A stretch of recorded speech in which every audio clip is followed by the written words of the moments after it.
Good afternoon, ladies and gentlemen. We are back with Manor Lords. Gonna be continuing where we left off on the stream series that was done yesterday. As mentioned, that unfortunately has to just be kept basically unlisted for now as a members only video until maybe just after the weekend. Then I can kind of put all the streams back out normally for everybody, just to keep space for the regular series that's going live each day right now. We're going to be continuing that. We're playing on the hard difficulty, the challenging preset. We just go into this really quickly. This is basically what we're doing on the edge. Now, just before we get started, I just wanted to double check a couple things that have been running in the background, because I noticed, unfortunately, it seems like the membership still won't show. I can get generic alerts to show that I can just trigger, but it seems like the ones that are legit, that are actually coming from people, aren't triggering for some reason on the stream. Not much I can seemingly do about that, but I'll try to maybe use a different platform, because it seems like Stream Elements just isn't working, or maybe I just need to reset the connection completely to my YouTube channel. What am I looking for now? There we go, got it. Chat is open. Alright, so let's load in. Hard 1. We're also starting right at the point where we were about to be attacked, weren't we?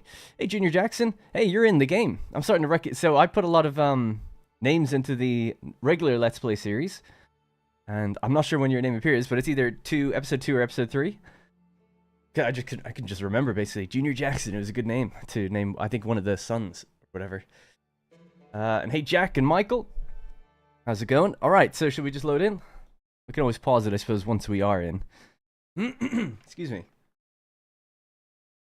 I'm excited. We finally, turned a corner towards the end of the stream yesterday in this difficulty to start, getting our approval rating up high, welcoming more people into the town. And now we have a raid of 36 bandits on the edge of the map.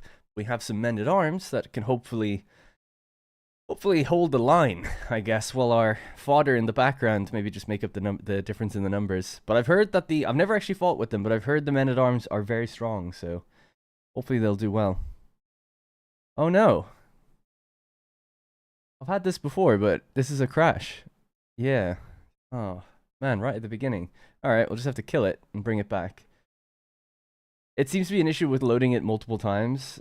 Because, yeah, I loaded just beforehand, check everything, was working. The bandits are still arriving and everything. And I was like, yep, they're there. Took a thumbnail for the stream and then basically went back out. But I think, yeah, loading it multiple times can do that. So, should be back up on screen now in just 1 sec. Just bear with me. There we go. All right. At least it is super quick to load. Anyways, there's always issues. Hey, CJ and Adam and JP. JP says, hi, Darren. So happy to see you play, because if I think there's one person that will understand this game, it's due to your wonderful Anno adventure. Thank you. Yeah, it's been a learning process, The game does operate kind of differently than a lot of other games. And, people on the stream even yesterday are pointing things out to me that we're figuring out things together. There's a lot of trial and error. People will be watching the game, and I've been like that as a viewer of other people's content for different games before, where you go like, well, it obviously works this way, It's like, hey, try this, do this. It seems like this is working. And we had someone yesterday saying like, oh, your approval is clearly, is falling because every time the bell rings at the church, it must be too noisy because it's too next to people's houses. Totally sound, normal logic to go by, really, for a, quote, realistic game. We had houses right in front. Every time the bell tolled, the approval did drop. But, from playing around a little bit longer, it seemed like, oh no, the bell just rings every day. And at the beginning of the day, it resets the approval statistics while it's trying to figure out what people are getting. So it's kind of interesting, as much Anno experience as you can have, won't always teach you just some of the more nuanced things in games like this, Especially the whole approval rating and the families bringing their own stuff to markets and so on and so forth. So, alright, let's get people caught up. So, we currently have 970 influence, which is really nice. We're building influence quite organically by just fighting back the bandits, rather than having to go out and explore camps and stuff, which is just interesting. We have our 5 men-at-arms here. I think we just disbanded it right at the beginning of the end of the episode, and we just built our manor, which has 2 little outpost towers in it. Now, there's an attack coming. It's our 3rd attack, I think, which is here. It's right on the edge of the map. So previously we had a raid of 18, we beat them. We had another raid of 18 then, about 10 months later, we beat them back, just about. I think we lost 1 man in the fight. And now there's 2 on the horizon. Now they're really far out for the moment, so we've got a little bit of time, a few minutes at least, before we have to really worry about it. But the idea is that we're currently purchasing weapons, so we have 16 sidearms and 16 small shields. And if I recall correctly, in our trade screen, the military tab, we have set it to 20, because we should be able to afford about 20. I don't want to go higher than that in any one category just yet until we make that deal, and then maybe we can... I suppose we could go 21, just see if that can happen. I'm just hoping they don't put more money into sidearms than small shields. Yeah, actually, you know what? I'm going to be cautious and just go with the bare minimum so that our money is divided equally at least. Worst case, we just get a bunch of swords, and then we still can't equip those different units. Alright, so that's the situation. I can't really remember where... what we've got assigned to what at the moment. But we do have 14 houses in total. We can actually lift the construction of this so that a family can move in tomorrow. We're at 70%. Looking good.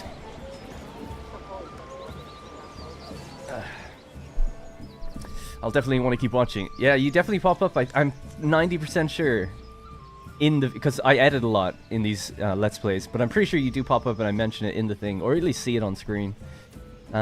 I can't remember who you are, but we could hop into the save file, actually, maybe find out at the end of this stream. That'd be kind of fun. See who... Because if you're a channel member, if you have been a channel member from before the series started, I think anyone that's a senator or caster, so tier 2 or tier 3 channel member, they're basically in the game now.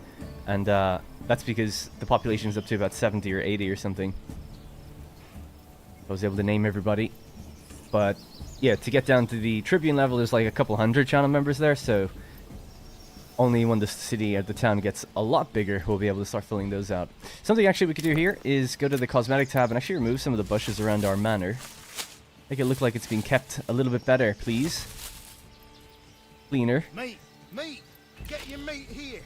So fresh it's practically still mooing. Yeah, I look forward to... Did we commit to building the...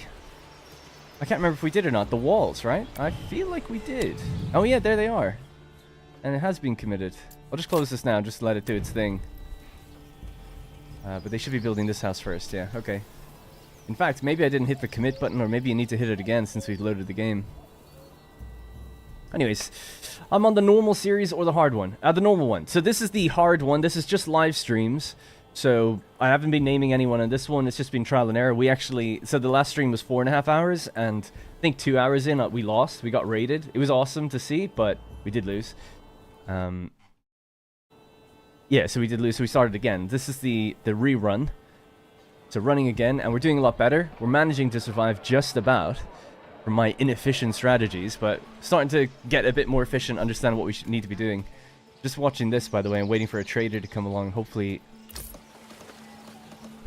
make a change.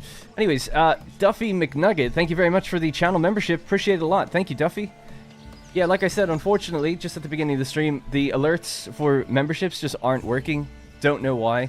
I can, like, force a fake one. So in the, like, the overlay editor where you're able to make sure overlays appear on streams, you can emulate, like, a fake membership. So you click a button and it'll pop up. And that does work. So that's connected and that's working. But for some reason, my YouTube channel isn't sending the correct data to the overlay thing. But it is getting all the subscribers, just not the membership. So I don't know what that's about. I'll try to look into it. I was looking at it today, but I just didn't have enough time to try to fix it. It's just pure trial and error for me. I'm probably just going to have to remake my account or something, or relink it. Maybe that'll fix it, Or go with a different service. Alright, anyway, so currently we have 12 families. Sorry, we have 13 families here in total, 14 houses in total, right? One is just assigned to construction. We're selling little bits of firewood at the marketplace to make a bit of regional wealth. We're then using that regional wealth in order to bring in weapons. We did make some of our own weapons, which is alright. So we're trying to field more and more just a regular footman unit. So they need sidearms and small shields. We are kind of dependent on... What's that problem? Oh, they're sick. We're dependent on traders coming by. They do come by fairly frequently. And we have a good amount of time before this 36 units hit us here. Now, last time we defended on this hill here was really good, actually. It's a very, very small dip. Not that big at all, but you can see it's a little bit of a valley. So if we could kind of defend that again with our men-at-arms, it looks like they're kind of coming from the same direction, which is totally random, by the way. They come in from different parts of the map all the time. At least in the other mode. To be honest, I don't know about this one, but I assume they come in from everywhere. Yeah, so we'll just try defending the line there, see how we get on. But we'll just take our time, let people filter into the stream. We'll wait on, just keep it at normal speed as these guys encroach upon us. At least the approval's good, 70%. We should have families moving in all the time. It just means that we also need to be, what's the word? Building more plots just to be able to take them. I'm going to open this and go commit. See, does that change anything? Oh, yeah, so they'll want to rebuild bits. Can we still send the retinue out of here? Yeah. I think that's what I'd said before, that we would wait until after the attack. But it's fine. We're not actually going to defend this building anyway. Junior Jackson, hey man, appreciate that a lot. 10 yeah, gifted memberships show up as alerts. It's just, again, I couldn't tell you why. The regular ones just for some reason aren't working. But thank you very much, Junior Jackson. That's Blue Varo, Spider, Mud Dirt, Dad Gaming, Hyperion, Nitro Racer, Hippie Shake, Edward Brown, Honorary Owl or Wonnery Owl, and SKH8. Sorry, SKHAR8. Har8. Thanks for the gifted subs. I mean, I really appreciate the gifted memberships. It's really, really very kind. 10 is a lot, man. So thank you. Appreciate it. Let's just see. Did I miss any chat from just scrolling up? You can't make live streams most of the time. I don't stream very often, so I wouldn't say you've probably missed many anyways. And at least 99% of the time, they just stay up for everyone. It's just a rare instance this time where they're not going to stay up until a little bit later. At this rate, I do hope we get to play GTA 6 before the Meteor Tariq strikes the west. That's very specific. I'm not sure I've actually heard of that meteor. Although you hear, bits all the time about different things that could happen like that. And Spirey, evening. Good afternoon, good evening. What are my PC specs? If you type in, if you go to the description, if you go to whatdarrenplays.com/spec, S-P-E-C. So whatdarrenplays.com/spec, you can see all of my PC specs. Just a nice way to just always point people to that rather than having to write it out in the description every time. Dodged. We dodged it, did we? You're welcome, man. Excited for the new series? I can tell you're excited for it. Yeah, I am. I'm really pulling for the game, Don't know how else to describe it. It's just been hoping... It's just nice to see a smaller developer make a game like this, I think. I'm going to turn this down just a little bit. Alright, come on. Where's that trader? I thought we had a trader coming in there, but they didn't make a trade. And we definitely have it listed as import and import. We do. Those is just dependent on it. Follow the merchant. Follow the merchant. Yeah, maybe they're not in the map at the moment. We might... that would be really unfortunate if there just is no merchant for them for a while. Because weapons are a bit more rare, so I think the traveling merchants go by a little bit less often. Although we're selling stuff all the time. People are picking up our firewood quite regularly. I reckon actually now we could bump it just by 1 each. We probably have enough money to get an additional 5 each. So if you're just joining, what we're doing at the moment is playing the challenging mode. And, sorry, I didn't mean to do that. We're playing the challenging mode. We've just barely survived to get to this point, but now things are pretty good. However, we're constantly getting waves of raiders moving in. Now, are they moving, by the way? They seem really... Oh my god, maybe they're not. Maybe they wait a while? Oh, or it could be broken because we loaded in. That would be a shame, wouldn't it? So, when they appeared on the map, I saved it, and we said, okay, we'll look at it tomorrow. Little tease, but they could be bugged, where they'd never move. Because I was actually thinking about that this morning, all the things you have to think of as a smaller developer. For instance, saving the game. Might seem like a trivial thing. It can be actually fairly complicated, and for a wave-based... Like, you must have to have an AI save state, I should say. And maybe he doesn't have one. So, like, they've forgotten what they were doing, if you know what I mean. It saved the position of the unit, it saved that they were there, but maybe it hasn't saved the AI instance running, telling them to move forward, Uh-oh. Well, that might mean we have to go out and challenge them at some point, if they just stay there. I may have inadvertently cheesed it. It's a bit of a... Let's talk about anticlimactic. They kind of probably would have been upon us soon enough. Oh well. Hey, Aaron. Aaron. How's it going? Hey, Aaron. I just finished episode 3. Good timing. Nice. Episode 4 should be out, maybe for members anyway, tomorrow. Episode 3 will be out for everyone else tomorrow. This is so much louder than I remember it, that music, by the way.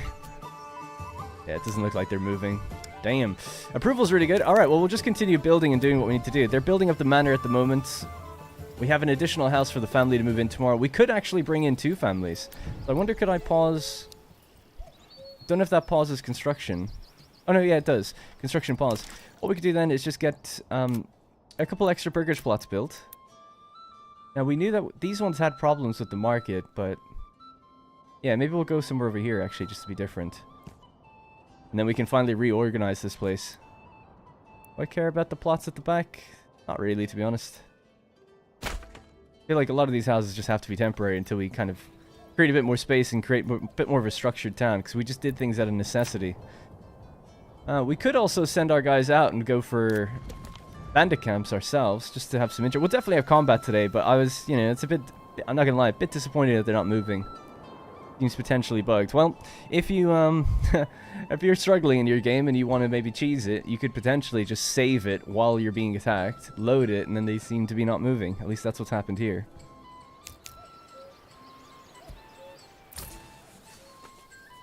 Interesting though, because it's taking quite a while for those weapons to come in.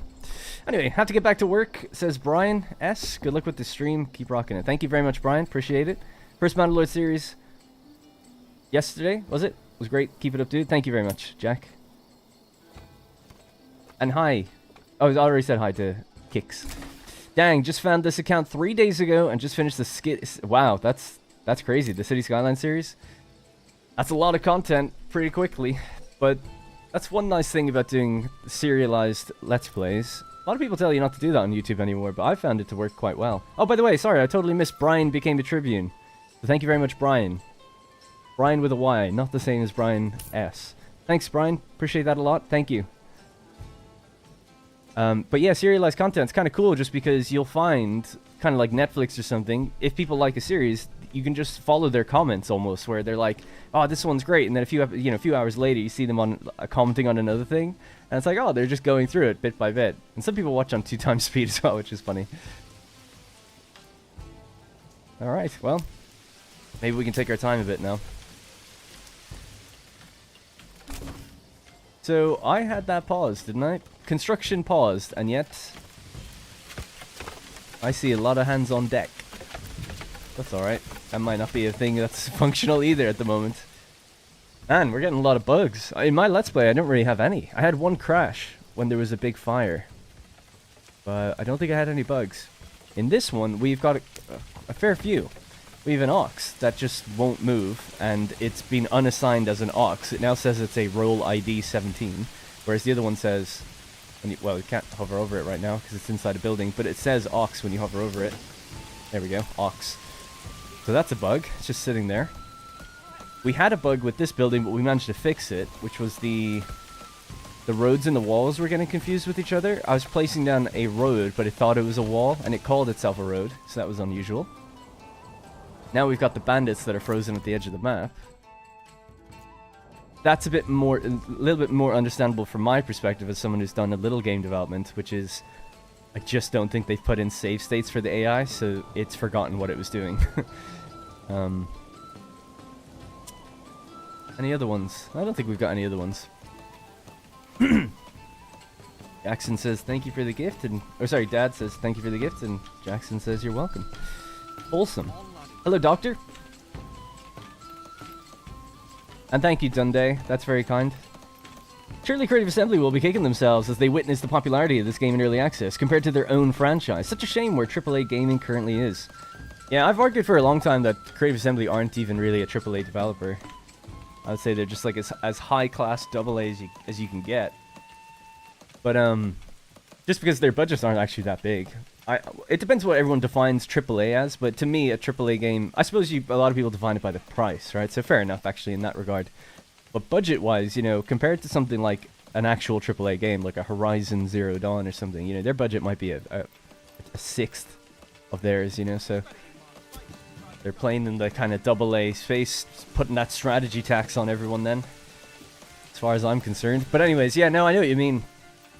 I was telling a story in, I don't know if it was this episode 2 of the recent stream that went up, or the recent Let's Play that went up, but I was just telling a very quick story. I'll just tell it again really quickly here, that when I was working there at Creative Assembly, back in 2015 to 2017, for about 2.5 years, I got, you get friendly with directors and you start talking with people a lot more, and I was really particularly friendly with one director, the marketing director, but directors kind of all together, there's about 6 or 7 of them, or there was, it's completely different now, but they would decide, like, what are we going to be doing in the future, and one of the, for reasons I won't go into now, but I have in the past, they were, worried that their historical audience were going to be, they were losing their historical audience when Warhammer 1 came out, and they were kind of panicking a little bit internally, thinking, okay, we should really... Basically, not as many people bought Warhammer 1 as they expected, and they were queued up to do the 3 games one after the other. And there was a historical title that was in development that would have taken many more years, so they were like, alright, we're going to change a bunch of this stuff now. Instead of that, we're going to make a smaller historical game that we can get out quickly, that ended up being Thrones. We're also going to change the big one to something that's a bit more, something we can do quicker as well, which ended up being Three Kingdoms. So they went from something that was a lot bigger to something that was one monoculture kind of thing. So you don't have to make like tons more assets. If you think about it, it's like Three Kingdoms compared to like a Rome 2. For Rome 2, you have to make all the barbarian settlements, you have to make Carthaginian walls and assets, and Greek walls and assets, and Egypt and Rome itself. There's so much more, models and assets that goes into everything, whereas if everyone's just China, not bad, or a more focused in whatever period. Anyways, I'm going off on tangent after tangent, but long story short, when I was talking with one of the directors at the time, before Thrones was like a definite thing, because I was a gamer, and actually, a big fan of the series and stuff, they were talking to me about, like, what would you do? I've often just thrown around my ideas, hopelessly, knowing my place, of course, and I wasn't expecting anything to be done, but throwing around my ideas, and I was saying you should make a medieval city builder, or I was saying, not necessarily medieval, but I was saying you should make a city builder that takes the assets from Attila. So Attila had these really cool settlements, if people remember. They're quite interesting, and Thrones actually did kind of expand on that even further. And Attila's settlements very much kind of looked like this, actually. Probably not even as good, but very organic looking in their layouts, and then they had multiple walls and little fortresses and stuff on top. They were pretty cool. And I was saying, like, oh, if you took all the assets from this game, and then my whole idea was like a 2 or 3 pronged approach, which was you save on cost because you get to reuse your assets from Attila, also making new ones, of course. You can develop your like civilian tech, basically, because that's something they were actually planning on doing, which was having a lot more crowds in settlements. I guess they never ended up going with that, but they wanted a lot more. You see it a little bit actually in Three Kingdoms, funnily enough, but a lot more crowds roaming in the streets, and it is in Attila a little bit, actually, thinking about it too. So you could develop your crowd tech a bit better, pathfinding and stuff, and then your map tools. You could also just have better tools going forward if you've developed the map tools to be better so that people can build cities and stuff. Because that was something that they wanted to do. They wanted map tools to give out to the community. Remember, that eventually came for Warhammer 2, I want to say, or towards the end of Warhammer 1's life cycle. So these are all things that they were kind of working on, and I was like, if you make a game for this, making a medieval city builder, taking your assets from Attila, improving your crowd tech, you kind of double dipping with everything, and then you release it for $30, bada bing, bada boom. And then they obviously never went with it, and they were some directors and designers were like, yeah, that could be cool, it could work, who knows. It could be a Total War Saga. Maybe you could even get crazy with it and import your map into the game or something. Stuff of dreams. But it didn't end up happening, and then, a couple of years later, what do we have? Manor Lords gets announced, 2019. Sheets to top 20 on wishlists on Steam. 4 more years go by, and we're basically here, where it is the #1 wishlisted game, and it's been done by one person, and yeah, it's scratching the itch for a lot of these, quote, historical fans. So it's just kind of, I don't know. I can't help but look at that and just, I want to go back to Creative Assembly, and I was joking in that video saying I want to shake them and just go like, I fucking told you. But hey, I had a few ideas that probably would have been terrible as well, so that was just broken clock kind of thing, I think. Anyway, quite the digression. Dope. Thank you, and hello. Paddy says, thank God for indie developers, and hey, Jamie Kell. Good to see you. No, you haven't missed much, so just to catch up on this and get my rants out of the way. We had the bandits coming in from the edge of the map, and that was going to be the big attack for the beginning of the stream, but they're not moving. So, my hypothesis there is that the save state for AI doesn't exist. which means that basically it saved the instance of the units and where they were, but not the, quote, motivation of the unit itself, so they've forgotten what to do. I wonder, will another wave appear and they keep coming on a certain time frame, or is this one going to hold up future waves, you know? How cheesy is it going to get? I don't know. Anyway, we've just actually made that purchase just a few minutes ago. I noticed our money went down. We're after buying up to now 21 sidearms and 21 small shields. So we can field a unit of 21 alongside our men-at-arms. So they wouldn't have been ready by the time that attack happened, actually. So we would have just had 16 with the 5 retinue. But now we've got 21 with the 5 retinue. There's 36 on the border out there. So if we can get 36 together, we could venture out and maybe go for them ourselves just to clear them off the map. We're currently just building the manor up. It's taking quite a while, actually. We've got 3 hands-on construction right now. We have all the material, but they're taking a very long time with it. Although we've just been playing at normal speed. Did you just say one person made this game? Yes. Yeah, so, you know, there's a little bit of confusion with that, and understandably. One person runs the project. The person's name is Greg. I won't say his last name, but yeah, his name's Greg, the Manor Lords dev. And when you load into the game, there's an early access message from him. You know, he signs it Greg. And he's the head of the project. It's as if, you know, if we were to translate it to me, it's like me building an Unreal project, and then I'll hire a few people, not full-time, just hire their contract work, bring it into the game, and I'm managing the project. So he's a solo developer managing a project. The engine is Unreal. Unreal's developed by lots of people, right? Some of the assets, not all, but probably, I don't even want to say, but I would imagine a lot of the assets in the game are probably from the Unreal store. The AI and the coding and the animations, as far as I know, that's him, right? So he's done a lot of the programming work there, bringing it all together, UI and stuff like that. But I think a lot of the art, the music, that kind of stuff is contract and, you know, other people coming in. But he's the guy in charge of the project and doing the bulk of the work. So it's considered, you know, a solo developer because there's no team behind it. He's also published now by Hooded Horse, who've helped with localization. There's a bunch of languages in the game. We can't see it here unless we go out to the main menu.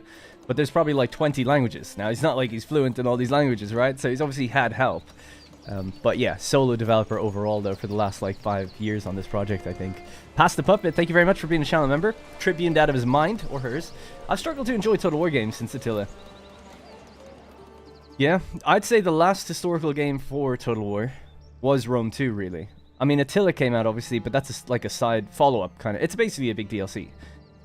The last full-budget, historical inclined Total War game was Rome 2.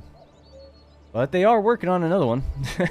And to my knowledge, it doesn't have lords or heroes or anything. It's a historical game as you think of it, so we'll see. It's going good, Hustlebeth, thanks for asking. Hey Darren, construction called you a bigger man than him this morning. Just wanted you to know his kind words. What does that mean, though? I'm a bigger man than him. That's, I guess, kind. But that almost insinuates that he I don't know, whoa, he buckled under pressure or something. He's like, oh, Darren's a bigger man than me. You know, I don't know. It depends on the context of that, I think. But interesting. Is this out? This is out on the April 26th. So still a bit of, about 2 weeks to go till it's released. But this is the release version, the early access version that everyone else will be playing. Yeah, I was sent it early by Hooded Horse. It's nice to be sent stuff early. I never get anything early. I'm blacklisted by Paradox and Creative Assembly, actually. So I don't get their stuff early. So you miss a large bulk of strategy games when the 2 biggest strategy publishers on Steam don't talk with you. But Hooded Horse are giving them a run for their money with the amount of games they've got under their belt now. So I'm back in the in-group, sort of. Until inevitably we piss them off. Hopefully that never happens. Alright, let's check on a few things. I've been quite slow. So, we have some vegetables, berries, eggs. That's good. We don't have any meat right now. We'll put a family on that. And we have the wild animals out there. So, are we getting... We're doing a little hunting right now. We like to do a little hunting. But we'll take them off that because the animals are basically depleted.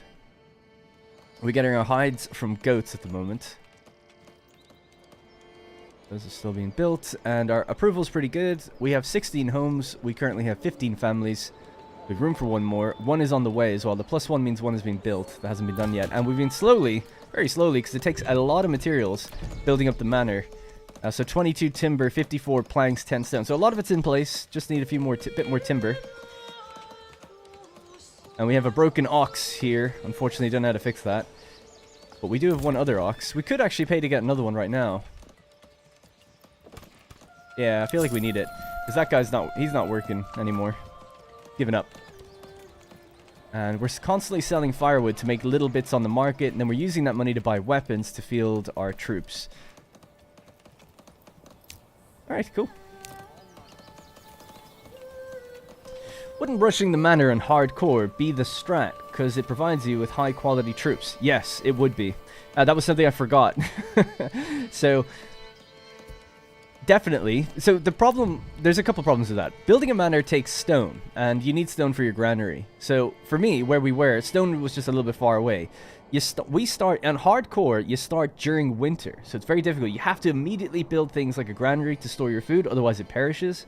And you need a storehouse, and you have to immediately get your houses up and running and all that. So you don't have time to like go, oh, I'm going to choose this spot out here because it's better. It's like, no, we just need to build where we are because there's no time.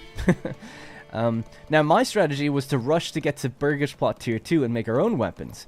But it was pointed out to me, and I think probably correctly so, that it's probably better just to rush population as much as you can, and then with a lot more, hopefully... So the issue was trying to get approval above 50%. Even that alone, within the first year, is extremely difficult, because it's going to take you about 3 or 4 months just to build the 5 homes, build the essential buildings, and have the economy running, right? Getting your firewood, getting some food going, that kind of thing, and you're doing it in winter. So our approval dropped to like 19%, just because I hadn't done anything wrong or wasted any time, but it's just going to naturally fall until you get those things up, and then people start saying like, okay, they have what they want. That's when the decision making comes in. So let's say you're halfway through the year. At that point, you need to make a choice. Do you go with something like a manor and just... A blind man or a fool? Or perhaps a blind fool? Do you build level 1, keep going with level 1 plots, or do you try to get to level 2 so you can make some regional wealth, but also then you can transform them into like a blacksmith and then start making your own weapons? So that's what I went for. Risky though. The other thing you can go for is, okay, no, we're just going to spread the field, chop down as much wood as possible, and sell everything we can at the trading post to then get weapons to equip as many people as possible so that we can defend against the first raid, which happens in the first year. It'd be interesting to try that. I think that's probably a sounder strategy. We've survived either way anyway, so, but it was definitely it was very close. But that definitely seems like a way to do it, because the approval hit you take from going up to level 2 is nasty, because you can't meet the demands of a tavern and a few other things yet. And on this mode, if you don't have the demand met, you lose approval. Normally, it doesn't go down. You just kind of have like it just doesn't go up, right? But on the harder mode, it significantly goes down as soon as you upgrade these guys and you don't already supply them with the thing they need. Anyway, a bit of a rant there, but yeah, so 2 different strategies, but definitely if you go with a manor, you're always given at least 5 troops. There is no way you'd be able to tax your people, because you'd need a church, or sorry, you'd need the manor, and then you'd have to tax people, and approval would take a battering if you tried to do that. I think, anyway. Plus, you'd only be getting you wouldn't be getting anything, because there's no taxes when everyone's level 1. So it wouldn't even work. So you're not going to be hiring men-at-arms, but you will get 5 from building a manor. Because remember, regional wealth makes farms and things for people. If you want to hire anything military, you need treasury money, and you're only going to get treasury money by taxing people or by clearing out bandit camps. So yeah, it's interesting. Yeah, approval was really the bottleneck for me. It'd be great. I'll probably do this again in a YouTube series, as now someone who's learned a lot more about the game. I want to try a few other strats with this one as well, to do with farming, and another couple things to do with actually building up the manor. Now approval is fine. So here's what I've learned, right? I'll try to be kind of quick about this. Here's what I've learned. When you're playing on the harder difficulty, approval swings a lot more severely and a lot more quickly. So if you can just maintain everyone having everything, it'll go up, and it'll just continuously go up, and you will start to bring people in. You'll bring 1 family in per month. Remember, if you want to even have troops, you need houses and people, because you're levying the townsfolk. So you obviously, the bottleneck is like, okay, approval to get people in, to get people working, to make some money, to then make the weapons, or at least trade for them, and then equip people and send them out. You have to do all that within a year to at least defend against the first 18. Granted, you had a manor, you're given 5, quote, elite troops and just by default, so that would definitely help. You maybe would only need a couple extra militia to do the rest. So, having learned, or watched the approval swinging back and forth and learned a bit more about it, I think not upgrading to tier 2 is essential. Just staying tier 1 and just building and building and building, going wide rather than tall. And then if you can go as wide as possible, you'll have more, you know, population. Approval is staying above 75 right now, which is actually great. It means that we'll get 2 families per month. So the second year, you'll reap the benefits from going wide. The first year you won't, right? You'll struggle in that first year. The second year, you definitely reap the benefits. We're in our 3rd year now, I think. And we were slow to make that pivot, but it's been good. So I actually kind of did a bit of both. We had level 2 plots. We made 16 weapons ourselves. We tapped an entire iron deposit, which is gone now. Did all of it very quickly, but I couldn't sustain the approval, so I deleted the houses. And then we ultimately lost a couple of families and really struggled to get it back up, but now we have. So yeah, it's been interesting kind of watching it all ebb and flow. Let's just speed this up. Is multiplayer available? It'd be nice to play with friends. Unfortunately, no. No multiplayer. No mention of it either. What are the requirements for the game? Maybe it will run on my laptop. You'd have to just check the Steam page on that one. I believe the requirements are relatively low. You know, it's Unreal Engine 4. And I think I saw something to do with a 1070 GPU could be used.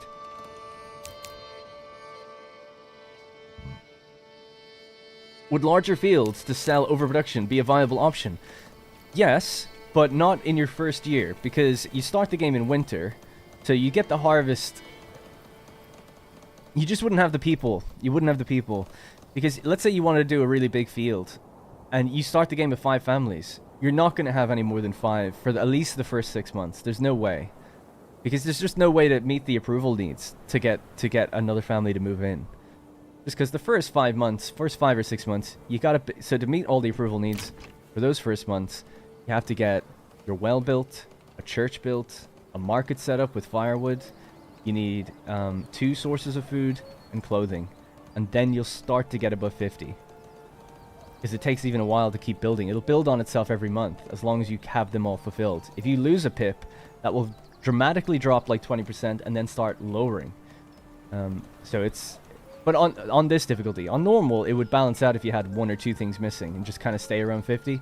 But on hard, it seems like it'll just continuously drop. And that's what it actually says. It's like, approval will fall if not fulfilled. It doesn't say that in normal. Unless... well, actually, for fuel, I think it would. But for 2 types... Oh, yeah, actually, it's kind of the same here. It's not going to fall. I guess it depends on what you're missing, then. I suppose if it will continuously fall or not. Clothing, it definitely falls. Maybe it's just if you're missing the level 1 pips rather than the optional 2nd pip. That could be the case.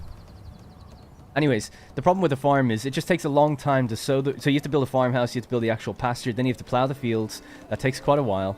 Then you have to sow the fields, like put all the seed down. That's pretty quick. Wait for it to grow, and then harvest, which also can take a while. Then you have to build a trader and sell it. So it's a lot of construction that you'd be waiting on and stuff. So I think super viable later on, just not in your first year. Am I enjoying the game? I love it. I think it's great. Granted, I've been sent it for free, and I'm just enamored with the fact that one developer did it, and I appreciate everything that's there, not necessarily everything that isn't. I do think for a lot of people, there's a content ceiling in the game. Like, you'll probably have seen and done everything after about 20 hours, I imagine. And then you could just maybe increase the difficulty to give yourself some challenge. But that's about it, because there's no real true sandbox in the game. There's no, like... So the idea is that another AI Lord, and possibly up to 4, I think, in the demo it said, will be occupying different pieces of terrain or territory, and you have to fight over it. But in the early access version here, and I say early access meaning Steam early access, not like my early access, there's no AI building on the map. What will happen is they'll send in waves of raiders, or in the other game mode, they'll occupy territory, so they don't actually build on it, and they'll send in their armies from off-map. And you may have seen some videos going around where there's like 300 troops will come in from this AI NPC lord or whatever, but you don't actually see or interact with them on the ground, and there's no diplomacy and all that stuff yet. There's menus for it, it's just none of it's hooked up yet, so that's what I was talking about. There's like just a bit of a content ceiling. If they got the AI Lord in the game, and you could have a kind of a competitive back and forth, then you'd have a lot more playtime in the game. What's the second game you mentioned on X? Is it Frostpunk? I'm not allowed to say what it is, so you'll just have to wait and see.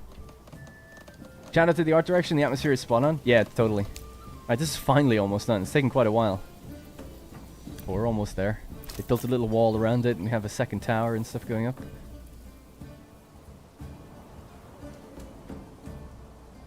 Alright, we're up to 21. So yeah, we're making little bits of money all the time, so I'm just going to continuously trade until now, I suppose. We can afford up to a full unit, which would be 36 shields and 36 sidearms. So that's our desired surplus. We're importing, so we'll just spend all the money we have every time until we get that. And okay, we'll just try to... I'll get a bit more active with building now. So basically, we built these... Or we're building these little extra houses. We're waiting on this to be done.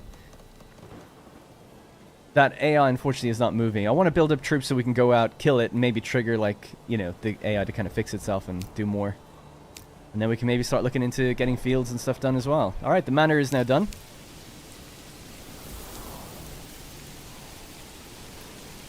Looking nice, and we have our 2 towers. We can also just aesthetically maybe clean up the inside a bit. You can do this with a woodcutter, but we could just remove the bushes and some of the ground stones. Taller trees will need to just grow and be harvested by an actual woodcutter. You can kind of clear out the field in there. Nice. I don't know how to actually tell people to get in there. It does say in the castle planner on the towers, it provides 10 garrison space. Garrisoned units and villagers shoot projectiles at approaching enemies. But I've never seen how you garrison. So for instance, if I just even created this unit here. These would be the guys that come out of the manor. This is my retinue. Like, right-clicking these doesn't do anything. So maybe that's not in the game yet. I don't know. Spread out, disband, stand your ground, etc. Just disband them for now. But yeah, don't know. Not too sure. If anyone has seen that in any of the videos, let me know. Alright, so with that out of the way, we have 4 families that have moved in now that are building. So that's great. And we continue building new homes. So let me just have a look at where we want to position the next part of the town. Also, I think fertilities would be good to keep an eye on. So barley, rye. Barley fertility is what we kind of need. Oh, it's not great. Now, you can plant it anywhere, but it just wouldn't be doing that well for us. Maybe over here it could be okay. It's quite far from our initial town, but we could maybe move the town and relocate over here a bit. Because it's not in a really great spot. It's good for the berries, though, I suppose. We were next to that. But there's clay and stone and wildlife. I think maybe even just having the town more central to this crossroads would be nice. We can start thinking about building out there. We do have a logging camp nearby. 15 timber. Alright, so let's just dramatically increase the amount of people we have grabbing timber and stuff for us right now. And then we'll plan some bigger builds out this way once those buildings are down.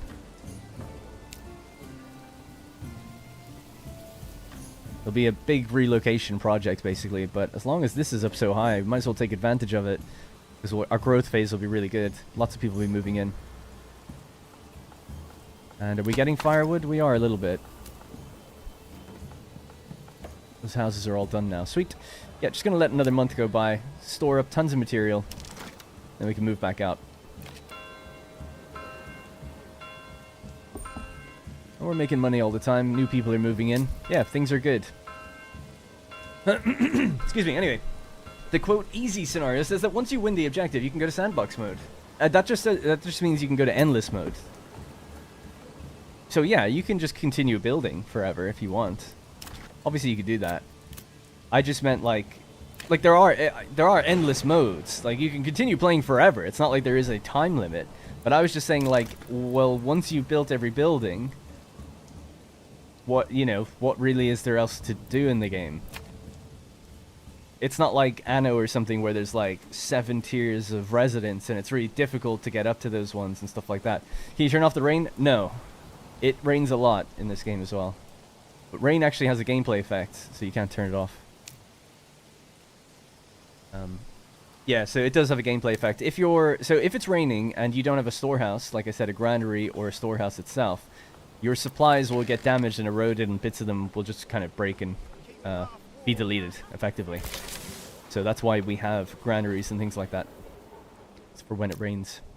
You can also have rain where there's like a lightning storm, and lightning can strike buildings and catch them on fire and stuff, so The weather has an impact. But it looks like it's stopping now for a while. Alright, we're up to 42. So 21, 21, and then we have our 5. Alright, cool. Alright, so let's get planning. Planning our build here. I know it's a bit dark. You can turn off the day and night cycle. If people would like me to do that, I don't mind turning that off. I'll just show you. Just here's what it would look like if we turn off the day and night cycle. Because it's not actually... The day and night cycle doesn't have a gameplay effect. That's cosmetic. So the lighting will fluctuate a little bit based on the year. I prefer the day and night cycle because you get like a really nice peak daytime lighting. And you kind of see the transition. The only thing I don't like about it is nighttime, I think, sort of lasts too long. I sort of wish, you know, it was only night for like 4 hours. And it was daytime for like 16. Or, sorry, 20. Alright, you can see we're losing resources to bandits and everything now and then. Those are the ones that are on the periphery of the other maps. Or the other sections.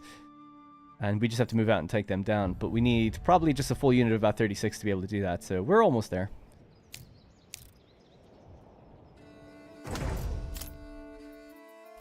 Yeah, I'm actually going to... I know I asked you guys, but I'm going to leave it on. This way it's actually even brighter now, so I prefer it like this. Alright, so yeah, I'm going to start building a town out this way and see how we get on. So we're going to delete some of these roads, if we can. Oh, I don't think I can delete that. It came built into the map, that one. Alright, this one was mine. That's the trade route map. Yeah, thing.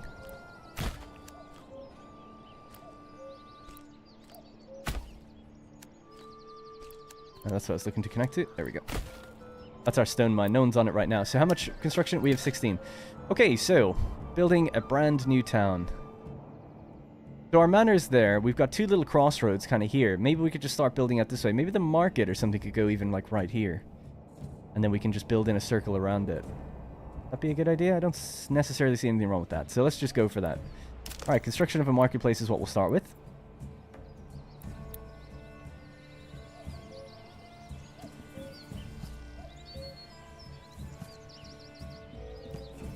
That's how big the market could be. I suppose what we need to do is probably just wrap our road around.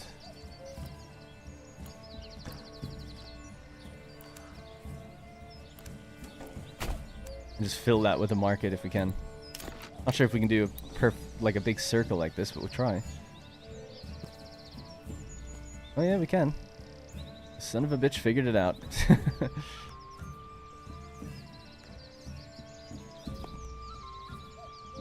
Those are all the stalls, basically, that can appear in here. So 66. Nice big thick fat road around it now. Alright, so our church is there. Our manor is there. I think that a church here would be good. Across from the... what's it called? Across from the market itself. Could look kind of nice. Oh, actually, we should also look for where a well could be placed. Oh, perfect, yes. On the crossroads. Love to see it. Get a church. Pop it in right about there. Get to work, lads! And then maybe we can have some houses now wrapping around a bit.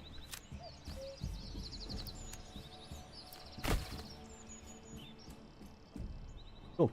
Have you experimented with multiple marketplaces? I did have 2 on the go before, and they both worked fine. They were fairly close to each other, they were really small. There was only like 5 stalls in each one, so... I haven't really experimented on a large scale. The biggest population I've ever got is about 100, so I haven't really gone that far, I suppose. But we could push harder than that today, I think. Can you build stone roads? No, not at the moment. If you use the archer towers, can you build walls around your city? Yeah, that was something I didn't know, or didn't realize, but you can extend the radius of the castle planner, the manor, by adding more towers. So maybe the idea is that you build this out and out, like it just extends it as we add more. So that could be possible. That'd be great if we could do that. That could be the whole idea behind the walls, because you can't just build walls normally. They can only be built as part of the manor. And then gatehouses naturally appear on roads. They just appear. So that could be the vision. Maybe we could try that a bit as we get further and further in. But for now, that's a little bit too late game. But yeah, that's what I'd be... If you're talking about replayability and trying to squeeze everything out of the game, that's what I'd be trying, you know, after like 10, 20 hours of the save file and be like, okay, can I build like a massive city and a massive manor, walls wrapped around the entire place. So I'm just building some of the essentials here first before we then put down some houses. fact, do we have... Oh, actually, we should really get houses next because we have room for people, but no houses. So burgage plots, please.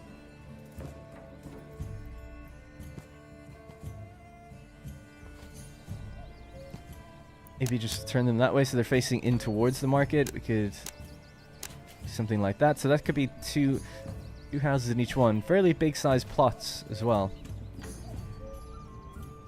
Yeah, sure, it's good enough. A little disjointed, which is what I actually want, so it's not just a giant grid.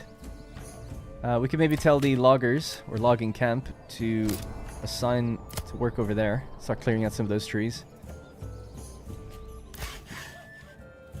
I'd even turn this one off now. And we could build another one out this way and just get, like, big wood production going quickly. And once we have enough, we can move it.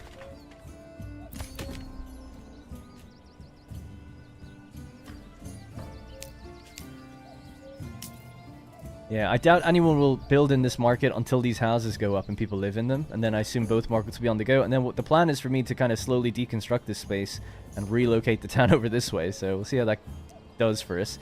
I don't know, can you build houses on the main road? I assume you can. I don't want to do too much yet because we're still cutting down trees as well. And we can put more families on this. I would say this is the high priority for me now. I haven't actually been checking, but food, firewood is okay. Food is good. Berries and eggs, basically, is what we got. So we hit winter. Just trying to get as many of those berries as we can.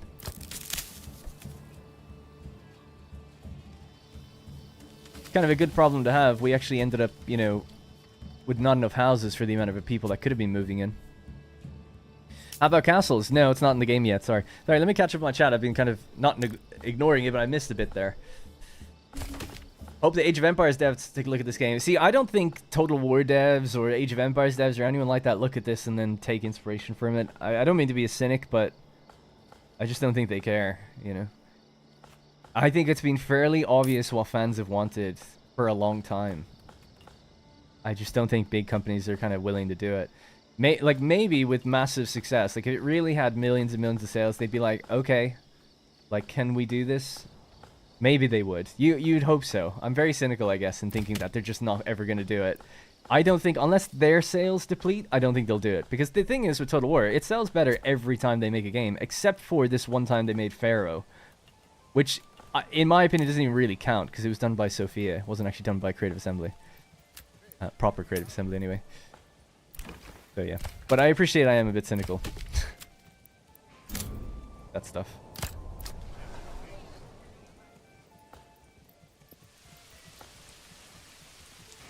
Anyway, next up. So can you, I'll just answer these again. Yeah, so can you build stone roads? No, not at this point. For the new part of the town, can you prioritize houses over space? Have more smaller houses instead of houses with a bigger yard? Yeah, you totally can. So... or we could if we wanted to. I want yard space, though, for the amenities that they're going to make, especially these guys next to the market. I want them doing, like, the cobblers, the joinery, the blacksmith, and they need plots at the back for that. But you could have plots here that could just be really small. Like so. And they actually even... you could go even smaller than that. Let's see how small we can get. Little apartments. You know? Just look at that. Just cram them in. Do you want to do it? Will we have a little... horrible back street like this? I say horrible, it's not that bad really. And the market's there, hopefully that's still close enough. Let's go for it. Why the hell not? Let's experiment around. What games are for? Having a bit of fun. Randomness. And then we could bring a road down this way maybe.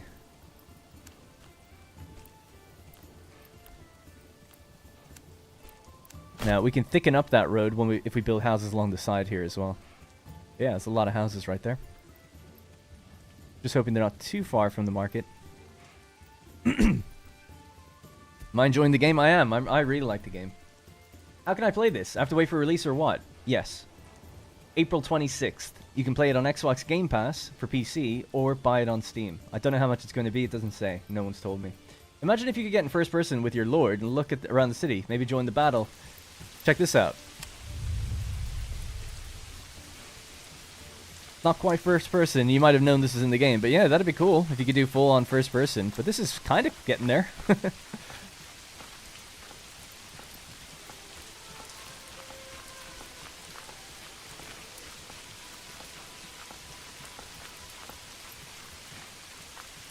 This is really it. You can't really do anything, but it's cool to get down on the ground and see things.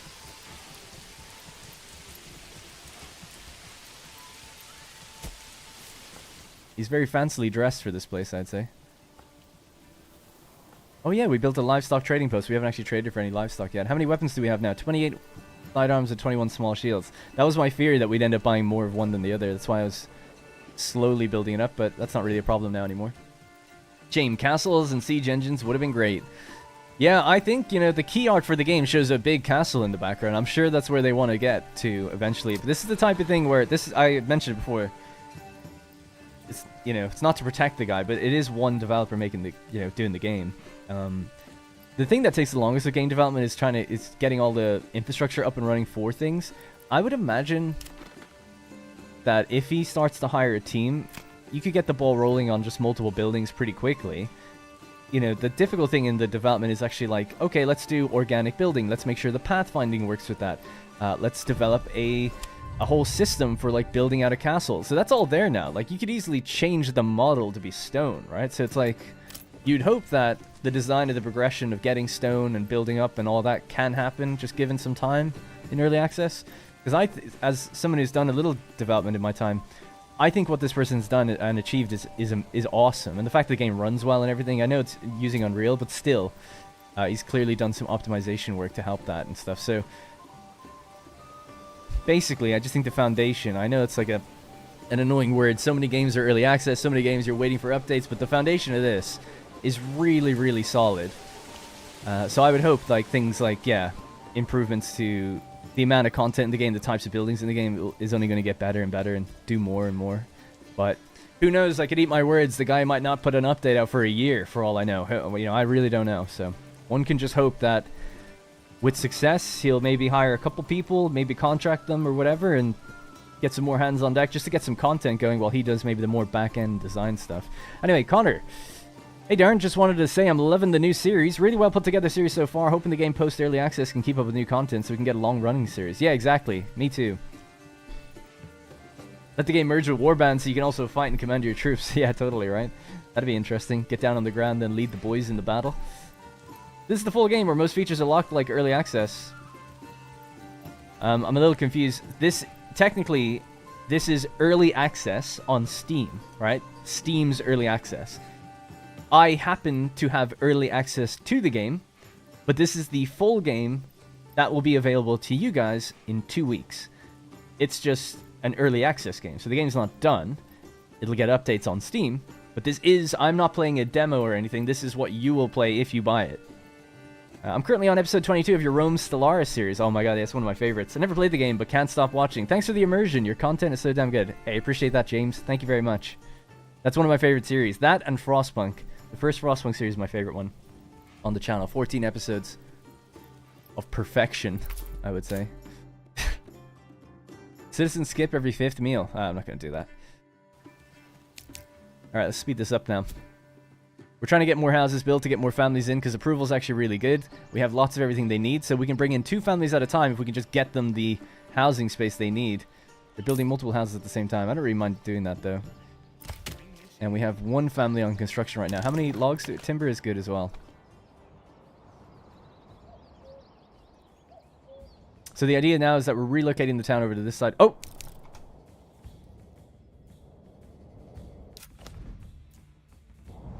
They moved. They actually moved. Okay, good. We have the attack on the way. We thought they were bugged. Dude, they're in the town. I didn't know.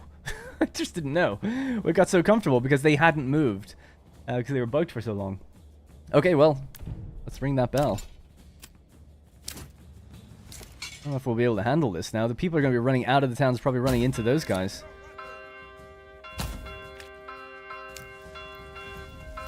You know what, guys? I was going to tear this stuff down anyways. I don't know if we'll be able to actually rally the guys up this hill or not. They might just start immediately fighting.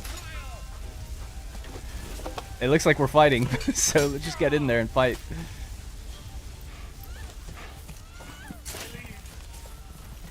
I can't even see the... There they are. I just want to click that so we can actually target it.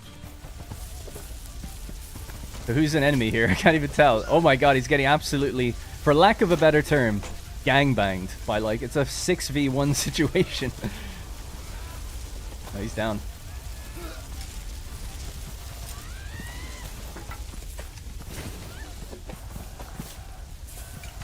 Kind of cool though, at least we had some excitement. I'm glad they weren't permanently bugged.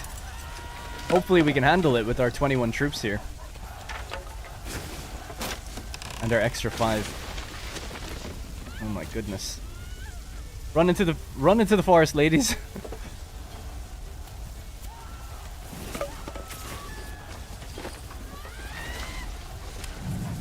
Oh my god, we can actually get down and cheer them on from down here. That's awesome, and the burning in the background, it's so ridiculous.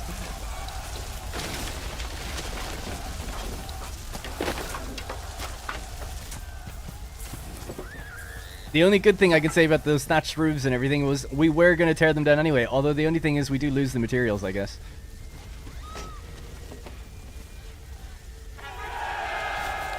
Alright, we beat him. We got him. That's one unit though. Where's the other unit? They're out there. We're after losing a couple boys as well. Let's just walk for now. Might have to fight them in the woods. I just don't want our fatigue falling too badly, because they're not going to be tired at all. Not really, anyway. Put them on stand your ground. And we'll use these guys to flank. Maybe they can run around the back of the thing, actually. Oh, actually, they'd have to go up a hill if we do that, so we'll just run this way. Right, they're coming together. Turn up the battle music, maybe.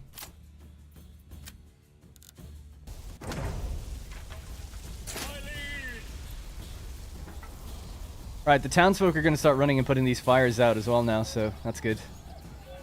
Good job. I mean, it's already a bit... bit gone. Sorry if there's any compression here in the woods, but we have to just deal with it and fight them in the thick of it.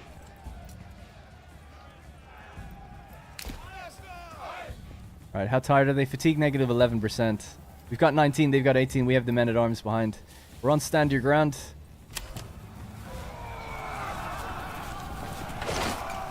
Alright, do your thing. Let's get these guys. We're just going to slowly move around the side here. And then run into their backs.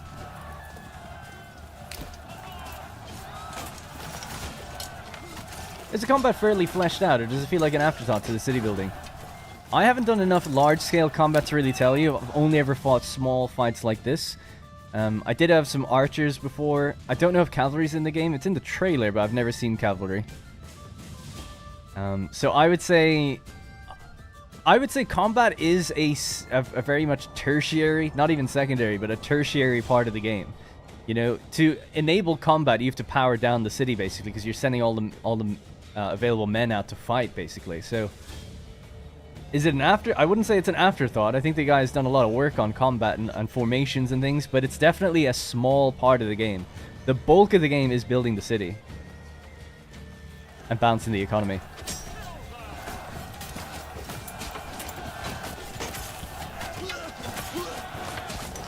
Alright, we're going to tell them to... They're on push forward already, so that's good.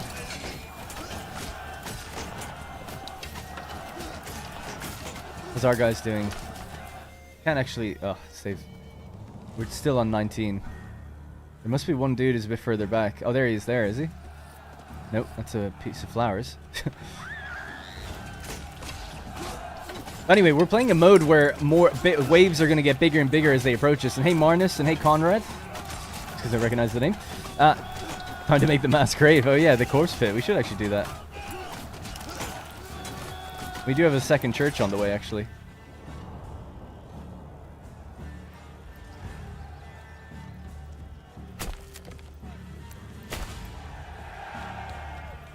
Alright, looks like we did it.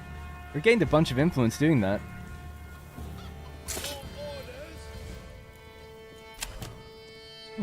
Alright. Units have been disbanded. 17 small shields. I'm trying to think how many we had. I think we lost like 4 men.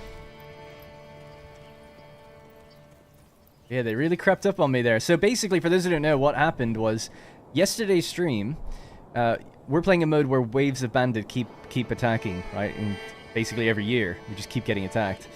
I'm just going to turn that music back down now. And at the end of yesterday's stream, there was like a group here on the edge, and they were going to be moving in. And I said, okay, we'll leave it. We'll just pause it, save it there, and we'll be back tomorrow. And then when we loaded in, they weren't moving anymore. And I was like, oh no, it seems like they're bugged. So I was just playing on fast forward time. Almost a full year went by, and I was relocating the town over to this side. And then suddenly we look over, and the town's starting to burn. So they'd either taken their sweet-ass time, or they were just sitting on the edge of the map for fun. I don't know. But they kind of caught me off guard there. But it's alright. We'll recover. It'll be fine. People are very much approving of everything that we're doing. But yeah, these are rubble now, so there's equipment in here that should be taken out. We'll leave it for a little bit while we build up these new houses. And see how we get on. It's interesting, actually. So some of these had goat sheds and stuff at the back, so it is going to hurt the economy ever so slightly. Can't find a storehouse for the excess weapons, yeah. We have a large storehouse here. There's plenty. That just means that the units that we got rid of, it's a little small thing. It'll be gone. It's gone in a moment. All right, let's try to disband these. Oh yeah, nothing stored. I wanted to wait till they take their stuff out. Yeah, so the ones that are empty, they can go. We were planning on relocating anyway, so that's at least something. These 3 have been burned. They went straight for the houses, man.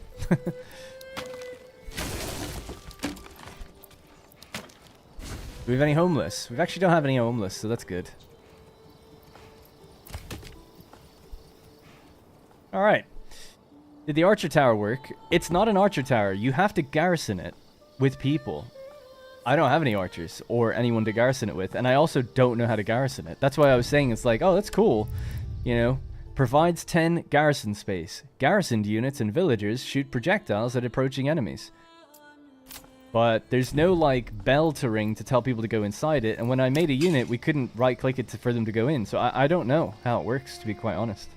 Are the bandits roaming indie parties or associated with an AI lord? Neither. They're just scripted to come in from off-map. You should keep that area around.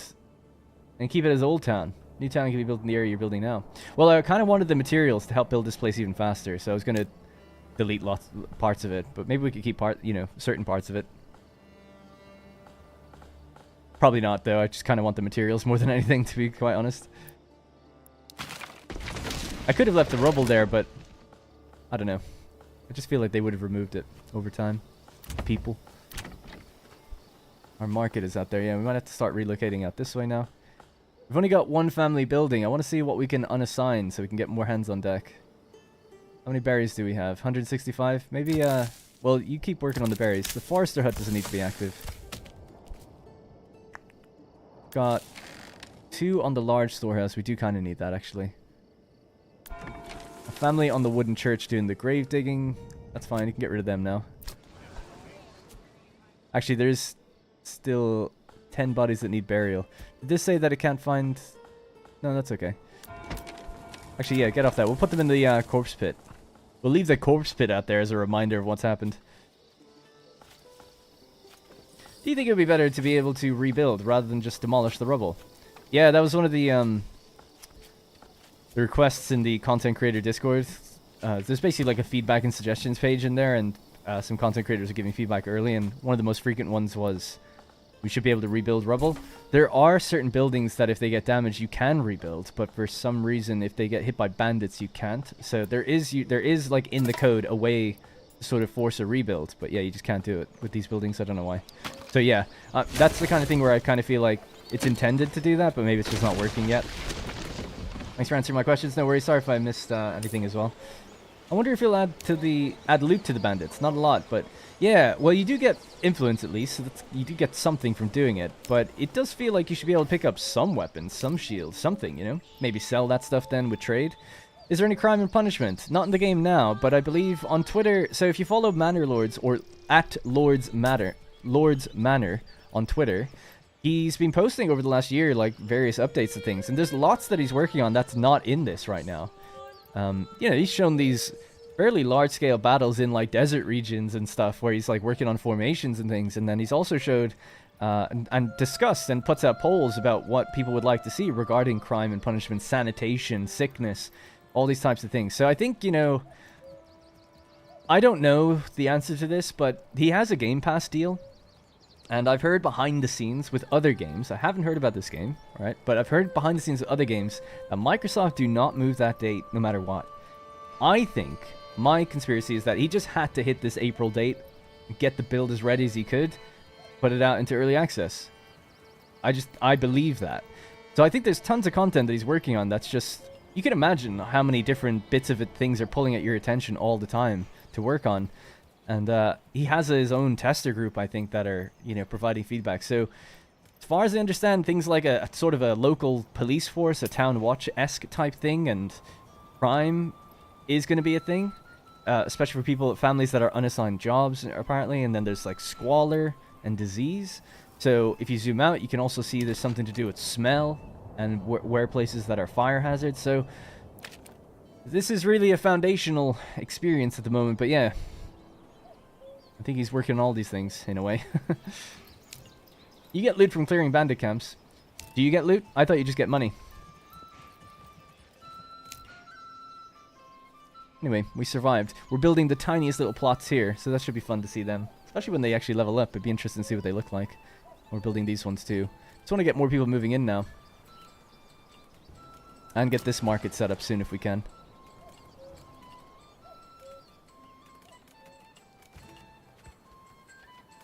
But yeah, we might be lacking, I would say now, possibly things like hides, because a couple of the goat pens were destroyed. And some of the vegetable patches. What do we have here? Nothing in these two. I want to wait for these ones to pop up, and then we'll get proper things out the back. We chose to build these ones fairly small. That's so cool. The ox is just delivering all the logs. They're in place. It's just waiting for people to build it. But the church is next. And we have 3 families building. We have plenty of material, so that's all good. We can take people off this one now. No one's on that either. The corpse pit is built. So grave diggers can work now at maybe burying people in there. 21 bodies that need burial. It does look like this is full, because I don't think anyone's, like, they're not building anymore over here, and they were just kind of milling around not doing anything. So I've unassigned them. So hopefully, yeah, we see some bodies getting thrown into here. There's 4 in there now. Oh, look, they're actually taking them from out of here, are they? Oh, maybe not. Why are there so many people in here? Are they just paying respects? What does it say? Woodcutter going home? Yeah, maybe they were just coming in to pay their respects. Transporting a dead body. There's no dead body model in the game. You can see the dead bodies on the ground, but just not when they carry them. So the dead bodies will be likely in the forest and located around here. They need to be picked up. What are you carrying? Firewood, yeah? Hey, some of the goats are still here.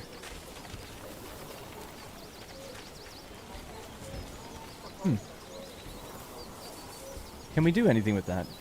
Could we build a pasture and put a goat in it?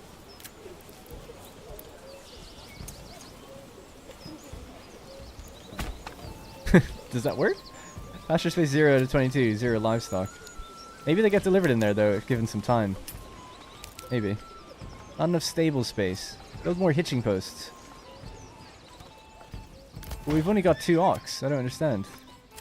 2 for 2. It could be... Oh! The one that was bugged is moving again. But it still says we've only got 2. So I'm a bit unsure about that. The other one was called Friedlin. That's Hans. There should be another kind of yellowy brown ox. It might have been killed actually in the raid. That does happen. Yeah, I'm a bit confused why it would say not enough stable space when we've only got 2. And we can hold 2. So, not sure about that either.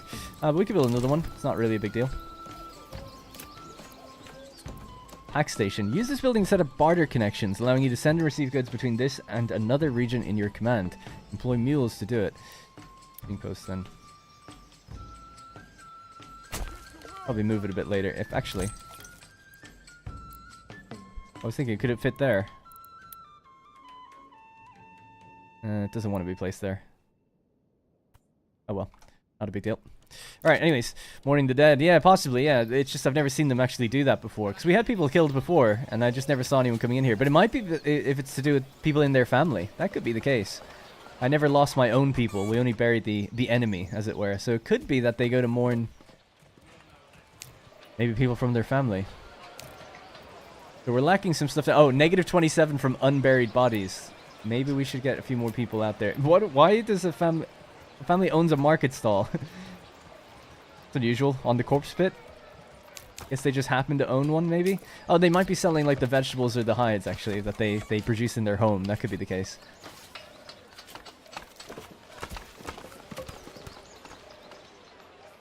Alright, approval should climb, actually, when we at least sort out those burial things. Work area is empty. Let's fix that. And this one as well. Alright, good. We were clearing this area first. In fact, we could clear it even more. We know we're going to be building out this way. Houses are finally coming together. Once approval goes up, we'll get more people moving in again. Although, you know, we're going to get attacked again, so I don't want to sit back and get too comfortable.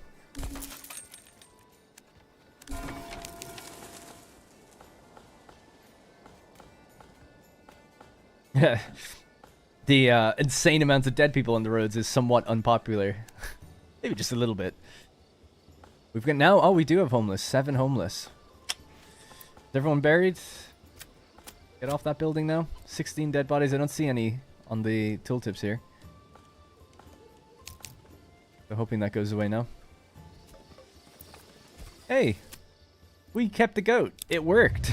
That actually worked. Sweet. I don't know if we can do anything with the goat. To be honest, because... I guess with the livestock trader, maybe we could purchase more and just bring them in that way. I don't know if anyone's tending to the goat either or anything like that.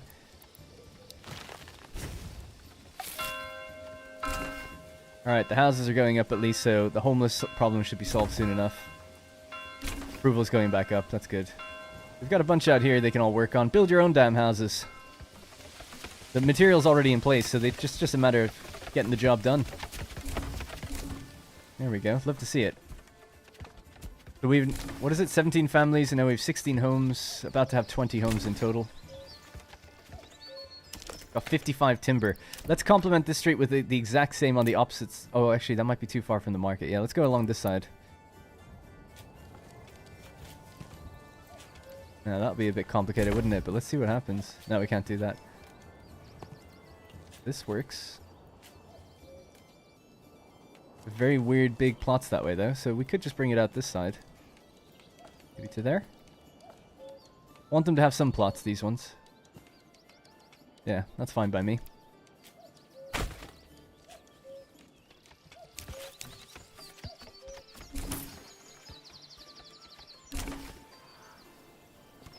Awesome, love seeing it. It's just love seeing it when it just works, you know. When the game works, it's great.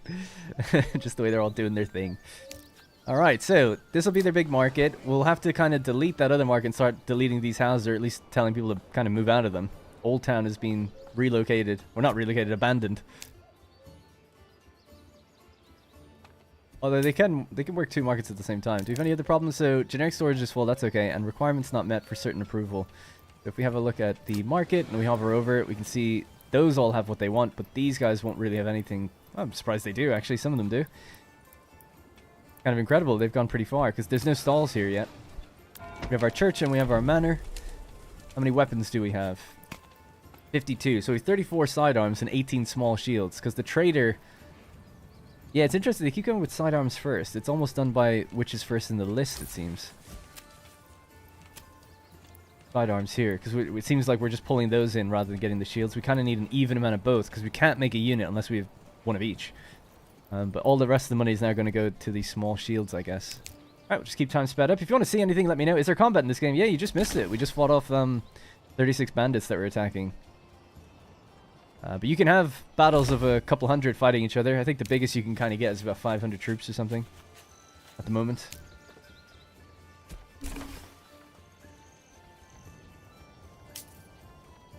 Alright, good. we have people working on firewood? Yeah.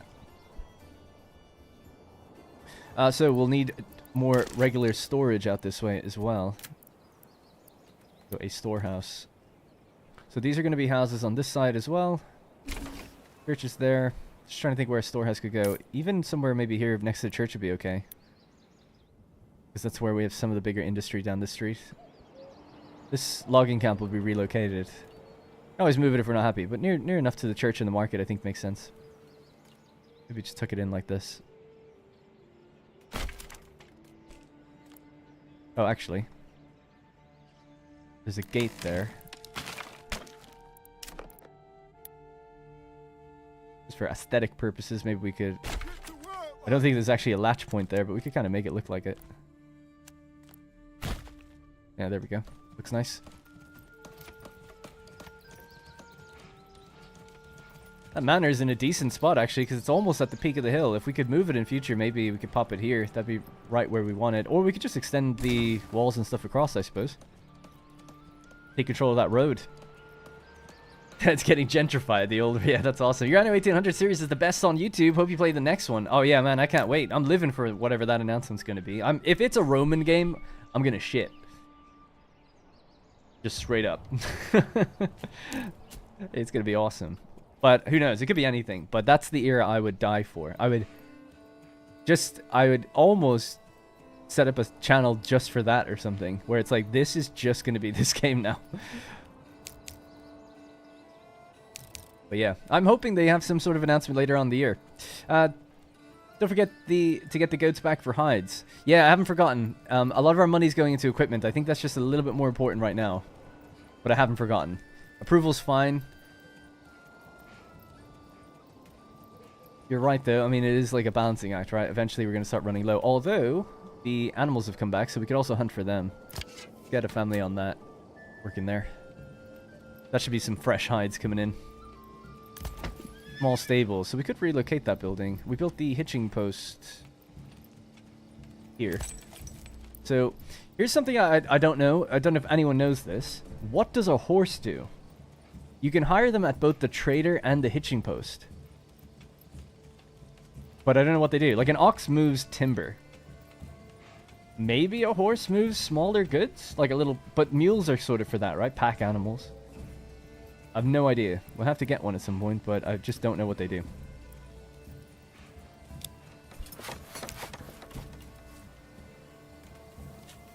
Like, obviously, as a human being, I know roughly what a horse would do. But I don't know gameplay-wise. If anyone's seen one doing anything, I'd like to know. I'd support that. Yeah, no, yeah. Only if it's a Roman, or maybe, I'd even maybe lean if it was Greek. Ancient, classical antiquity. Oh my god. Yeah, cavalry is what you'd assume. But I haven't seen a way to make cavalry units. And the manor doesn't let you do it either. In the trailer, there is cavalry, but I don't think they have any in the game yet. We have 2 servant families living at the manor. Interesting. Yeah, the only thing you can do with the retinue is add on more troops by purchasing men-at-arms. Maybe in the future here is where you can make cavalry units or something. I don't know. What do we have? Work area is empty. Man, they're blitzing through these places.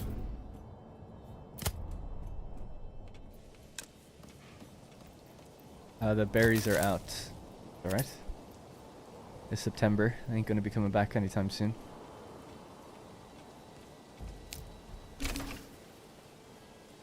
Right, how many houses do we have now? We have 26 with 17 families. So we can begin the dismantling process. Although the only problem with that is I won't get rid of any of the ones that have stuff out the back just yet. So there's chickens, chickens, goats.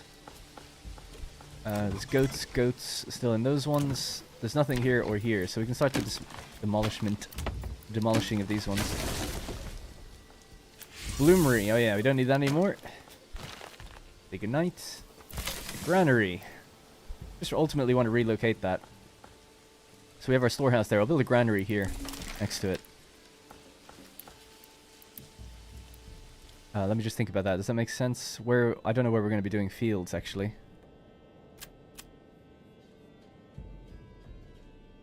Maybe down this way a bit. What is emmer? Emmer fertility? Is that wheat? If that's wheat, that's great. You know, big fields out this way. It is, right? I think it's wheat. Flax, that's for clothes. We don't really need that. Barley would be nice to have out down there. Okay. Rye. What's rye? What do you get from rye? And what do you get from emmer? Explain. ELI 5. Explain like I'm 5. Because mentally I basically am.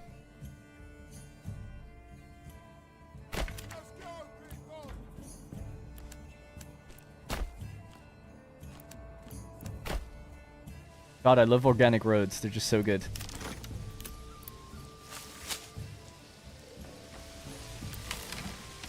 Upgrade to a large storehouse, please. We'll upgrade that when it's done as well, and then we can dismantle the old ones.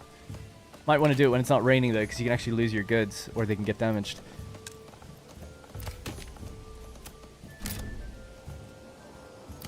Alright, we've almost cleared that area for houses as well now.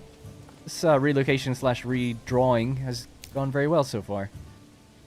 Small stable is complete. Nice. Don't think we need another ox. Horses maybe for plowing. Maybe. I heard it was for traders. Well, I just know that you could be right. The trading post has an option to order a horse, so maybe they utilize that. So we'll buy one, test it out. That's what it's all about, right? Playing around and seeing what happens.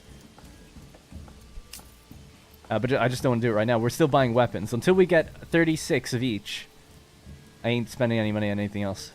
All right, we'll just keep speeding up time. If anyone wants to zoom in or something, let me know. If there's any details or things if you've got any questions or things you want to see, just let me know. See you later, Rabin. Sorry that I didn't see that until now.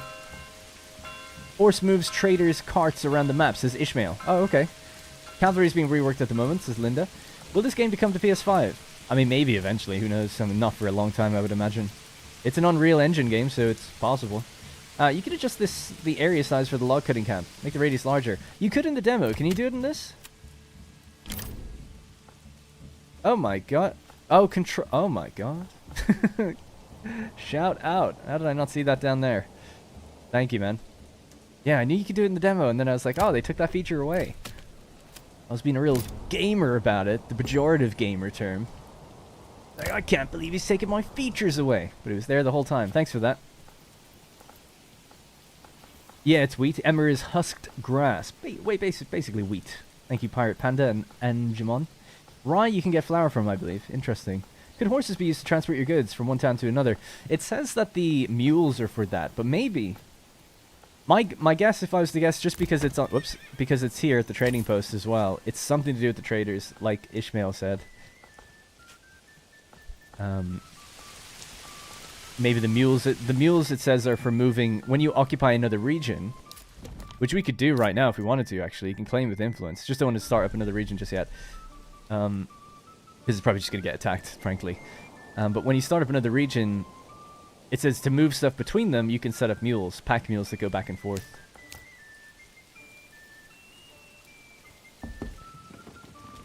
Family members joins one of the settlers. Awesome. 24 families.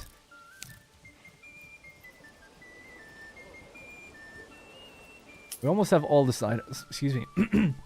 sidearms we need. We do need more firewood, though. We're getting a little low. We're getting up to winter, so it's going to get, the demand's going to increase, and we're selling bits all the time, too. So, Woodcutter's Lodge, please. We'll just place it somewhere just down here, and we can chop away all these trees. Should be basically connected anyway. There, high priority on that, please. No one's moved into this market yet. They're still supplying out here, predominantly. Now, our new storehouses are built, so we can start decommissioning the... Oh, no, they're not. They're going to be paused now, actually. We've got 5 families on building. Surprising it's taken so long. Because the material's not really a problem. All the oxes we have. Band of Raiders was seen. A unit was spotted. Here we go. Another 36 moving in. And this time... So we're looking again. They're really far. Previously they came in here. But it is random. They could actually be right. They come in from our region. But we've got... I'll keep an eye on that one. We've got a little bit of time to defend. Or build up our defenses. They should be happy we're relocating over here. looking away into our little corner. Yeah, I think horse is definitely for combat in the future. I just don't think cavalry's in the game at the moment. My PC again.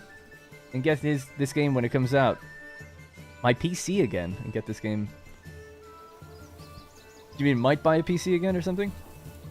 But yeah, the game is also going to be on Xbox Game Pass. I recommend people just try it there. You know, it's a relatively risk-free way of trying it. Or support the dev if you like what he's doing. You want him to stick it to the man in terms of the other companies that don't really make games like this.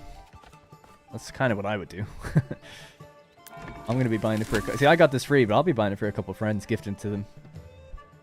Don't they sell rye bread in your in-real-life grocery? I couldn't tell you. I'm a millennial. What do I know about actual things, you know? I go to the grocery store and I just grab whatever's on the shelf without looking. I'm not even joking, by the way. I don't really eat much bread, to be honest, but I just go grab... I live in England at the moment, so I get Warburton's bread, and I get the half and half. I don't know what's in it. Never really looked. I'm the unluckiest gaming PC... I am the unluckiest gaming PC hardcore fan. I've always wanted a gaming buddy. And just when I was about to try this game, my computer died. Oh, no. Oh, man, that... Yeah. I mean, all I can say is I've kind of been there. Where, I can't remember what it was, but as a content creator, it was doubly impactful. Because some game was coming out last year. I can't remember what it was. It's something big that I really wanted to cover. And my PC died, like, a couple days before it was out. And I couldn't make videos for it, and I couldn't play it. And obviously, my entire job was thrown into whack. But it was that kind of thing where it was the worst timing, you know? Like, okay, I can handle my PC dying at some... if it wasn't a super busy time or something. But that was the worst time to happen. And as a gamer, I couldn't play the game I wanted to either as well, you know? Alright, they're actually moving, which is good, unlike before. What are we low on? Food is fine. Fuel is low. That's why we're setting up that building here. Alright, get 2 people on that. And start chopping these trees. So you can do this as well, can you? Oh my god. Such a game changer. Nice chill music now. Alright, large storehouse. We'll put a family on that one. Gonna take a family off of this one. Probably take 2 families off that one, to be honest. And the granary as well. Get out of here. Put them on this one instead. So approval might drop for a little while we're not going to be supplying the market with the storehouses anymore. But when these get done, it should be okay. Still got a little bit of time before the bandits are here. What kind of weapons do we have? We've got 35 sidearms and 18 shields. So that means we can only field 18 militia plus the 5 men-at-arms we have. Which I think will be enough to defend. We'll pop them out when they get to about here, just so that we can stand and recover our stamina. You lose stamina very quickly, just moving a little bit in this game. Let's upgrade that to a large. Well, we'll leave it for a while, just put some people on it for now. 158 in there. We dismantle that? Let's just do it. I'm hoping that the berries that are here on the ground can get prioritized to be moved now. Quickly, please. Same with this. This is all their weapons in it, actually. Oh my god. Yeah, won't destroy that just to prevent messing with things. Oh yeah, the tannery. Get that building out of here as well, and we'll build a new one further down. What does this one do? A weaver. Wool to produce yarn and flax to produce linen.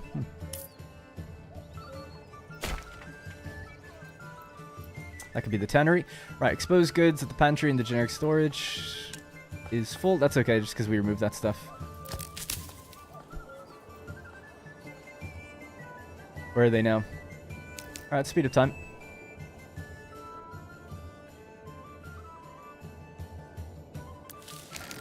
Oh yeah, you can actually say don't accept anything. And they'll start moving these things out of here. Whoops, sorry. I think my PC dying was more painful than my girlfriend cheating on me and running away with my money, because the PC never done me nothing wrong. That's funny. You're loyal to your PC and the PC's loyal to you back. No PC gonna walk out of your life and say, I'm gonna go hook up with the PS5 now. Yikes. Got some issues to deal with there, I think. Hey, Topican. That's funny, though. Rye bread is common in the US. Makes a nice whiskey as well. Yeah, I've heard that. I'm a big fan of whiskey. Although, again, I wouldn't say I'm a connoisseur to the point where I know my whiskeys very well, but it's because it's quite expensive. I just kind of take what I can get. But there's a few particular ones that I have as favorites. I have them on my shelf behind me. Alright, the attack is just waiting for them to get to the open field, then we'll muster the boys and hope for the best. Alright, I consider them in my territory now.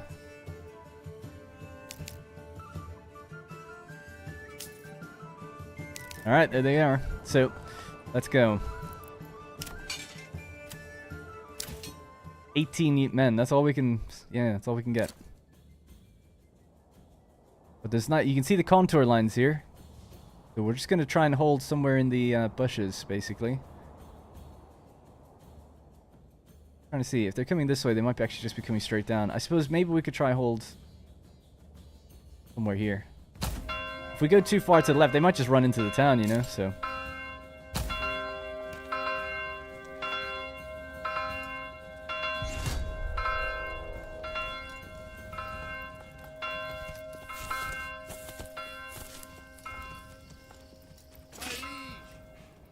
They're split and coming from everywhere right now.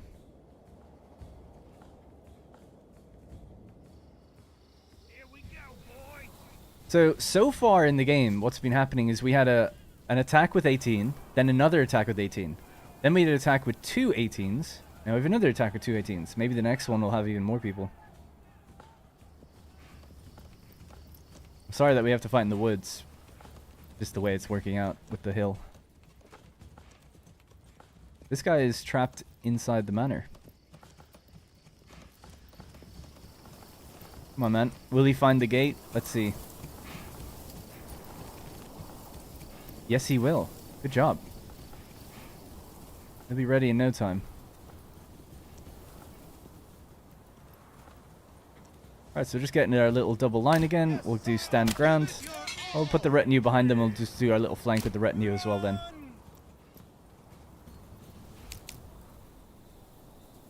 Getting brighter at least, so that should be good. And our effectiveness is up to 114%. And that's going to be because, can we check why? In-home region experience. They should also get a bonus when they're on the hill, once they engage. How's everything else right now? Approvals through the roof, loving it. 24 capacity, 18 families, so we should be growing still. 2 families per month. PC gamers greater than console gamers? I'm going to say some fairly unfavorable things here. I prefer console games, but, you know, that's just me. I prefer consoles to PC, but I obviously love PC games, but I think PCs are a nightmare to work with, personally. Consoles, you know, you just sit down, it works. It never have any problems. PCs for me break all the time, or they're buggy, or there's things you have to do to get games to work. It's a fucking nightmare. But obviously I love things like mods and Steam and loads of PC games, but if I could just have everything working on a console, I would just play on console.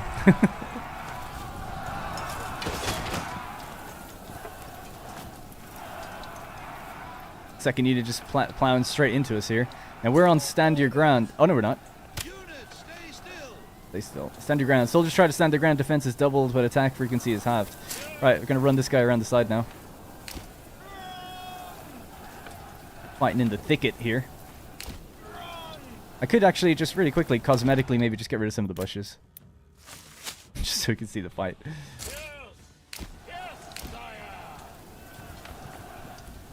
We're going to be doing a very slight run uphill. These guys are on push forward. I'm going to put them on balanced, because there's so many. Right, we have 18. They've lost 2 men, 3 men so far. Just hit them in their back. Our effectiveness is 26%. What? Fatigue, low ground, and cohesion. Oh man, that's not good.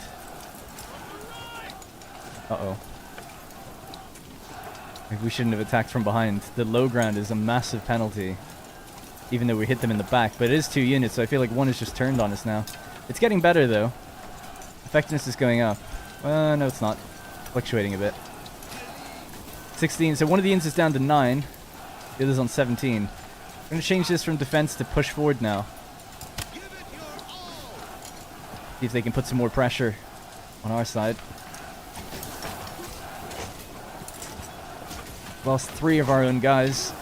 They haven't lost anyone in the men-at-arms unit, but they're not being very effective where they are right now. I'm too afraid to pull them back and reorientate. I think they might lose men doing that. You just have to commit to it.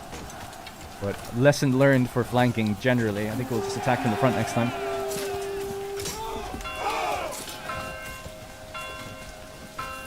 Alright, 14, so 19 v 8. Looks like we have them. Alright. Alright, well, we survived.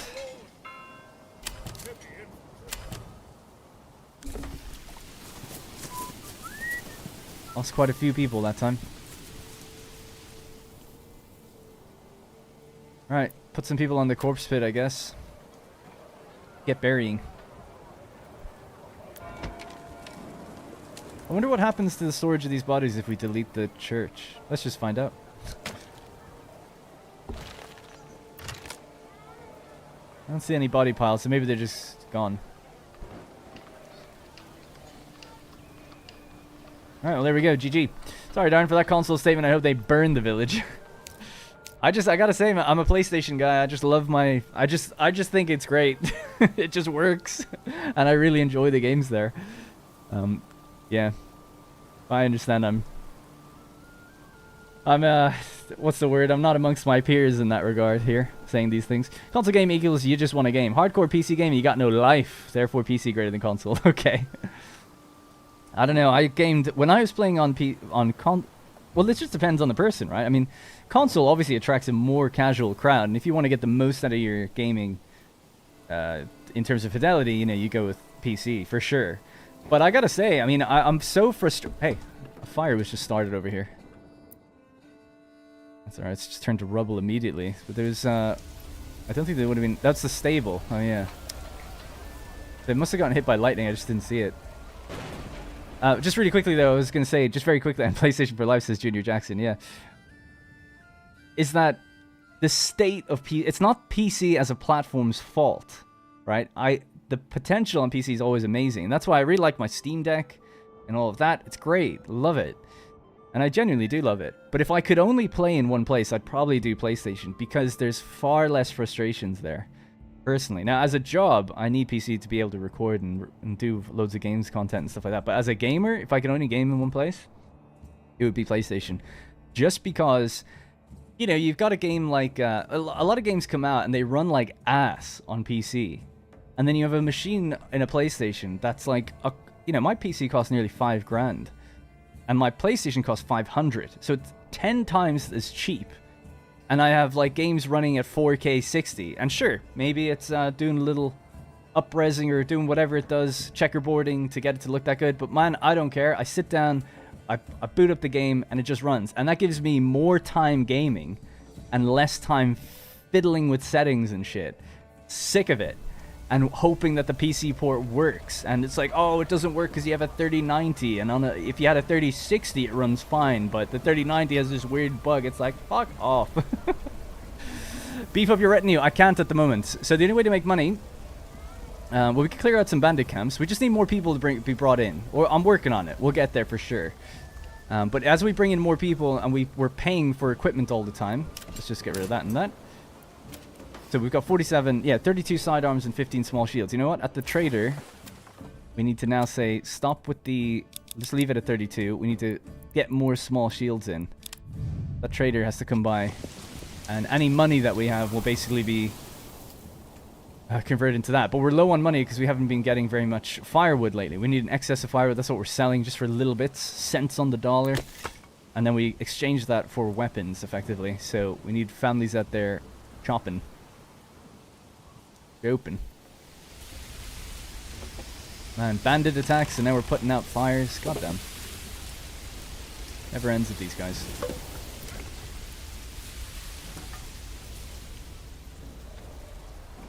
Because yeah, having weapons is just so important right now. Having retinue is also good, but we need 50 treasury money in order to do that. If we taxed people, our approval would fall. If our approval falls, people wouldn't, our town wouldn't grow. So I just can't tax them yet. Now the other way of making some money is going out and clearing out the bandit camps. So one there, for instance, one is here, not that far out. And you probably only need about 30 people to do that. So once we get a unit together, a full unit, like a full one of these, then we can go out and it'll be a snowball effect. We'll be able to make enough money to get another unit very quickly. So we'll do it. And yeah, like boost our retinue and stuff like that as well. Fire is ended. Good. It's gone now. Man, raining so much. Anyway, a lot of PC gamers also tend to learn to create their own games. A lot of console gamers do too. I think you'll find most game developers actually come from the console space in terms of their interest for games. But obviously you make games on PCs. But yeah, modding is a huge thing, obviously. That's the thing I would miss the most if I could only game on console. It'd be like mods. The potential for mods would be quite upsetting to miss out on that.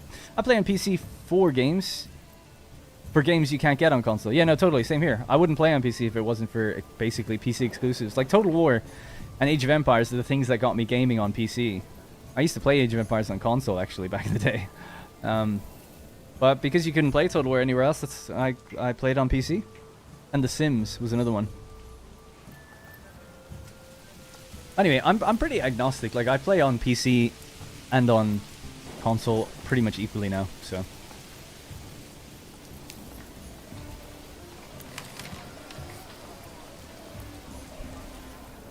Find a storehouse.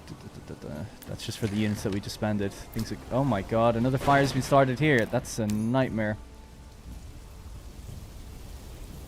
As soon as a fire starts, the house just becomes rubble. There's nothing you can do about it. And it's more just about them putting it out to prevent it spreading. But that's what happens when it's super, super bad weather. I love our one lone goat here. It reminds me of like Jurassic Park or something. Just like the heavy rain and the goat.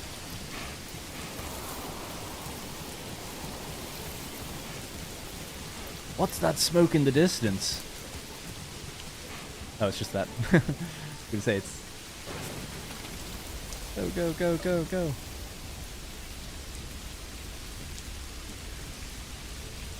I'm not too worried about it, but it just takes more people away. Another fire broke out? What the hell's going on, man? This is too random. Damn. There's a family assigned to that one. We actually have 90 timber, so I think we're good for a little while. Just let more families out and just try to fix these problems.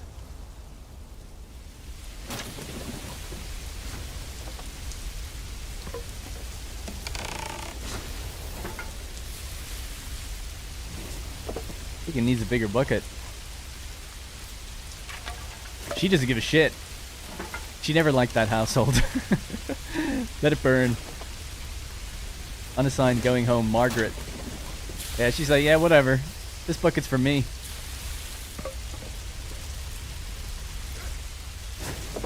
Used agnostic in a sentence, instant follow. I get comments like that every now and then where people are like impressed with some of the words I use. I think in one of my series, in the first episode, I said something like, you use this to, or the developers have used this to obfuscate something. And one person commented like, oh wow, you used the word obfuscate like instant like, and then like 20 people liked that comment. It's like, okay.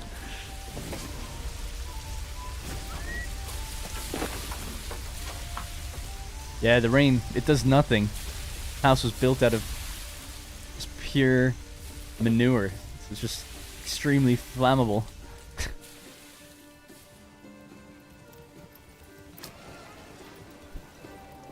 I can't believe the distance from that market and these houses all have their stuff. That's kind of crazy. I almost wonder, is it...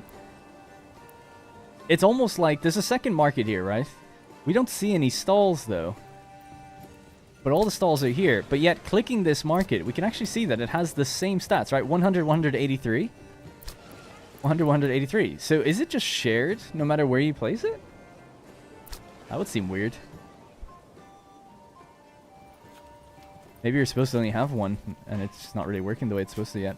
How many do we brought in? We still don't really, we're not really buying small shields yet. I guess we only have a little bit of money.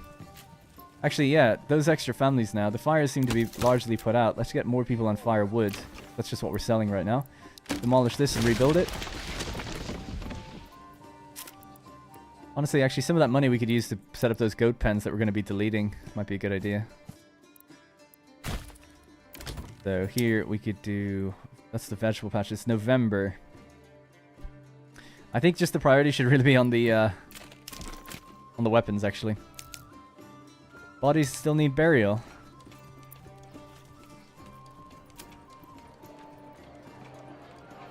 Where are they? They're still over there. Collecting body, transporting. Okay, so they're doing it.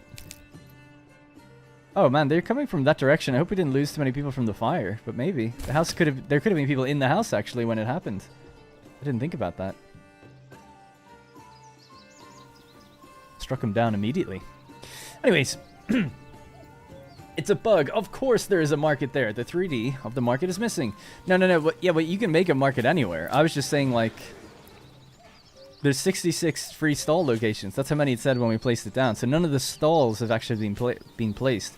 I'm just thinking like, oh, does it work as like a magic chest? Sort of like whatever goes into this market appears at that market, and therefore the houses around it are getting what they need. You know, that's kind of what seems to be happening.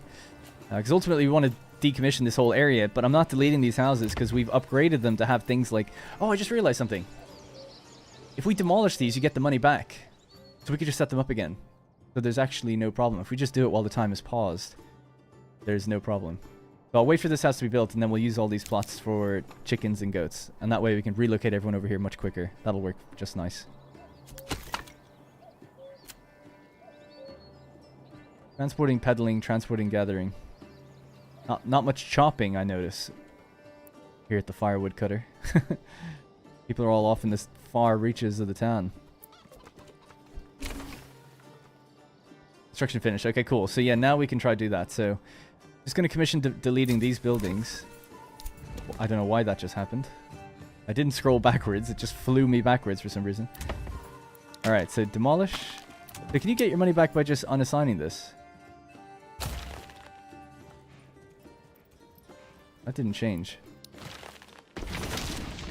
What about this one? That did change. Okay.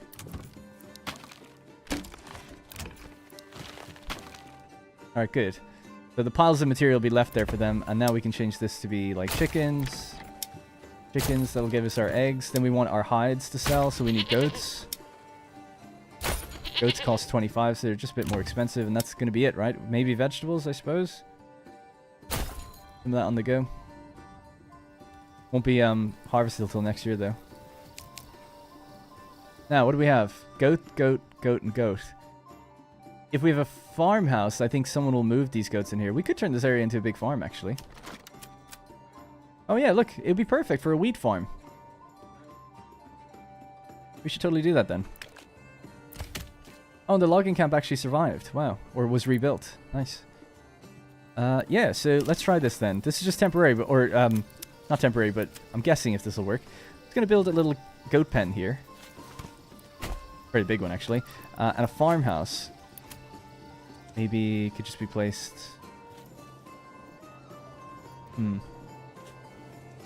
That's our good fertility all along here. This is still okay, actually. So we could even... But this is then the market, so we want houses really here. We can always just move this, but I just want to pop it down somewhere for now and see if we have a farmhouse. Do they tend to the livestock? Provides pasture space for livestock, but I don't think anyone's going to... A sheep farm. Alright, we'll just pop it here for a moment. I'm just curious to see if they'll move the goats if that building is built. Now what I could do, maybe just as a quick thing, just to make sure they don't run away, because they can run away, is just to wrap this around them. I have to go to here because the... Oh, it's so annoying. The log piles are in the way. Right, so we've built a little fence around several goats. If we give it a bit of time, it should say that they're actually in here now. But I'm hoping if I remove that, we have a farmhouse, they'll move them to this pasture, I think. Oh. Oh, apparently we don't even need the farmhouse, so fuck me. Alright, never mind then. They'll just be moved automatically. It's all good. Alright, we're still getting rid of the bodies. That's the thing that'll affect the approval. Still 15 out there.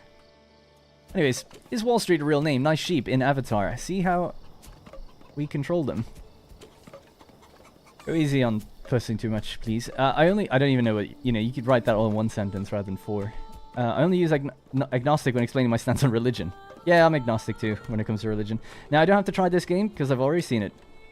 Yeah, totally. That's kind of the point. Darren now sits reading the dictionary at night to expand his vocabulary further. True story.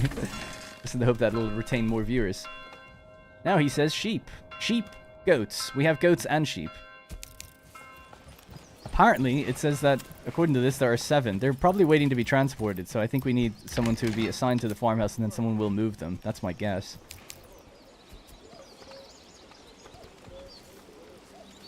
Some sort of livestock handler. Stocks damaged by weather. Supplies. Some eggs have been lost.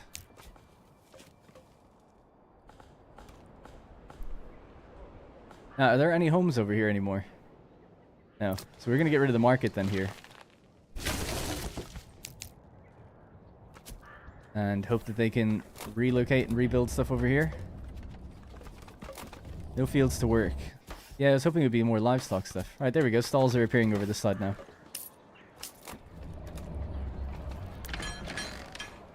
Yeah, no fields to work. That's fair enough. I guess they don't... I don't know who moves the...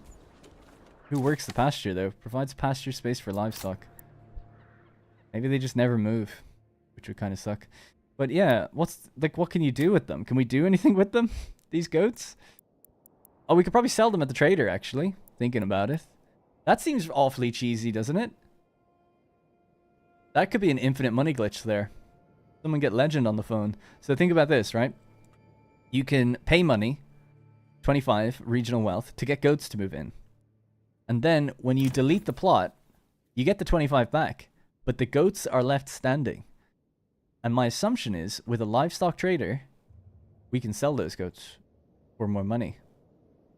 Not that I'm trying to cheese it, but it'd be interesting just to find that out if that's possible.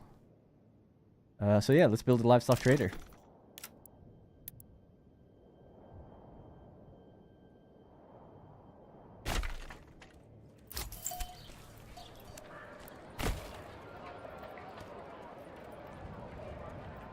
Bird.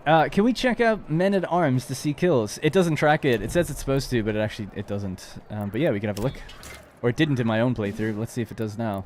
Defeated foes. Doesn't actually say anything. Speaking my language. You want to find a scalable exploit? People who find exploits in games should be lined up and shot.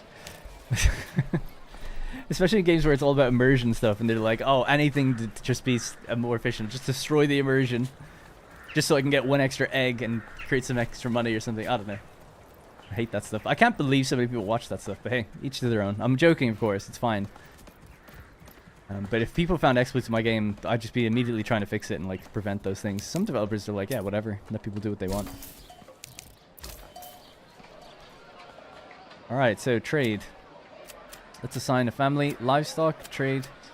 So. Oh no, there's no goats here. No infinite money glitch for us. Pasture space 0 out of 4. Stable space. So we can trade for oxen, mules, horses, sheep, and lamb. Lamb. Here we have... Well, I don't think they do anything then. It seems like they just don't do anything. So maybe we'll just get rid of the pasture and let them roam free. Because I don't like them just standing there. You can't get anything from them. No one can work a pasture. It's just to provide space for the trader if you want to sell them and bring them in. So in that regard, I think it's... We'll just say goodbye. Enables trading of livestock with trade points and other settled regions. Oh yeah, we could move them to other regions maybe. Yeah, I don't know. It's worse than the devs overfixing to make it so tedious going forward. Yeah, I agree with that. I'm not talking about nerfing things. I'm talking about fixing exploits, like things that are actually broken. The goats are frozen. They are indeed. All right, we're going to get rid of the pasture. Pause that building. Just let them go. Let them reign free. They'll go eventually. So requirements not met for approval. Fuel, food variety, and clothing. 3 meat, 39 berries. Yeah, we're getting actually kind of low on food, actually. Although we should be getting eggs and things soon. How's that meat doing? They're still out there hunting the animals, right? Yep. They just have to bring everything over to the new granary and the new storehouse. We should probably have a road that connects over to there. And then we'll delete all of this and we can set it up for farming. In fact, it might be good to start that process now. So we could delete this, get these things moved. It is winter, we might lose a lot of these things, but I don't know. What can you do? There's no more dead bodies, so we'll just get people off this. The logging camp, we'll just leave that there unassigned. The saw pit, no one's assigned to it anyway, so demolish that. Woodcutter Lodge, delete that one. Forager Hut and Forester Hut, we'll keep those where they are. Actually, the Forester Hut doesn't need to exist there anymore. Alright. Freed up 6 families to kind of move all these things around, relocate the town over to this side. We're going to lose a lot of stocks because of bad weather, I guess. And the oxen are still doing their thing. We'll have someone guide them more permanently. That was a big purchase. What did we get? Oh my god, I'm after losing... Please tell me. Yep, we're after losing a bunch of our weapons. That's tragic. They must have just gotten destroyed.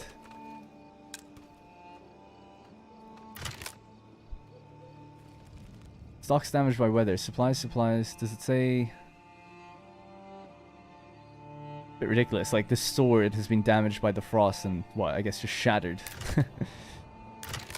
Yeah, I guess so. Oh well. We couldn't move it any other way. I was trying to tell them. I told them to unassign it from that storehouse. They didn't move it then. So I just thought I'd delete it, but I probably should have done it in March or something when the weather wasn't so bad. But oh well. Learned the hard way, I guess. It's going to be tough to recover from that. Because the next attack's only going to get bigger and we've only got less weapons now. 10 shields. We can only field 10 men. That might kill us. So we'll see how it goes. Yeah, they were in the large one over here. I thought they'd just get picked up and moved, but I guess not. We've got 19 sidearms there.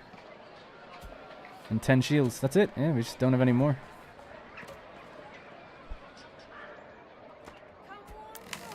Some more people in there just moving things now, please. Oh well.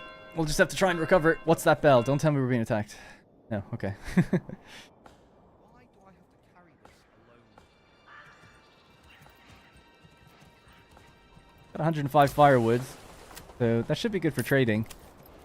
Yeah, we're making little bits of money, so... we'll put another person on this, actually, another family.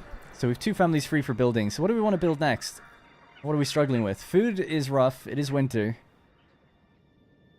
We've brought the meat down as low as it'll go, basically, so we can actually unassign the hunter out here. You're done. Meat, vegetables, berries, and eggs. With that little bit of money, maybe we could get more chickens again or something. I was going to do vegetables here, actually. Yeah, let's just do vegetables. It'll take a while, but it'll be worth it in the end. Maybe more temporarily, we'll go with... Ah, we don't have the money. I was going to say chickens there. By the way, the size of your plot matters to the yield that you get from it, so that's good. We have enough to last through the winter for food, so that's okay. Could be worse.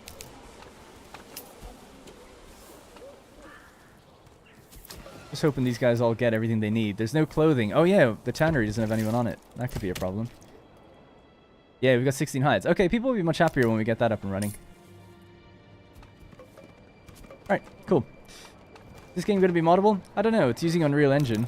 From what I looked at, there wasn't any files that you could access at all.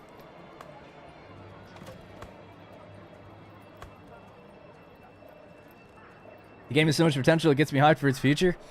Yeah, I mean, I agree. There's only so much... I mean, I'm looking forward to the future of it. But I do feel like it could be a very long wait, you know? I would hope that the project manager, Greg, could maybe... hire people and just like start tackling multiple things at the same time, because it seems like he's really wants to just kind of do everything himself. I don't know the full development story though, but maybe he does get other people in. But it seems to me like you could probably have someone do all the UI. You could probably have someone do making new building models. You could probably then have someone working design, probably him, right? someone then working on code. Like, even just 5 or 6 people. Keep it nice and lean. You know, you'd imagine this game's going to be successful enough where you could maybe do that for a year and see how it goes. And just contract them. And I'm sure you'd have no shortage of people who'd want to work on it. Will there be multiplayer? I don't know. No indication of that at the moment. Hire me, Greg. I'll work for free. Just send me a new gaming PC. Alright, so just to do a little recap of as to where we're at now. We're relocating our old town from there to here. There's some teething problems with doing that. We're hurting our supplies a lot and we're quite low on food. But the idea is that there's actually great fertilities here. So we're going to set up big farms. Or at least that's the plan. So a lot of the buildings here I kind of want to remove or... yeah, set up other variants of them over here and then just like delete them. We'll set up another... I hope we can have a second trading post. We'll set up one along this road. Interesting to think about putting it there. We'll just put it down here for now. Across from the manor, where our other livestock trading post is.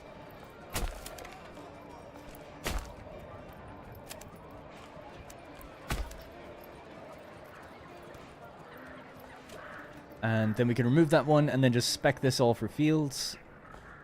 And I don't know if you can actually delete the corpse pit. I'm guessing you can, and maybe the bodies just go with it. That'd be nice. Logging camp then. We need to move everything out of there. We need oxes to work on that. But we have to just get those other buildings built first. This ox is still... there's no one working this, and there's been ox bringing things in and out from the woods for so long. So many trees were felled, but they weren't brought in yet. So we just have 129 timber. It's a kind of ridiculous, actually. We should get building a lot more houses just for fun. Right, so let me just check fertilities again. There's good wheat fertility around this place, too. So I was going to build a row there, but I think the fertilities would be too good for that to do that. It kind of ruin that area. So we'll start building maybe over on this side. The opposite side of the market anyway, so makes sense. Yeah, let's do it. We just go with a massive plot, please. See what would happen. Oop.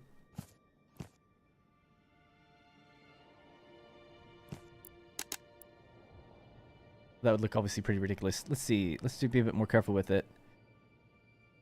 Probably have a house that's on the side there, but maybe we'll just have a bit more like a row here. I'll go a bit further back.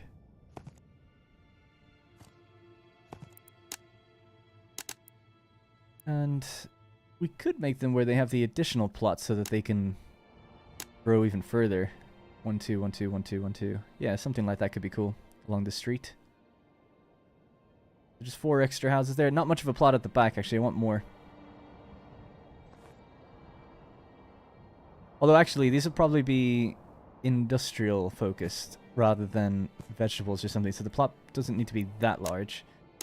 Something like that would probably be enough. That's room for a workshop. Yeah, okay, cool.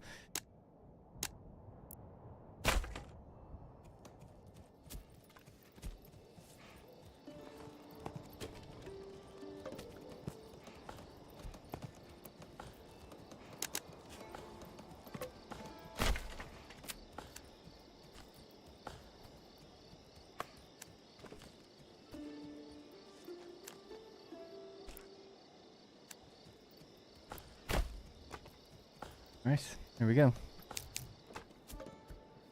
At least approval's good. People are moving in every month. Every month that goes by, we get more people. My fear now is that we're going to get attacked by a bigger band of people, and we've got very little in the way of weapons and stuff.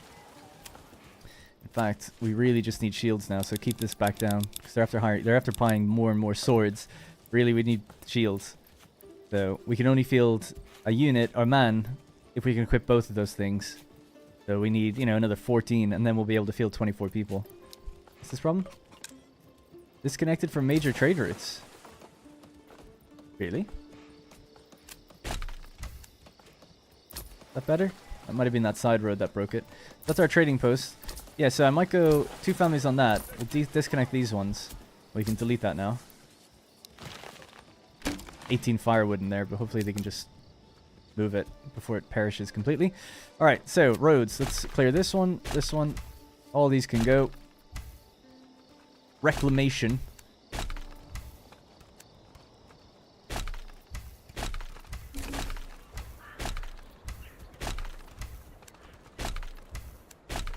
What is that? Oh, it's a little well. Forgot about that.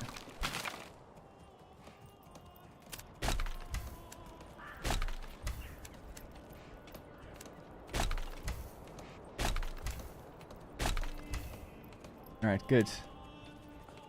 Okay, so now looking at the fertility, Emmer. Can we get rid of that road, actually? I don't think we can. I think that one... Oh, no, we can. Never mind. I don't know why it's taking multiple clicks. Ember fertility. So we could build a road going right along that. Oh, I wish I could keep the fertilities on while we build the road. Somewhere like along here.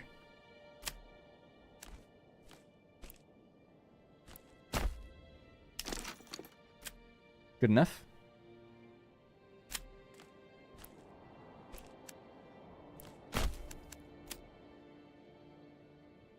The hell was that? Oh, I opened a G-force overlay. Sorry.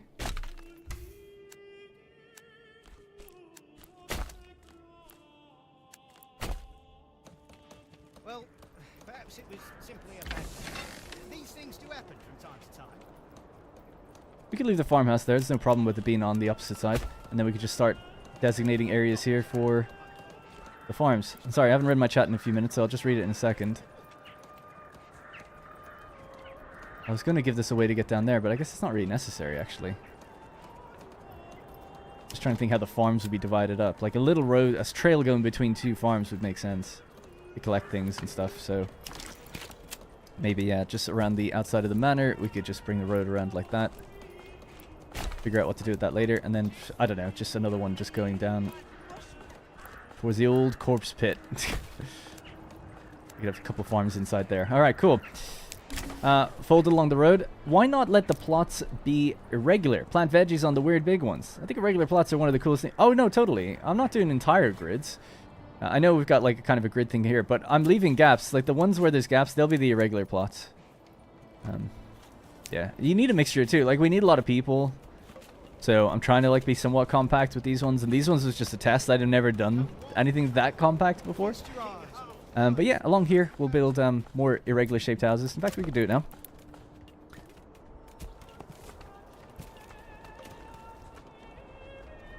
And just see what we get, I guess.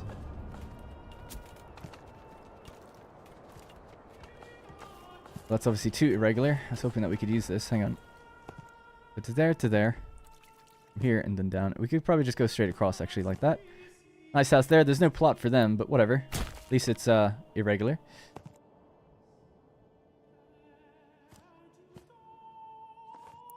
You could have 3 together like that, or if we want, we could just do, again, just maybe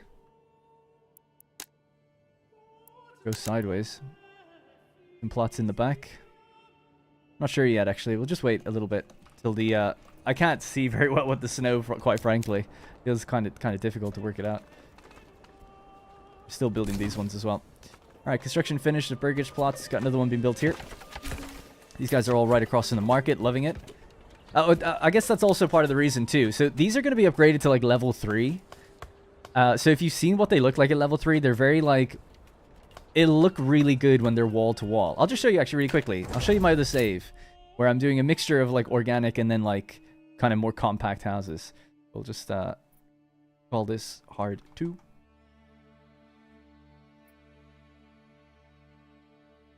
Because, trust me, I'm all about the aesthetics. Like, I really am. I'm not an efficiency gamer at all, as you can probably tell. But the idea with aesthetics is when these are leveled up and they become kind of wall-to-wall, they should look awesome. Jamie Kell Burns as well with the super chat. And he said, thank you very much for that, by the way. He says, gotta leave the live early again to finish up the sim rig. This sim rig. Oh, nice. Thanks for all your hard work and hanging with us today. Bailey's on... Hey, appreciate that. I might have some Baileys tonight, actually. Thank you. Yeah, kind of curious, actually, what kind of sim games you play then. Just what sim rig is it? 'Cause it could be a big truck setup. It could be a flight simulator, something like that. Anyway, so these are the level 3 plots I was talking about. So having them next to each other in a bit more of a uniform fashion, as you can see, I would like to think that you'd agree, they look great as like wall-to-wall buildings. And they wouldn't be wall-to-wall if we had them, you know, a bit more random. So this is a joiner's workshop. We could maybe upgrade this to level 3 just to see what that would look like, right? These are all level 3, but this would be one of the more irregular plots on the side of the road, and we can see what that would look like in a moment. But yeah, coincidentally, it's winter in this town too, but this is my Let's Play town. And basically, we just have row housing out here, row housing here and here, and then some bigger plots just on the curves of the roads. And the idea is that as we go wrap around the back of the church and stuff, because my market is here, yeah, they'll be further out from the market, so they'll be more natural looking houses, I guess, because they're probably not going to be as easily upgradable.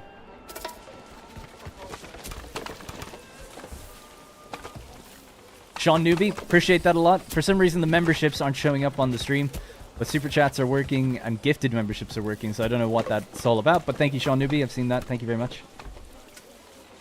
Don't forget to place a new well. Already did, actually, so they should be good in the other town. Maybe, there we go. So that's upgraded. That actually looks quite cool, right?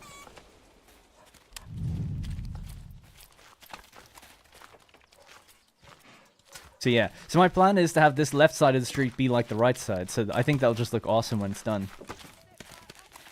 And that's, I guess, my long-winded way of saying like why they are as compact as they are and why I've done it that way, rather than completely unique plots that are really organic with random roads everywhere.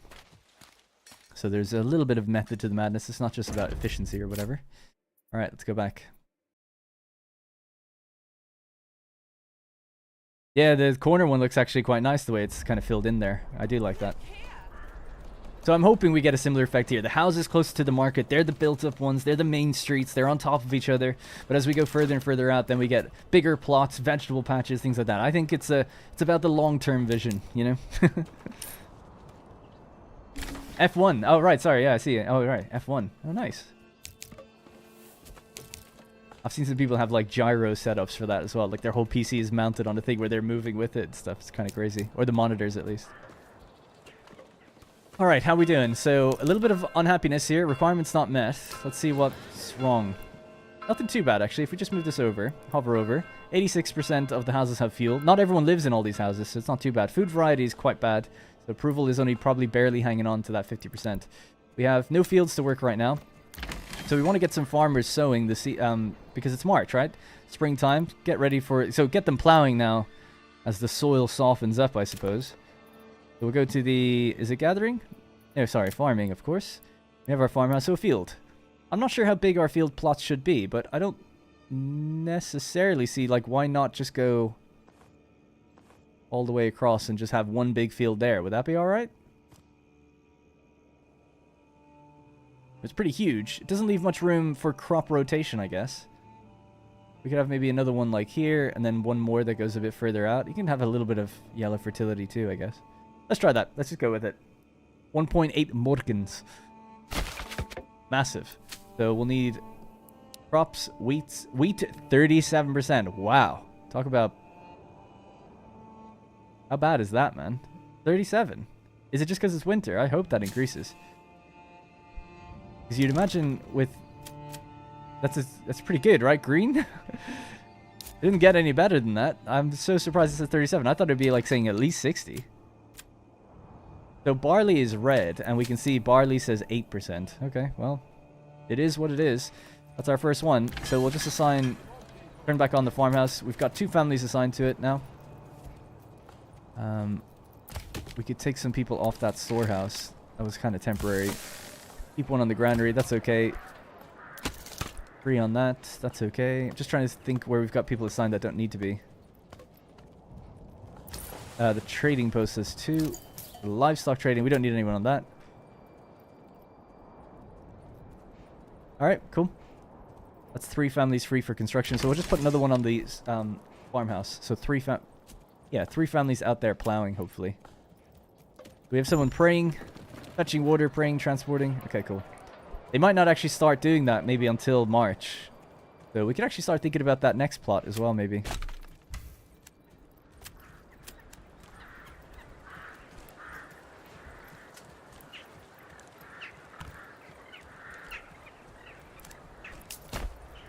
Go, and now we can bring this across and make the next farm. We just have one lone. And what is this? Oh, just a storage supply pile. There's actually nothing there. I hope that gets removed, because sometimes they can be bugged. Then we have our logs. God, it's so bright. Perfect fertility territory. Yeah, maybe we could delete that forager hut, actually, and move it further in. Just to get out of the way of some of the good fertility here. At least our fields should look nice and organic. I'm gonna just redo these roads so it makes sense.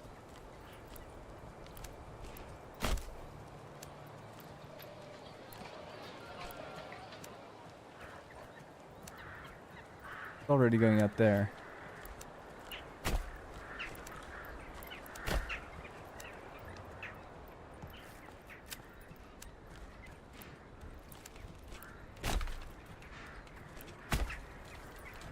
I don't like seeing the trails brushing over each other like that a little bit, but whatever.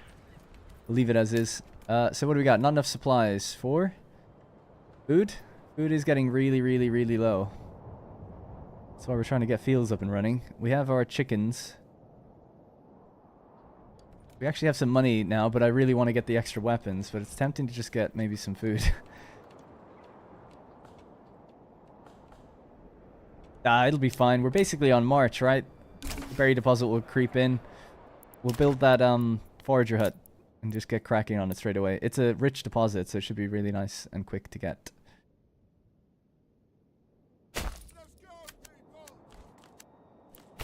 Alright, cool.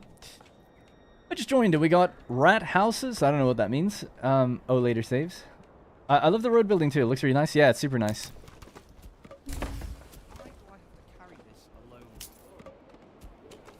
Hey, we made money at the farmhouse? What was that about?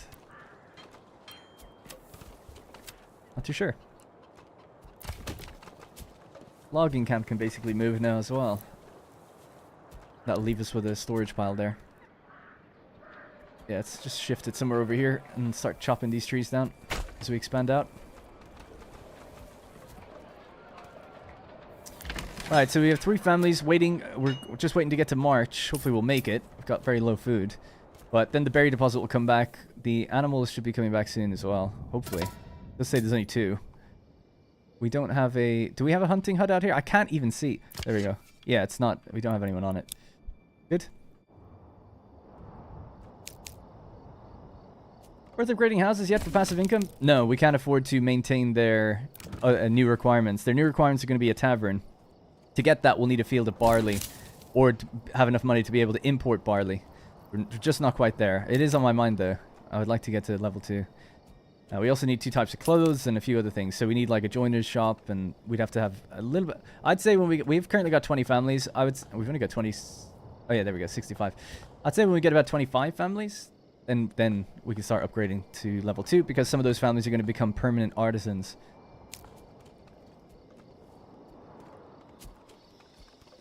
Alright. Snows are clearing. I'm hoping to see lots of people going out and get plowing. And I'm also kind of hoping to see that the fertility climbs somewhat of this farm. Although maybe not. It's just this 37, which is kind of sucky, to be honest. Yeah, so that's a problem. If we can't get rid of that, we've got real trouble. Random supplies there. Because I can't build a farm, this will be in the way. Removing little bits of road I'm spotting. Because I want another field, obviously, for like barley or something, so... Or, well, this is going to be more emmer. That's fine. Flax for clothes. This is why you have multiple regions, right? We go to a different region to get this stuff. Bit of a barley down here, even just a small one. Might be enough to make enough malts and then get ale going. You don't need that much, so that's a potential. So I'd say, yeah, let's set up a little farm down here. We don't need another farmhouse. We could just have a lower priority on it too. The field for barley. I don't know. Big... Well, actually, I suppose we want to do a road first, and that way it can look a bit better.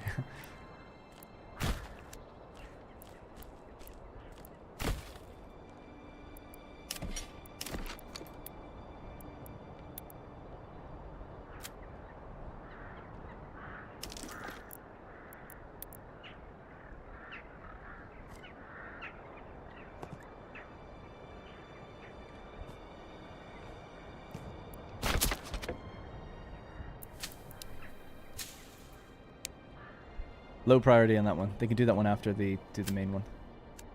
Because it's going to be quite far out. I'm just trying to think, how should we get over there? The road here that could go along.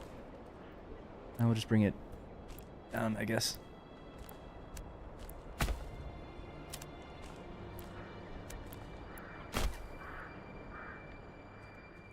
Alright.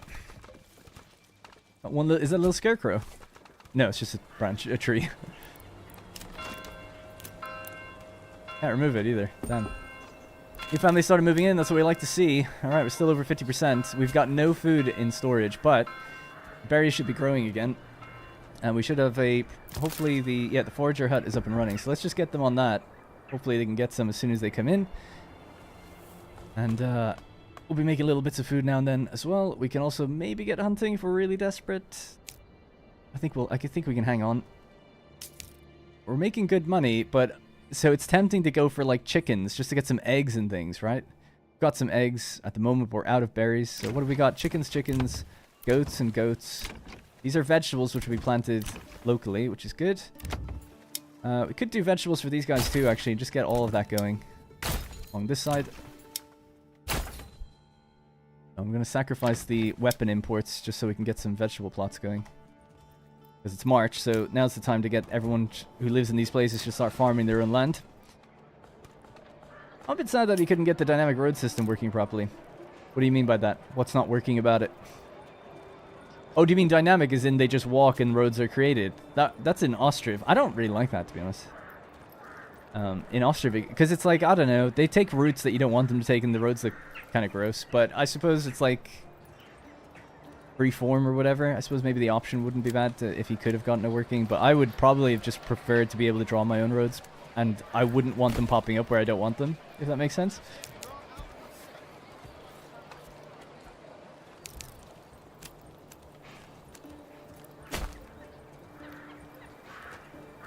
Hey, there we go. They're plowing away.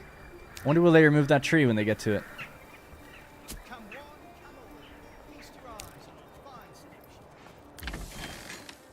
Yeah, let's assign more families, because you can take them off when everything's done. We have 2 unassigned, so 131 timber, still have loads. 40 planks. We could build a sawmill and just get cranking on that. How are we doing for commodities? Don't have any. Yeah, our economy's not so good.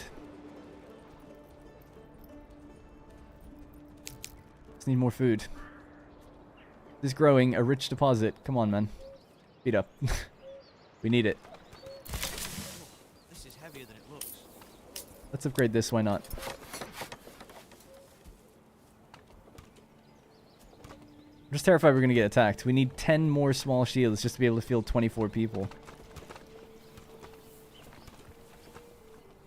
Oh, there we go. There we go. Look at that. Straight away, they've bloomed. Blossomed. We're going to be living off berries for a little while, but it's going to be good.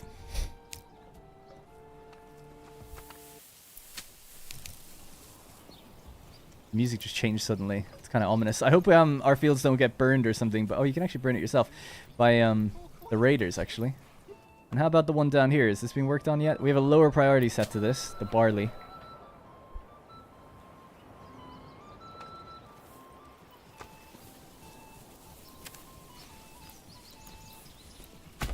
Maybe put a pasture in that little group there. That could look good.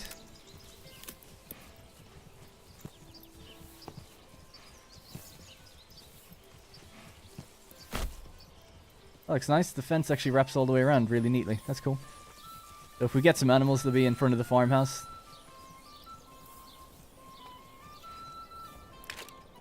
Alright. You got counter till crop is ready. Yeah, so we've done our plowing now, and then they're sowing at the moment, and then we have the crop growth here, and then the harvest progress. So I was just wondering with this one visually if they've even started it yet. But we have a lower priority set to it, so I want them... Wheat is the priority. This is for ale in the future when they get the barley, so it's not nearly as important. The food is more important from the wheat and bread and stuff. And ideally, I'd set up another one out here, but I think we have this glitch. Temporary dump of supplies may be vulnerable to weather damage. It might get destroyed on its own. But that sucks that it's just there, because it's going to prevent me getting another farm. Oh, well, not really. I mean, we could build it in an irregular shape, I suppose, and just make use of... So we have Emmer going all the way down here, basically. So we could, for instance, get a field that starts here. And we just go to there, come up. I can't really do that. Suppose we could maybe start even here. Go to something like there. And then fill in the gap that way. That would work.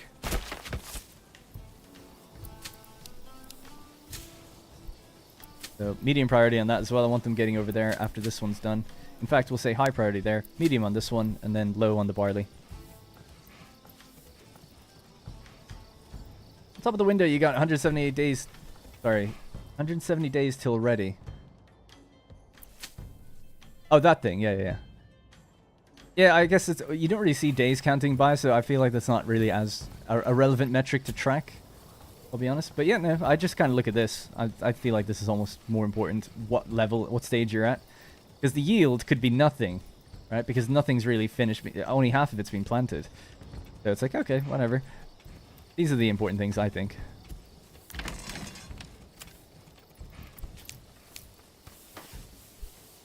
Alright, construction finished of another food stall. That's good. If food stalls are opening, that means we've got food. We're at negative 13 berries. Alright, I think we'll be just fine. And the animals will be coming back, and then we'll have the harvest in September. The only problem is just defense. So we're up to 15 now, so we are gaining. We've got some shields being bought. And we're selling excess firewood. It's fine. Seems like we can handle ourselves for the amount of firewood we have. 3 families on it right now.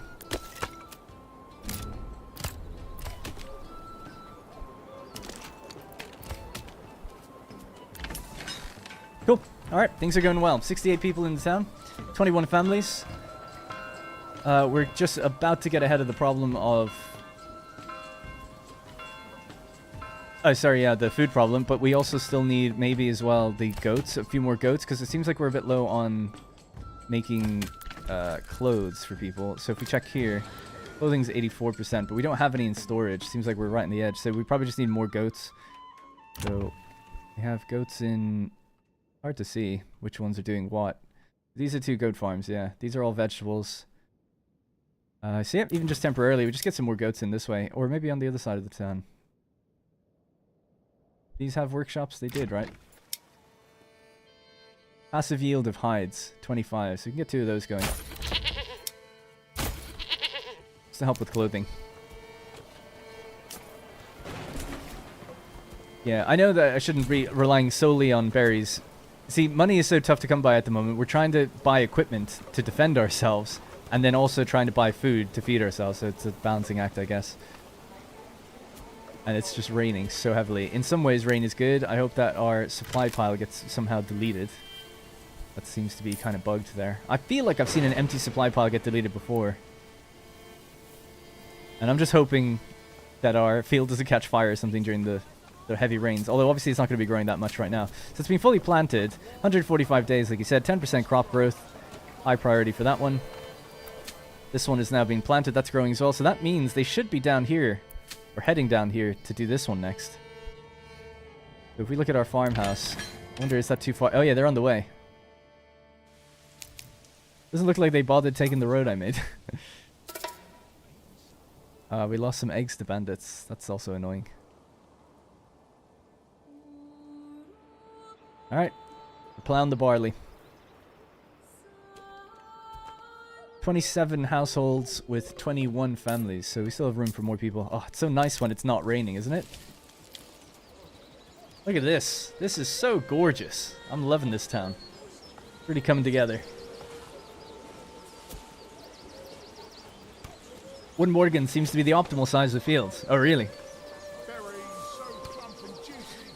Well, I wonder what determines that, because doesn't it just depend how many families you put on? If you had like 10 families on the farmhouse, then they would just demolish the field in terms of speed. Unless he means, or she, whoever it was, says that maybe one Morgan, by the time you start harvesting, maybe some of it goes bad if it's too big or something, because you can't get to it quick enough. That could be the case, I don't know. Put your back into it, Mary, come on. Wow. I don't know if you can see it on the stream. I'll keep dead still. Do you see how high definition the kind of straw on the ground is? Like the flattened grass?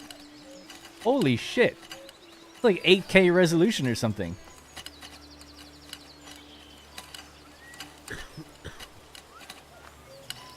It's like extremely high detail. Oh, it's actually kind of 3D. Yeah. Wow. Done a great job on that. It's like unnecessarily high detail, I would say.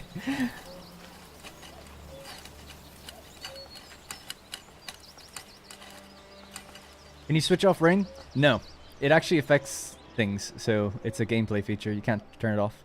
It rains a lot. I feel like it rains every month at some point. Hey, one of the houses. Look at them. This is like, you know the way you have neighborhoods that are kind of competing with each other? I'm sure people know if you have your own house, especially. I don't have one. But living in a neighborhood where people do own their houses around me, you know, it's very much like who has the nicest lawn. Trying to stand up from the crowd a little bit. Who has the best lights at Christmas and all that shit. And you can tell these guys, they take pride in their vegetable plot. They're like, yep, we're all fully planted. You know, what's your excuse? What's your excuse indeed? So, who's living here? Linhard, Conrad, and Endlin. Do you have a job, out of curiosity? They're a trader. They work at the trading place. Okay. So maybe not as busy as some other people. Let's see what their neighbors are doing. And why they're slacking. No one lives there. So that's okay. Okay, so that sucks. No one lives in the ones that are empty. That makes sense.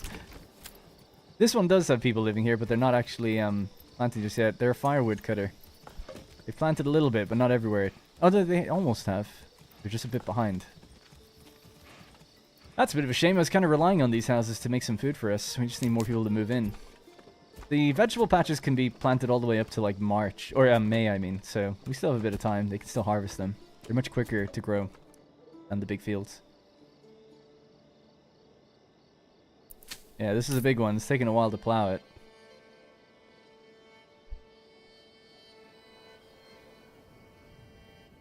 And then once they're all done and plowed, we can just unassign those families and put them to do other things, put them to work on other things. How's our food again? So food is good. That berry deposit, man, that saved my life.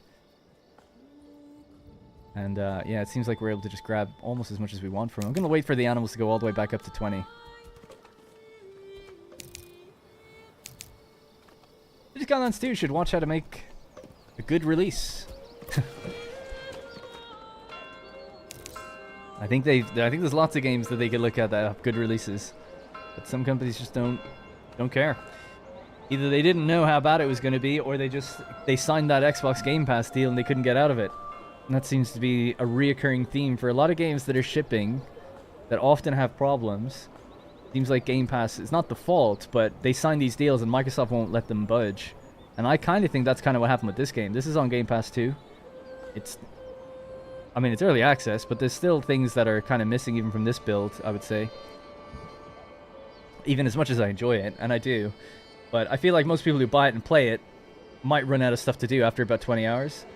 Unless you really just love the atmosphere of the game. Because it's just so much work in progress stuff. Like, there's no AI in the map, there's no cavalry, there's, you know, if you want to be negative for a minute, you know, shout out to everything he's done. I think it's fantastic, and I really like the game, and I'm pulling for him personally. But if you want to look at it from an objective standpoint, you know, something that's charging money that you're buying on Steam relative to any other game, it's like, well, this is every building you can build, right? So maybe a total of 30? That be it? So 1, 2, 3, 4, 5, 6, 7, 8, 9, 10, 11, 12, 13, 14, 15, 16, 17, 18, 19, 20, 1, 2, 3, 4, 5, 6, 7, 8.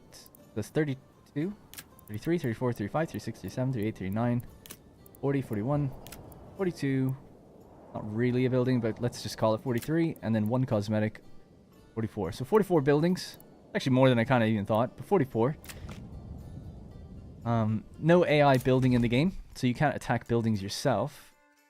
Scripted rebels that come and attack you. 3 scenarios, one that's like just chill building. 1 map, right? It's the same map every time, but randomized deposits. 4 types of military unit. 5 if we include the retinue.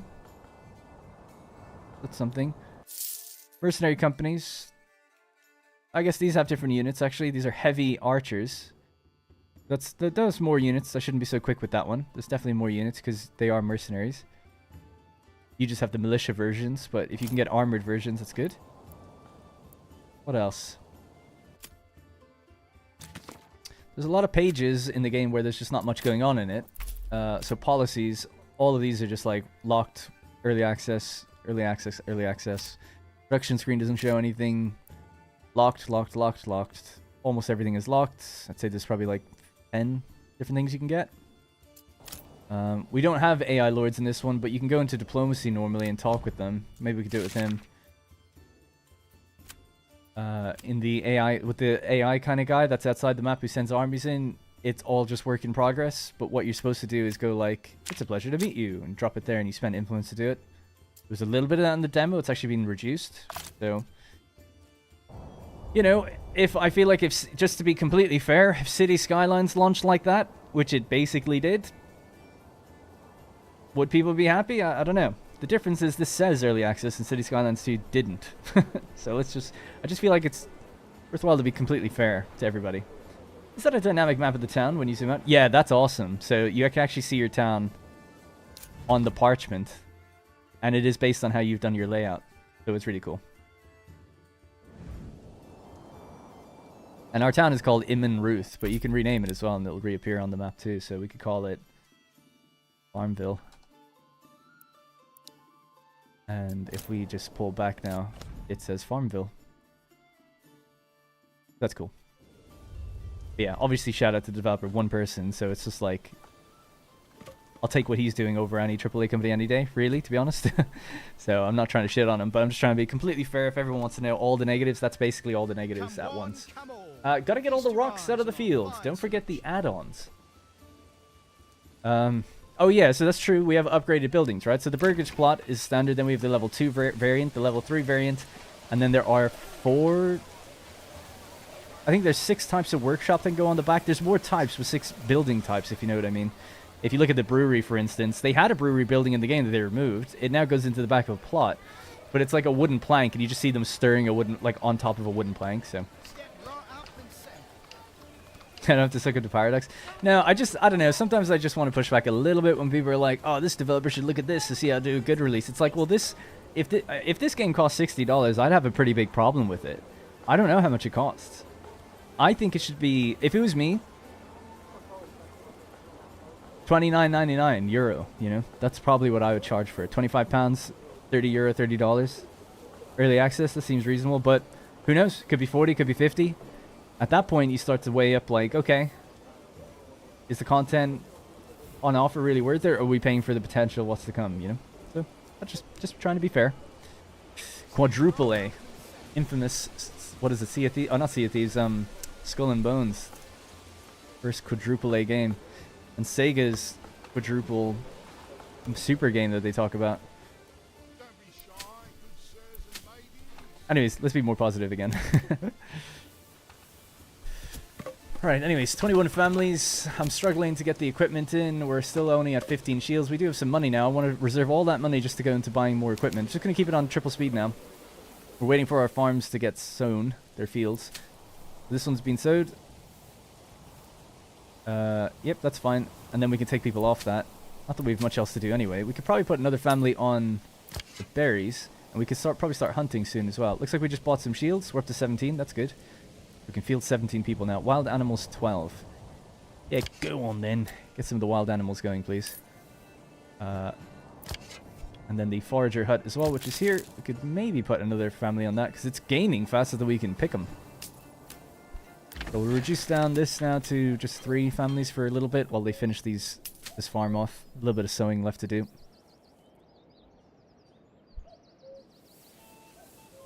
Now, are they going to take... They're going to take the sacks of barley all the way up to this granary. It's quite far. We could have maybe a malt house and a granary down here specifically for that. Oh, sorry. I don't know why that happened. I tried to just lower the speed with the hotkey. So yeah, a little granary somewhere down here I think would be good. And then we can, once it's built, set it to take in that stuff. And then we could have like a malt house. And then we need a brewery. Yeah, so I was trying to think of the other thing I was missing. So yeah, malt house could go down here as well. Why not? Very tough to see, but right around here is good. Turn off that snapping.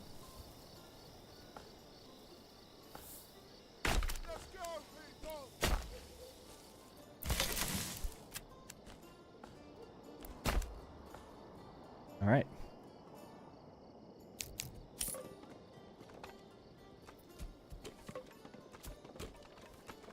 all berries, baby. Berries, a little bit of meat. Some veg has already been actually harvested somehow. Seems really early to be getting anything out of these plots yet. I'll wait for this to release. I'm guessing £34.99. That'd be $40. Yeah, maybe. Yeah, I have no idea. They haven't been told. I haven't been told how much it's going to be. $70 with tipping. I know that seems crazy. So in my Discord, people were talking about this thing that was posted, which is some guy. I don't even know who that guy is, but I guess he's an ex-CEO or something, is he? Anyway, someone tweeted that when he finishes a game, sometimes he wishes he could donate or give more to the creator. He's like, oh, I pay $70, and sometimes I just think it's a really good experience. Oh, the Mikey Barra. That's it. Mikey Barra. And he's, he was saying like, oh, I wish I could just like maybe drop some extra cash just to, because I enjoyed it a lot. I don't know. Some people in my Discord were saying that's kind of crazy, but I don't really disagree with that either. If I was an indie dev, I feel like a little support button in there would be reasonable. I guess if it's a AAA game, it doesn't come off as quite right. But it's an optional thing, he was saying, like, so, I don't know. Is it really that bad? Like, if, I don't know, let's say your game didn't have microtransactions, but it just had, like, a little optional, like, hey, if you really enjoyed it, you could just donate to the dev or something. I don't see the problem. I mean, I think it'd be hypocritical for me to say that is a problem, because I'm a streamer who takes, you know, donations. I didn't really think of it that way, but maybe that's why I feel that way, possibly. Like, if Manor Lords, let's say it was $30, right? And then it had a little button in the main menu, like, support the development. He has a Patreon, so it's like, just takes you to that. Is that really any different? I don't know. Maybe it just becomes different when it's a corporation or it's a publicly traded company. I think at that point, yeah, that probably doesn't make as much sense because it's a public entity. The solution, really, if you wanted to support it, would just be buy another copy and give it to someone, right?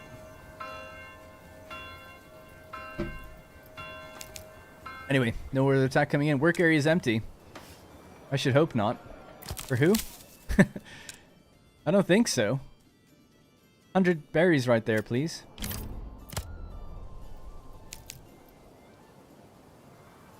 If the game is super successful, I think he will find himself being pulled in all directions. Yeah, I think he finds that already. I mean, just...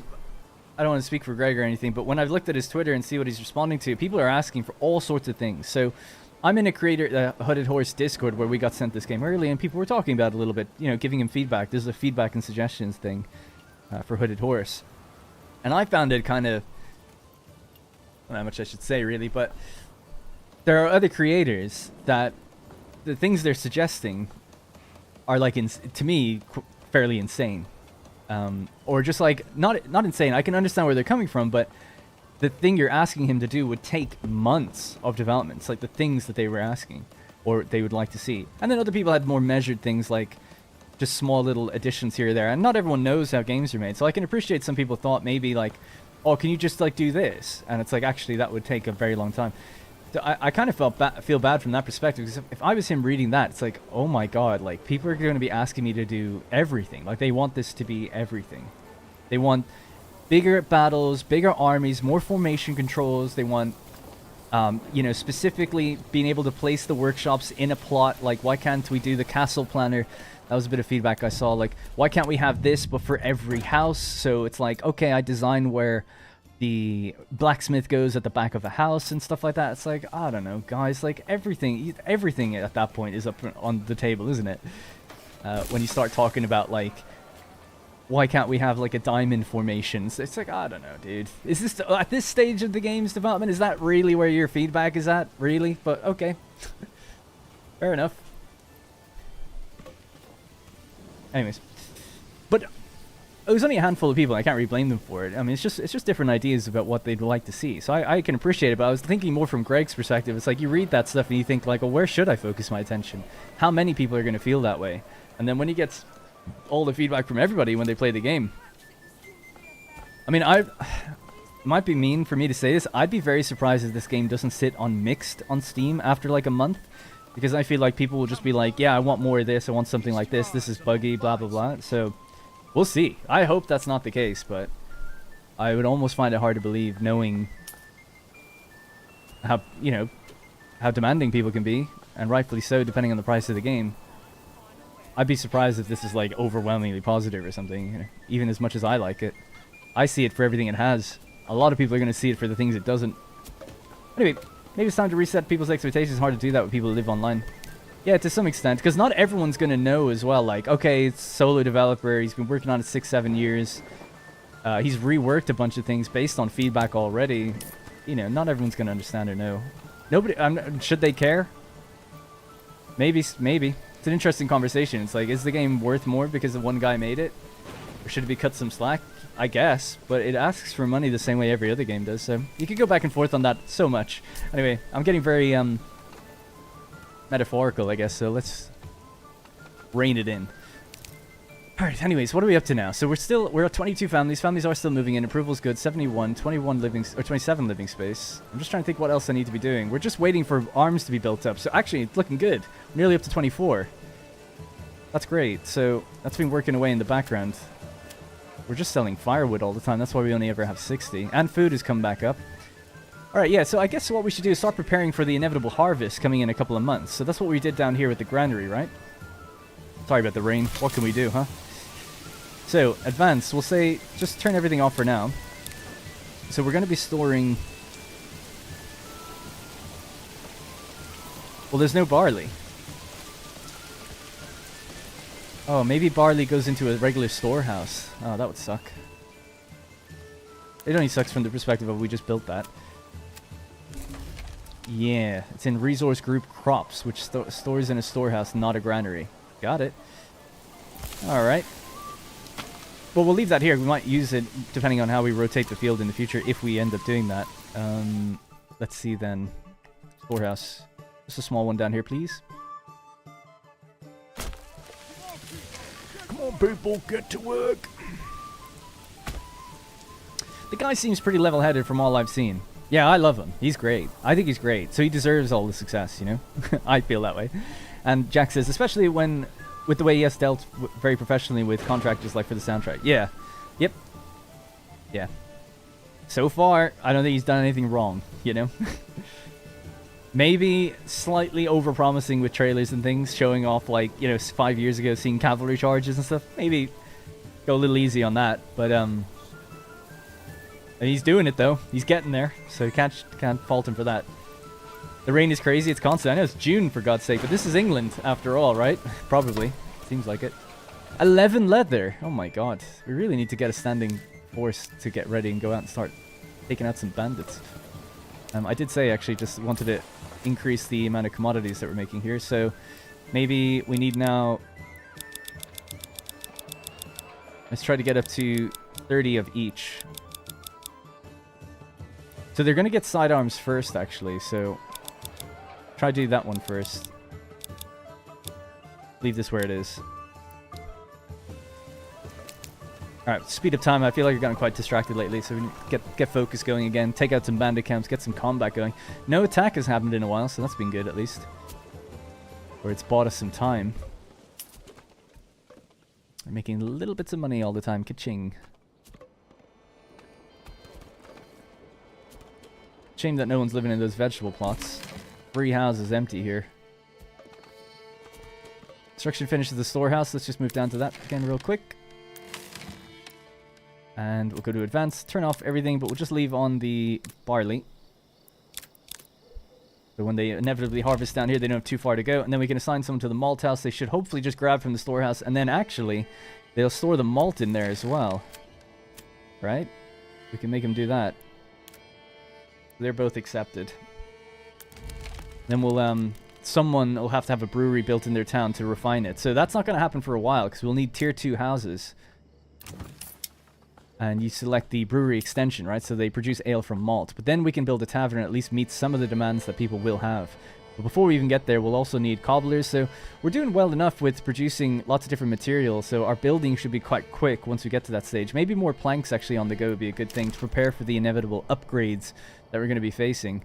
Because we destroyed the sawmill a while back when we relocated the town. So yeah, even just like a temporary measure up by the tannery or something out this way would be fine by me.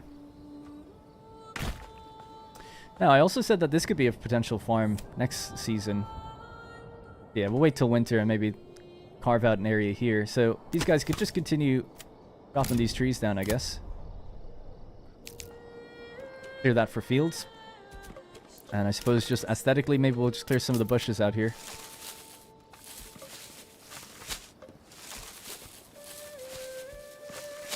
Still some trees that are growing back. Trees grow really fast in the game, actually. Anyway, don't have any livestock yet either.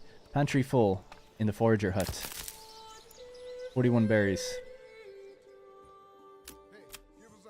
Actually, we'll keep it with 3 families, but maybe I could tell someone else to work the... There's 2 people working the granary. Storehouse, maybe? Just want some more logisticians, so... Workers collect, store, and distribute goods using generic storage. Building description 99. Alright, I'll get into the person on that storehouse then, at least. Construction finished of the saw pit. That was super quick. Get a family on that. Get cranking out some logs and some timber. Oh yeah. We have clay down here that we're not grabbing yet either. It's a rich deposit. And the rest of the stone. Stonecutter camp is still active. So I might as well just, while no one's building, just get someone getting the rest of that. There's only 26 stone to go. New family moving in. Burgers plot level 1. Which one was it? Damn, still not the vegetables, but oh well. We've missed our chance with that. But at least we did get some. And we'll be getting more. It says we've got 1. I wonder where it is, because I feel like it's probably not in our granary or at the market. And that supply pile is still there. It might be just like out here somewhere. Yeah, gonna remove this logging camp now. It's gone. And we'll let those supplies get moved over to the other logging camps. Loving the road structure, right? It looks really nice now. Oh, sorry. Your main revenue is from ads and donation.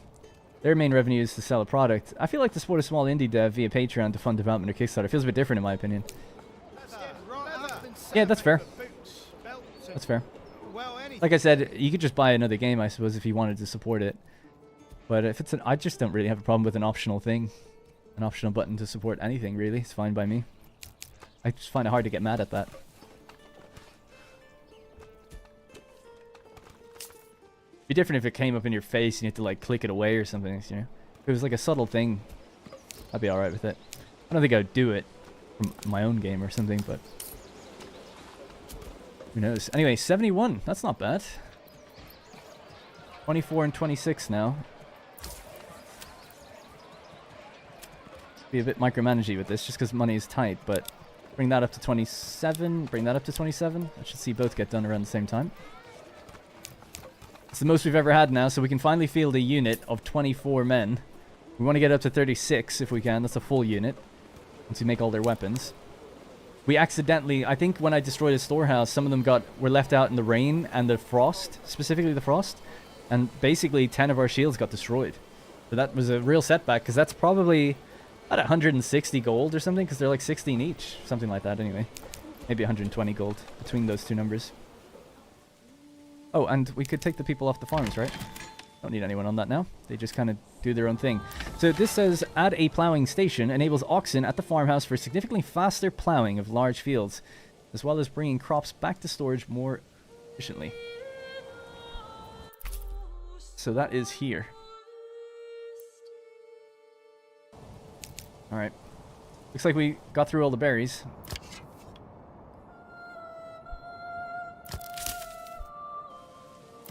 Get herbs and sell them, actually. Too late in the year, I feel like, to do that now, though. 7 unassigned families. Crazy. I've never had so many unassigned families. Well, you could just keep the wood trade going, I guess.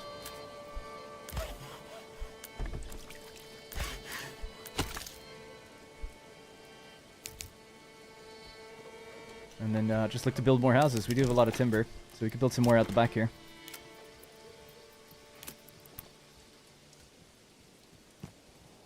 Raining again.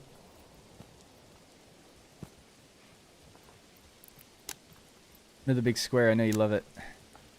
Love it.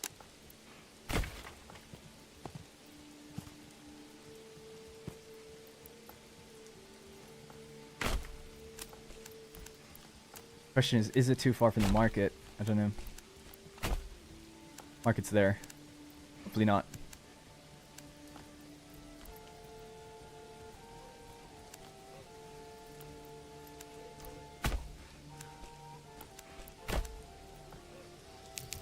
Alright, let's speed it up. How long have I been streaming? Just about 3 hours. So just go like another 20 minutes or so. I would have liked to go longer, but it is the weekend. I'm gonna hang out with me, your girlfriend. Your voice is so soothing, I might fall asleep. A lot of people say they do, which I take as a compliment. Guy seems pretty level-headed from all... Oh yeah, I read that already. Makes me very glad I live in Cape Town, South Africa. Yeah, I mean, I live in the very south of England. Like, the weather's not like this. People in England do complain about the weather a lot, but it's great in the south of England, where I live at least. Awesome weather down here. It's just seasonal. Like, yep, you know, around this time of year, it's basically starting to get kind of sunny every day, which is really nice. But during the winter months and early spring, it's raining a bit. And, you know, late autumn, it's raining a lot. But you have a summer here, which is really nice, at least down in the southeast of England. But in Ireland, I lived in North Dublin, and it is like this. It's raining every day. It like rains like 250 days a year, something crazy. And the days just because it's not raining doesn't mean it's sunny. The other ones, it's probably like 50 of those days is overcast. Fucking sucks. I hate it. It's so depressing. Oh, makes you appreciate the sunrise though, huh? Look at that. July. So the harvest begins September to November. Harvesting, plowing, and sowing crops. Possible droughts in summer, it says. Oh yeah. That could be a thing for us, actually. On this difficulty, I think it said that can happen. Alright, our houses are done. It's crazy how fast you can build just when you have like multiple families on working it at the same time. What do we got now? 24 and 27. So they're still looking to get some extra weapons in.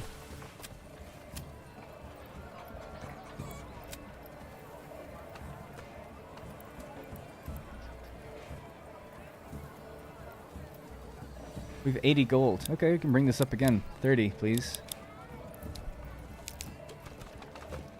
What do you think should go here? This empty space here? I guess probably another pasture, I'd say.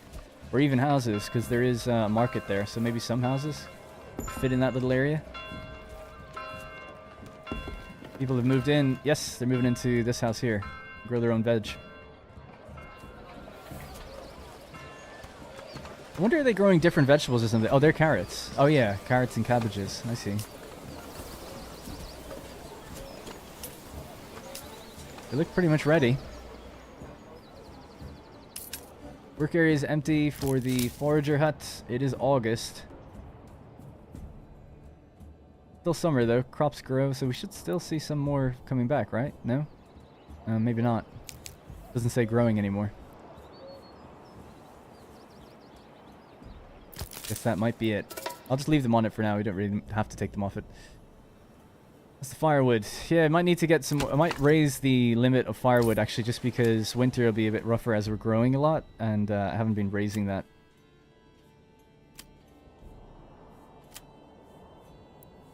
So 50 was our cutoff. We'll go up to 69. Oh, we're only selling it for 1 each. Yikes. Is what it is. And desired surplus of leather is 10. We only sell it if we go over 10. That's alright. I guess. Raise it just a little bit now. Are there any animals left? There's 8 out of 20. You're gonna need a mill and bakery. Yeah, actually that's true. Maybe we should put that here. That would look really good here. Yeah, good point. So I get building that now for the inevitable harvest. I did say that earlier and I just forgot to do it. So bakery, you can get a communal oven. Workers use flour to produce bread, or you can build bakeries in plots if you get a certain upgrade. But yeah, we'll just go with a windmill. And where would it look like kind of nice? Should it aim into the town like that, or should it aim out like that? I think it just rotates actually based on the wind direction, doesn't it, anyway? I don't know. Just pop it somewhere here. Either that, or we could just place it here and still leave this free for houses. I feel like because it's so close to a market, that should be houses, not the mill. So I'm going to go with the mill here. There's planks of wood on the ground, though. Windmill efficiency is actually 98% there. Can't fit there, no? Just too tight on the roads. So close. Here seems like a perfect spot for it, then. Maybe we could just change these roads?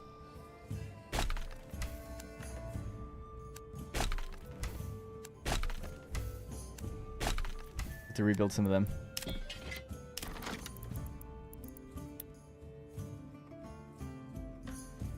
What are you coming up against? That's a problem.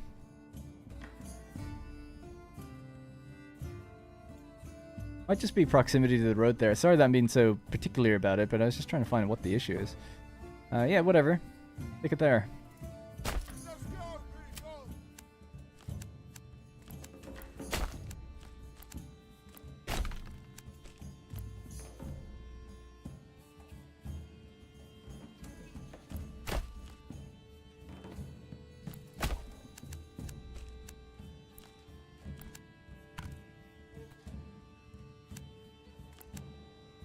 I don't know what the problem is here. I'm running into something? Just the road itself, is it? Yeah.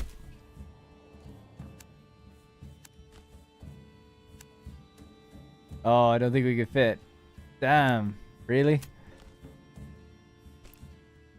Oh, so close. Can I move that? Oh, I'll just leave it. I guess it's just, I'll have to leave it. We could just build a trail right up to the edge. Oh, I don't know about that. That kills me. If you guys weren't here, I would definitely just go through the process of moving it, but I think I'll probably just leave it. It's such a shame. It's just like a hair short. Oh, that works. Well, maybe not. Oh, it's good enough. That's good enough to me. And I mean it, not just saying it.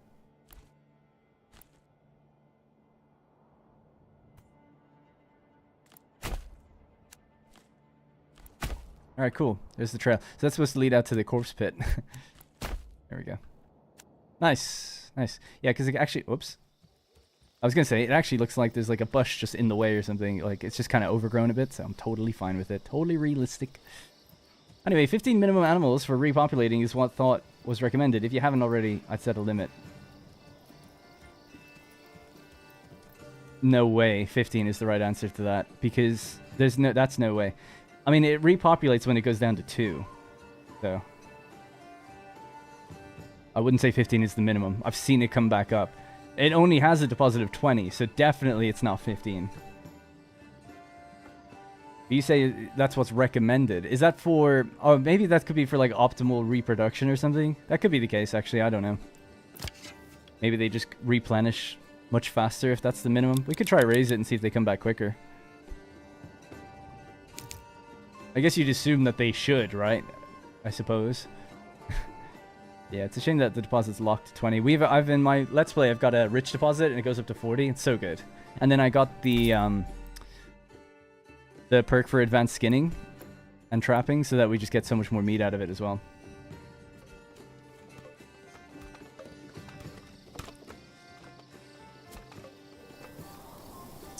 Right, so we'll also need a communal oven would be the other thing, right? So communal oven... What was that? Enemy spotted, alright.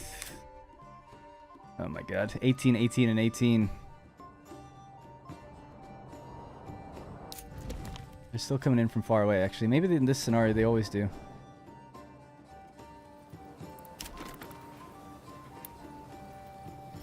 Alright, we'll get the oven going next to the farmhouse.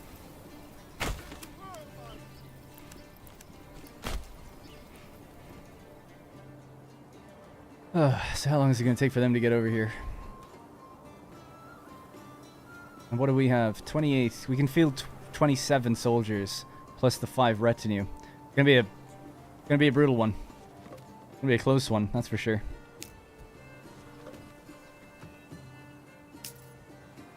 I should really clear the trees here because ultimately we want to fight here again because there's a really nice hill there.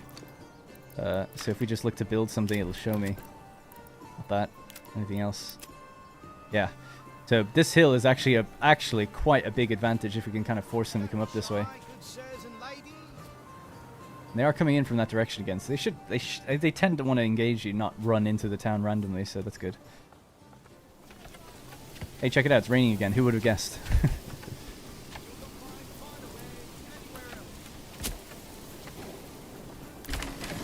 Now, when is time to harvest? Still only at 64%. It says yield in 1 days. 44. I don't know what the 1 day thing means. Days left to harvest. That's not true. Oh, maybe it is. Yeah, it's September. Alright, guys, get out there. Get harvesting quickly.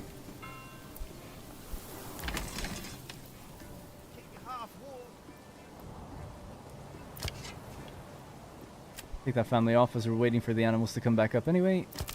No one needs to be on that anymore. Alright, so extra families there. 2 families building. So that's the windmill and the bakery. Oh, it looks so good, the mist and stuff blowing across when it rains. New family moving in. Love to see it. 63% approval, 78 population. Food is through the roof. It's just all berries. But that'll do. They don't look like they're moving right now. They might be waiting. Oh yeah, it says awaiting orders. Maybe that's what happened before. They actually just wait on the edge for you to understand what you're going to have to deal with. Now, our money's... Yeah, we just made another order. So we've got 28 potential people we can field. Now, it also depends on your free population. So we do have 50 people we could field in total if we could get them 50 weapons. That's worth knowing as well. And if we win this fight and we still have a full unit like that, we can go out and attack some bandit camps. Then we'll make some money. Then we can increase our retinue. So we'll be looking good then again. I'll be streaming again, by the way, tomorrow, same time, 5 p.m. UK time. I'll end this stream when this fight is over. Waiting to the last day to do something. Yeah, see, it's worked out. Not gonna take everyone off the jobs and just stand there waiting to see when they come over. That'd be crazy. Can you upgrade your manor? I thought there's a bigger version of this building or something. There's the outer tower, the garrison tower, and the tax office. The garrison tower. What does that do? Increases maximum retinue size by 12. Oh, wow. 1 per region. And then the tax office, which is just visual for now. You can tax people, but the office is visual. Hey, they done their harvest. I wasn't even paying attention, but that was great. They got through it very quickly. Did they just store that over in the granary then? Large granary. Where is it all being stored?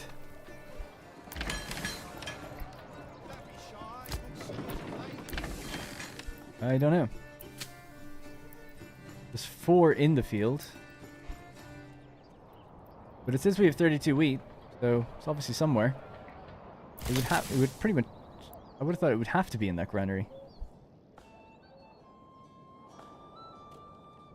Or in the, you know, the mill, being ready to be milled.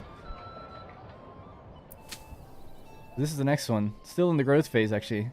Harvest progress.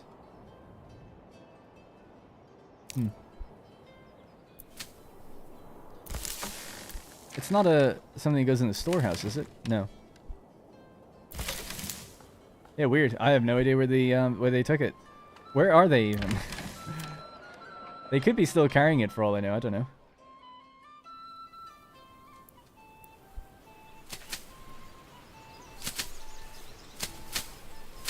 Do they have to thresh it first? Yeah, I believe so, in the farmhouse. Or I feel like they did in the demo. Threshing priority. Total field workers. Medium threshing. Yeah, I don't know. What does threshing mean? What do they have to do with it?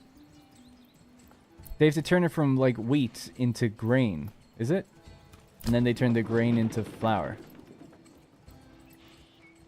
Yeah. Now we're building up barley as well. I'm a little disappointed. I mean, I can see that it's really not great. So we'll just leave it fallow now this year, I guess. Because, yeah, we're not getting anything out of these. And that was with green good fertility. And it's like 20... It was like 30%. Now it's 22 for the next year. We might just have to leave it. Or rotate it into something else. So we get flax. Let's try that next year. And then we'll leave this one fallow. So, crop rotation second year. So it's fallow this year. Wheat. Again, if we can hopefully bring that up a bit. I wonder how much it gains by being fallow.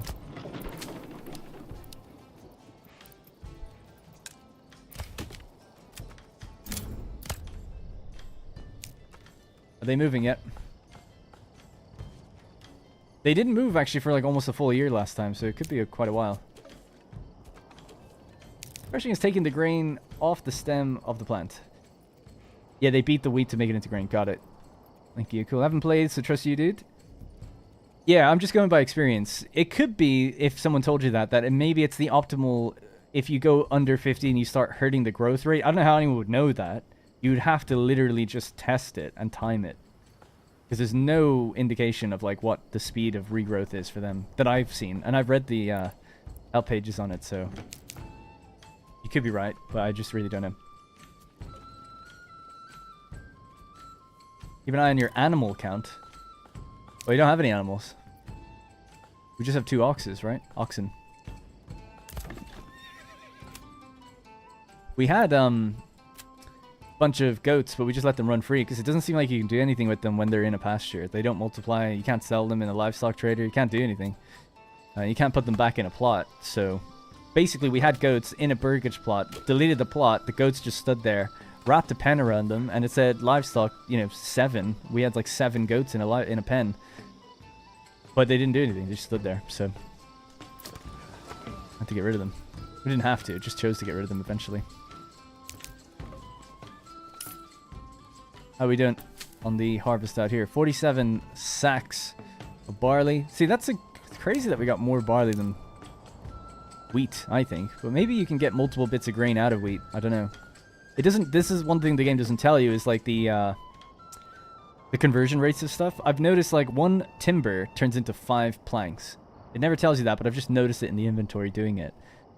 I'd like to know that, just for like, what does 1 wheat translate to? Is it 1 wheat to 1 grain to 1 piece of bread? Or sorry, to 1 flour to 1 piece of bread? Like, I don't know. It'd be nice to see that somewhere in the building tooltips or something. Right, so we are at 30 shields. Looking good. Go to the trader. We're lacking 1 sidearm right now, but we can just bring this up to 32. 32. The reason I'm doing it bit by bit is because it'll just buy all of the swords and none of the shields, so we have to do it bit by bit. Just made a purchase there. 31 shields, 29 sidearms. Good. Looks like they're probably going to be attacking in winter when life is most rough for us.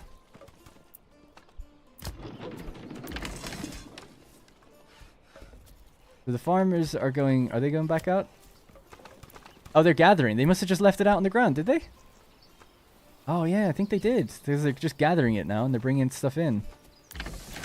Wow, that seems risky. Just cut it and threw it on the ground. I wonder, did they store the barley where I wanted them to, which is in here? No. But the field itself says it has 35.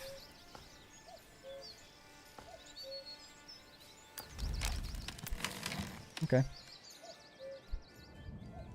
We want to just use that again next year? No, I'd say leave it now, right? Let it go fallow. Hopefully it's okay. Because you can actually make barley go pretty far, and you can actually import it really cheaply as well anyway.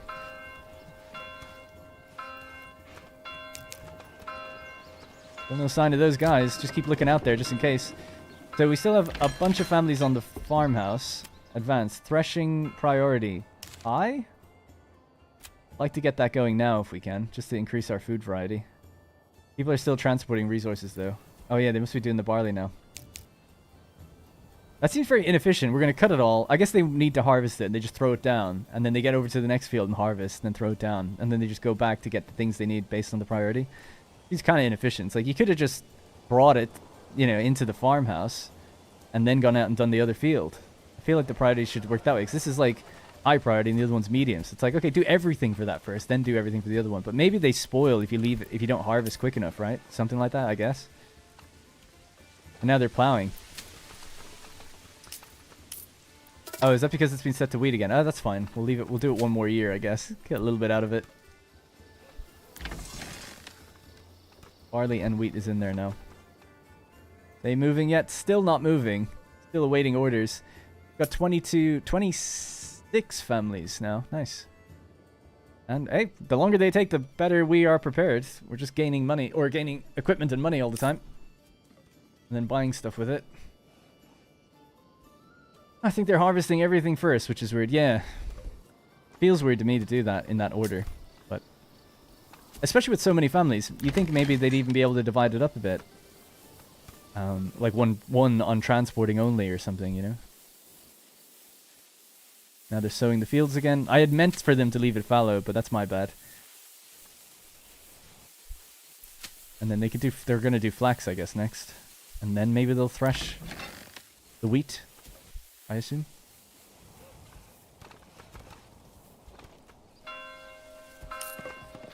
$36 gold, 9 gold, love seeing it. Another family moving in. Population's now closing in on a hundo. We have 30 sidearms and 32 shields.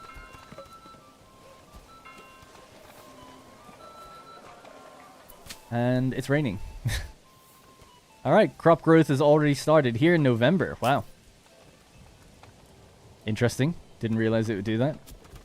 Didn't think it would actually even start growing until spring. But maybe it grows a little bit before we hit really cold weather.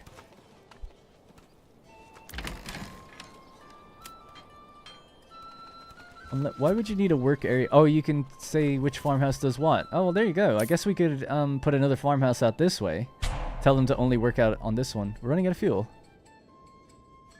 No, we're not. That was scary. Fuel 1 month.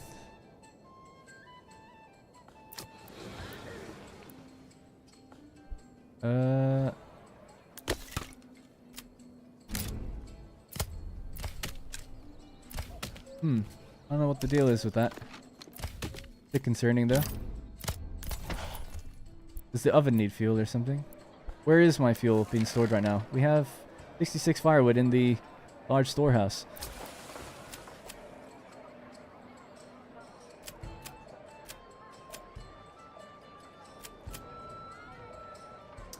We're told to keep at least 69.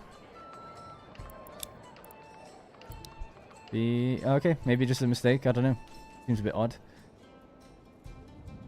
Maybe we should raise that though, because it does seem like, yeah, winter consuming twice as much might be a little rough. Let's just raise it again.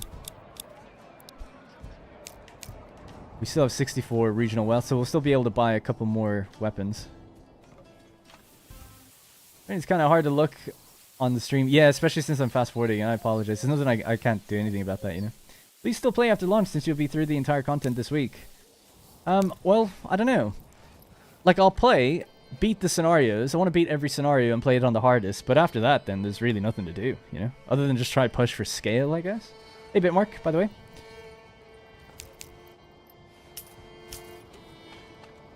Sorry I didn't see your message earlier. So basically, for anyone who's just joining us, we're playing on the hardest, and we've got a band of raiders here. What, see, about 50, what is it, 54 of them? They're just waiting on the edge of the map. They're waiting orders. Last time it took about a year and then they attacked, so we'll see what happens. But I imagine, before I even knew it, they had moved last time, and they just mobilized and they were on top of me, so we'll see how that goes. Approval's good. We might actually gain 2 families per month this time. That'd be nice. Food is quite, or sorry, food is okay, but fuel is quite bad, so I'm trying to, yeah, boost the woodcutter's lodge. In fact, I might actually regrow some trees around here or something, or tell them to maybe work on that area.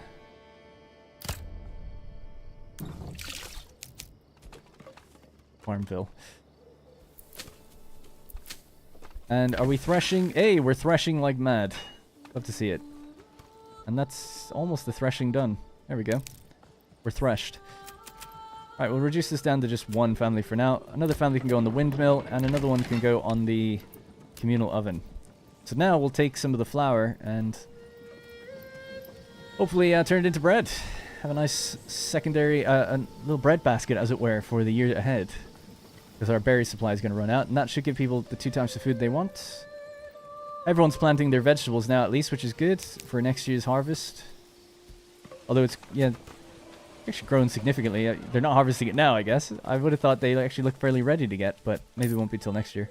48 gold, wow. Or regional wealth, nice. More weapons, please. What are we up to? 32 and 32. It's time that we can maybe try to fulfill a full unit. So if we go to 36 and 36, that'll be a full armed unit. Now, what I could have done as well is actually just purchased war bows. I just didn't want to pay for another route. And we could have had a unit of 18 and 18 of each. But I just think 36, it would have been nice for spearmen actually as well, because they're more defensive. But whatever, these will be fine. We're going to go out with them and attack some bandit camps afterwards. New family moving in. Good. 28 families now, up to 87 population. Windmill cranking out the flour. 0 wheat. Do we have any... Yeah, we still have grain. I'm just kind of curious how much we get for each thing. It looks like it's 1-to-1.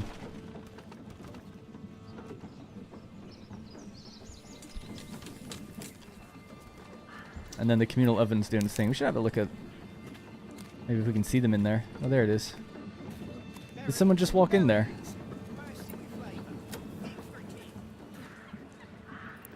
Conrad, transporting. Ot. A baker.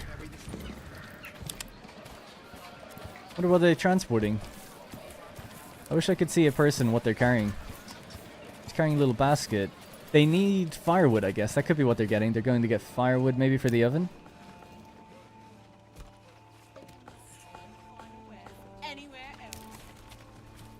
So maybe go to the market stall here. That's a food stall. Oh, he's selling the bread. They're putting the bread down. That's cool. Oh, they made some already. I just didn't think they made it so soon. Yeah, 1 bread. Nice. Shout out.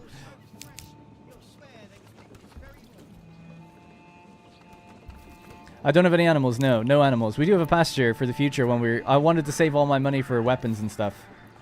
So, we have a livestock trader. I just haven't actually brought any in. But we will. That'll be the next thing after we survive this next attack. Which is still not moving. We could look at those guys maybe and just see what's going on.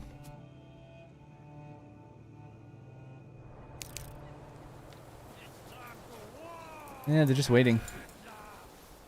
I don't know if they're supposed to do that or not, or they're having an issue or something. Because why even bring them in the map? I guess it's just maybe to show you what's going to attack you. I don't know. Give you some time to prepare for it.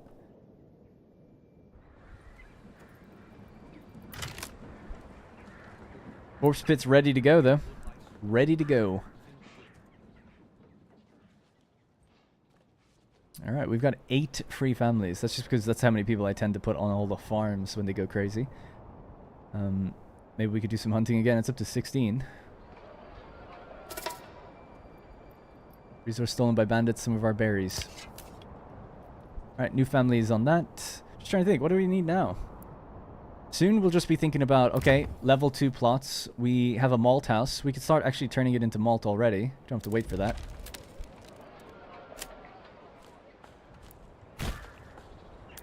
So someone can get started on that maybe.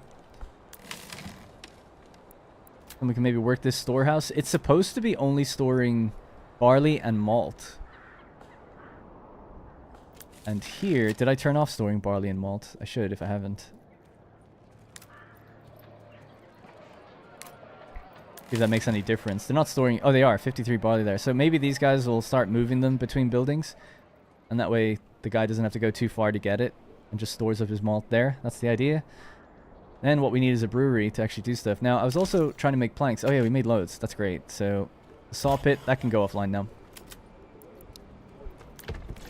Tannery's still doing its thing. Do we have any hides? Nope. We just have some leather. We're getting hides from the goat pens. And also now we're hunting again. So that's good. Still have a lot of firewood. That's where we make our money, really, by selling fuel.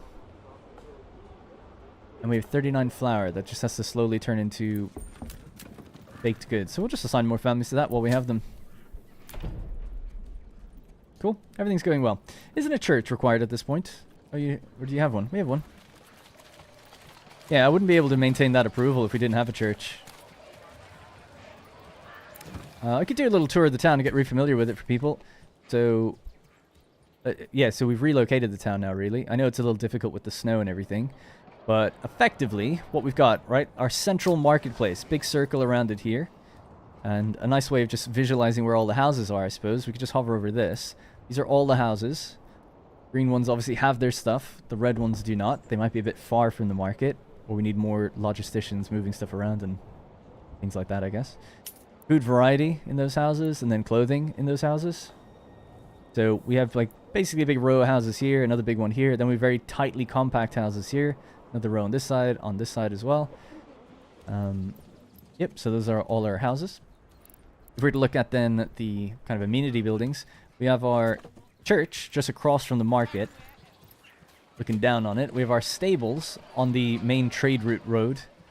We have a large storehouse that's kind of built off of the church and a large granary as well. So they're obviously just in proximity to the market and to people's houses. Just to be kind of relatively easy. Along the trade road, which is this one here, we have a livestock trading post and a trading post, regular one. We then have the manor itself with a couple of outpost towers. We just built for fun. In fact, we could, while we're thinking about it, where is those guys? Because we have so many families ready for construction and we have so much material. Why not build more? Let's do another outer tower, shall we?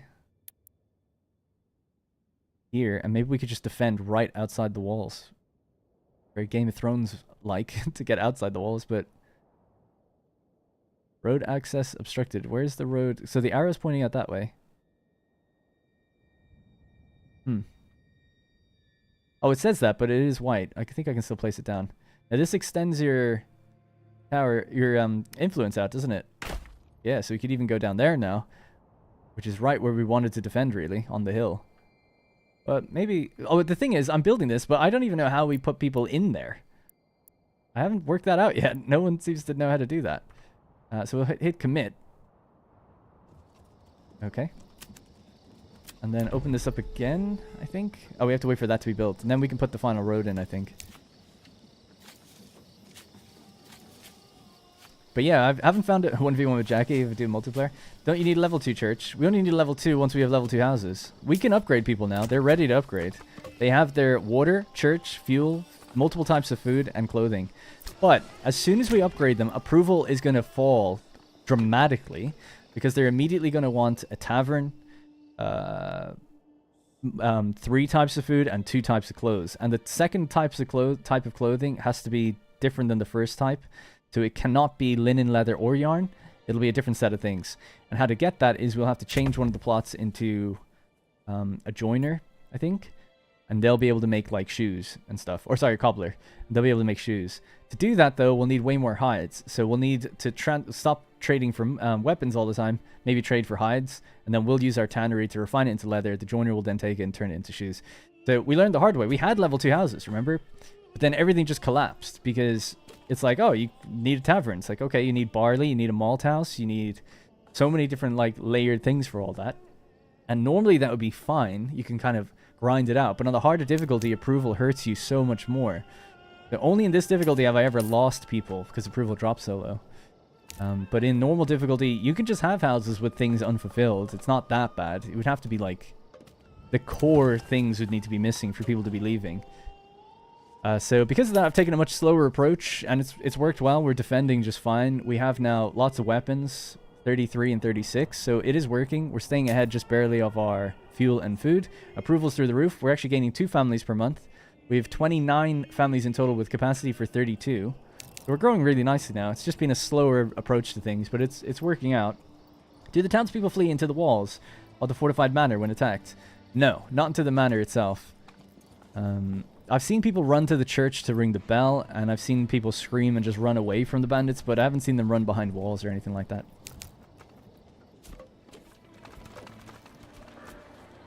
There's no, like, ring the bell of the manor or tell people to get in there. That'd be kind of neat, but no one seems to do that. And in fact, like it said, you know, these towers increase garrison space and allow you to... It says that it lets you... Archers will fire from them. But... I don't know how to put any units in these buildings. It doesn't seem to work, so... We'll see. We'll build this other one now and see what happens, but... Yeah, I don't think we can really do anything about it. How are we doing for the... Is this done now? I can just stop.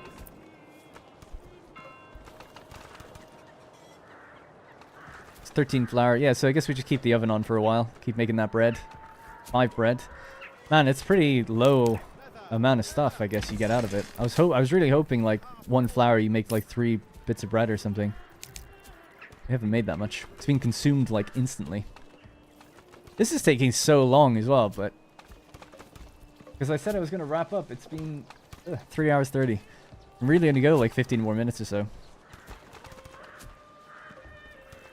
It went to negative 60 wealth, did it a second ago? Oh, I didn't see that.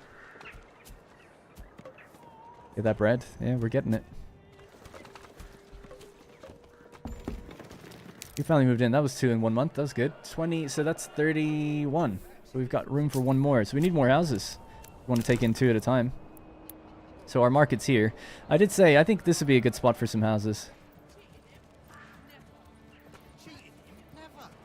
Perhaps he simply does not know how to cook. Step right up and say, 4 plots there. cheating? Never. You'll not find fireways. Could build them all the way around like that. Make use of all the space, I guess. I don't want one right outside the manor. We'll have a little road separation point here. Fresh meat. Get your fresh meat. Yeah, is that fine? Sure, why not?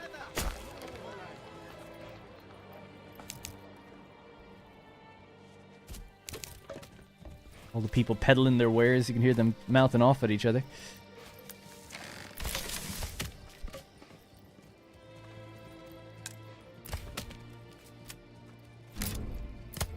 Should probably consider actually a reforester and replant that area. Forester hut.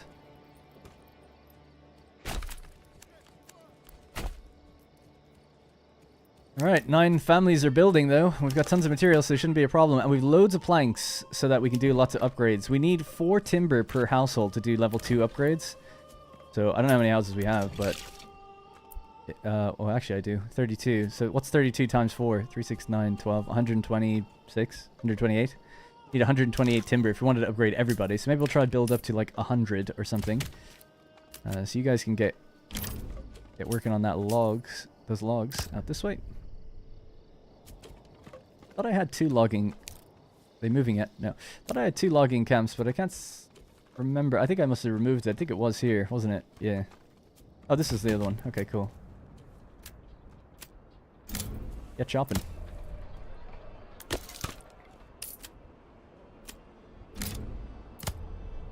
Good. How's money now? Money's actually still coming up. We've got 71 pieces of equipment. That's 35 and 36. We're still waiting on 1 sword to get our full unit. Now, but what we can start doing is maybe trading for some war bows. So we can open up that trade. Import, and it's 15 per bow. So yeah, let's go for it. 150 gold. What 10 of those would be. Gets a few little archers in.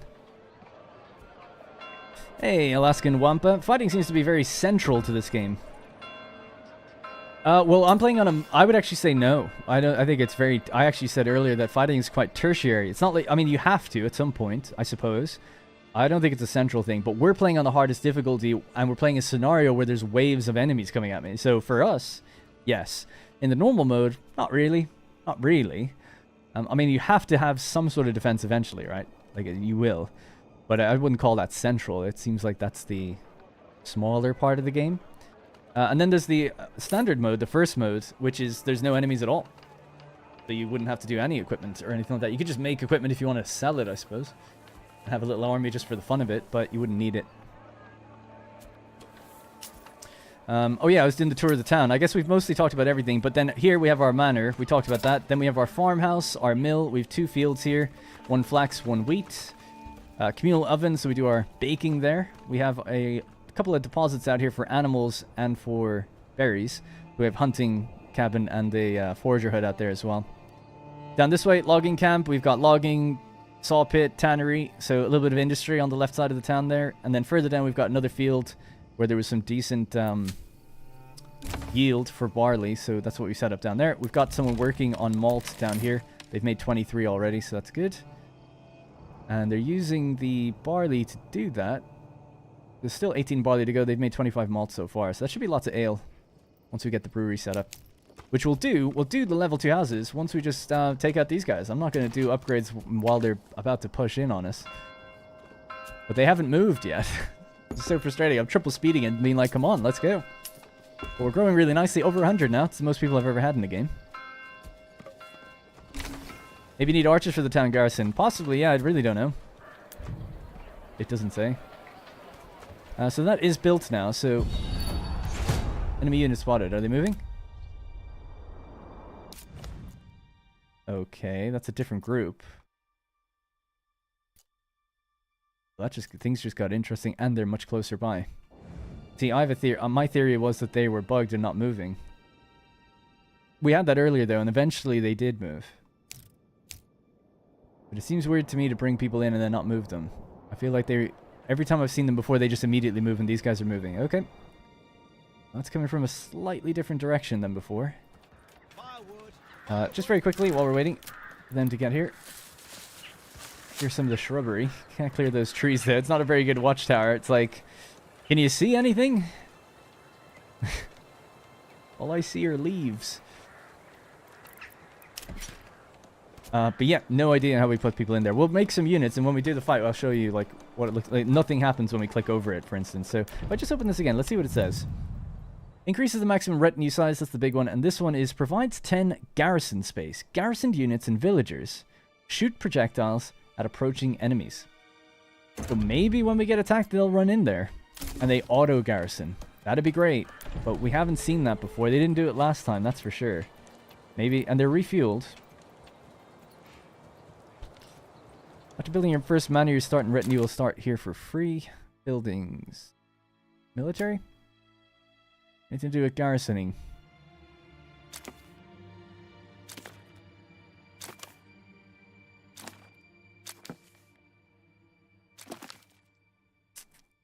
Ranged distance. When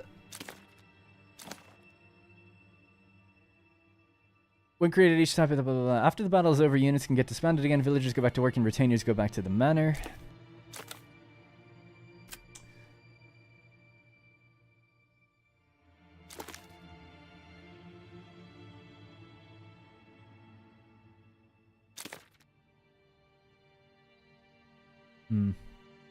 Yeah, I don't know.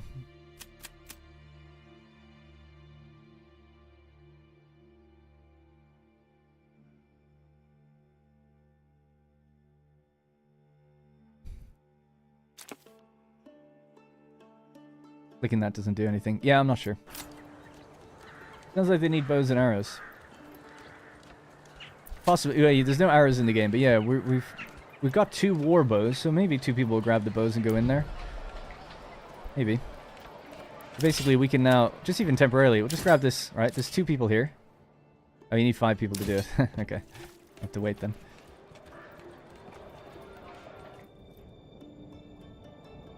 It's 4 units, by the way. This could be the end.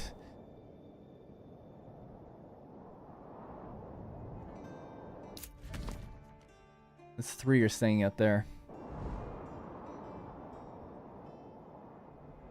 Alright, we'll just give it a minute and then we'll move. Get any last bits done. Alright. Let's form our militia. 36 out of 36. Rally to here. I'm gonna tell them to walk. Don't want them getting tired just yet. Rally the retinue.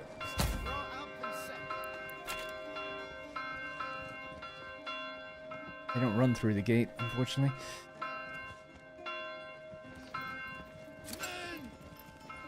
Just tell them to walk, because they'll just get tired very quickly. Now, there's a hill here, so we can hopefully use that to our advantage. Slightly. Just trying to see the... It's really hard to see the contour lines, but you can see them just now. When you select a building, you can kind of see that. So if they're coming in from this angle, yeah, I'm just thinking somewhere here, just defend, hold the line. We might have to stretch out fairly wide.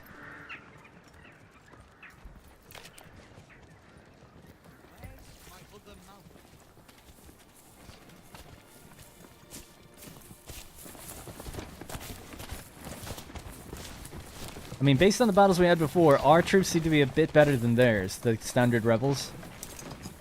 But we're basically dealing with a force that's twice as big as ours, right? We've got 36, and they've got 2 lots of 36, basically. 18, 18, 18, 18. And then we have the 5 retinue, so that's...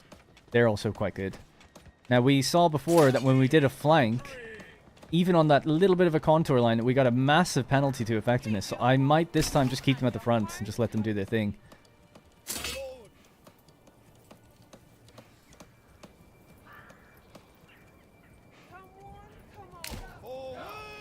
And we'll use stand your ground so that we get that bonus defense. It seems to have worked well for us in the past. They look badass. Yeah, they've cool. They got our little flag going. You can import a picture, a PNG, to have any flag you want in the game, which is quite cool. Those guys are running. They've just run a little bit and they're already negative 10% effectiveness because of fatigue. They're obviously still moving downhill. Cohesion is reduced. Oh, they'll be cohesive.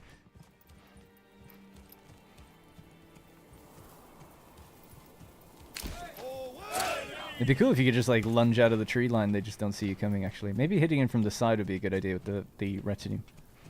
Yes, sire. Now, just for sake of the battle, we'll clear up some of the brush around here. Just so we can see a little bit better. The game does a good job of hiding trees when you hover over units though, so that's nice, but could be a little bit nicer.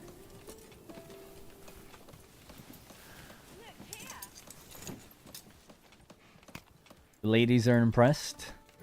They don't mind at all. Business as usual as far as they're concerned.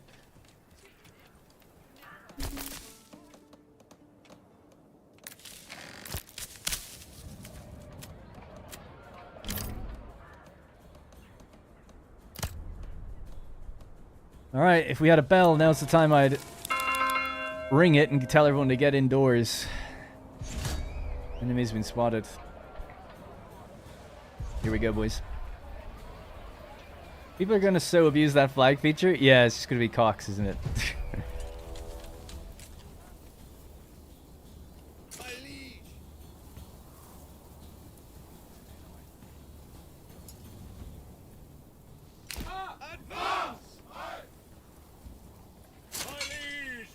Sounds like he's out of 40k, that guy. My liege. Helmet, I guess.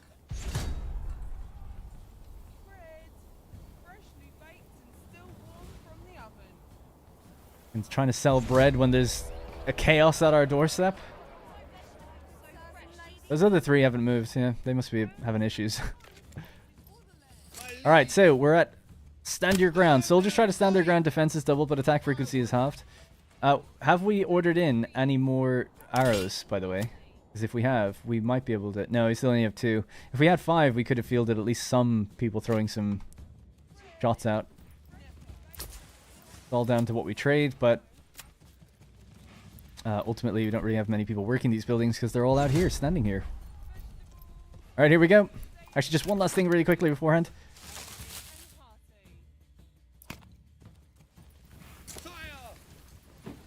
Alright, Godspeed. First unit hitting us first. So what are they at? Negative 80%. We're at 110 effectiveness. Let's go.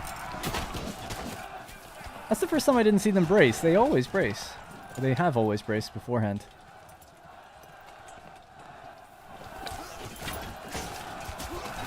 That's second wave.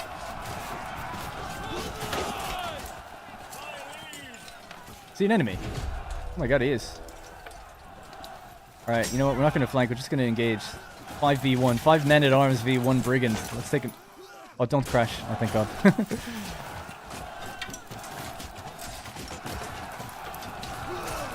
Third wave, fourth wave coming in together. Come on, lads. 5v1. Oh, he's down.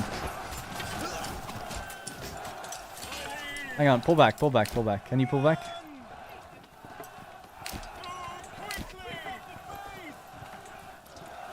Alright, let's get around the side and hit these guys. There's so many of them, though, but we are men at arms, so I'm hoping it'll be okay.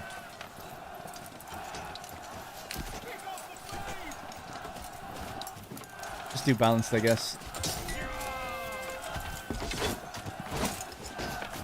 Alright, some of them been hitting the back. They're down to 8th, 17, 18, and 18th. So hard to even see who's with who, really.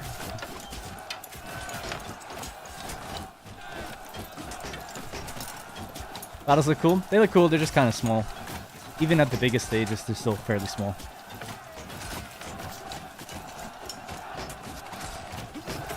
But the blood on the ground and everything, and yeah, just the natural look of things, the camera shake and all that stuff, really cool.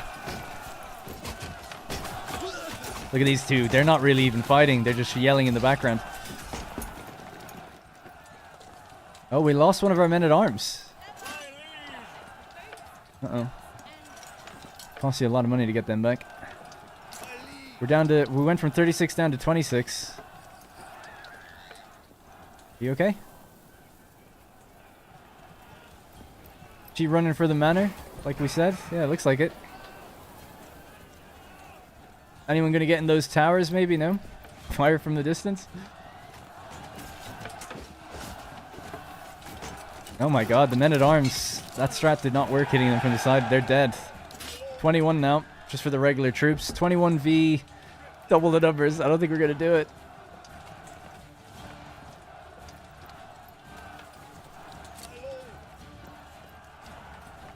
Oh, they're being like wrapped around on the side basically here. I don't really want to give them an order. I feel like it would just disrupt them. We could do give ground, slowly push the formation line backwards, luring them to follow. Maybe we could reform our cohesion, because cohesion's dropped a bit. Keep falling back. I don't know. Let's try something anyway. I don't know if this would be a good idea or not. Come on, get out of there. Get back in formation, Polo.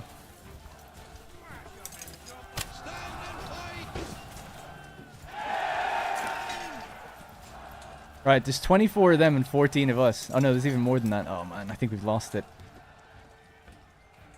I don't know what's going to happen to the town. Can we field any more people? What do we have?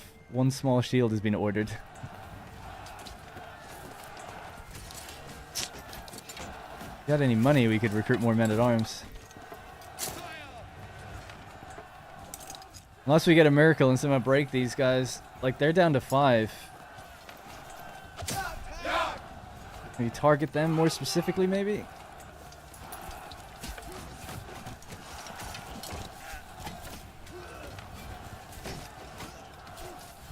I am Irish, yeah. Retreat to the towers. Well, that's actually an interesting point. What would have happened if we went in there?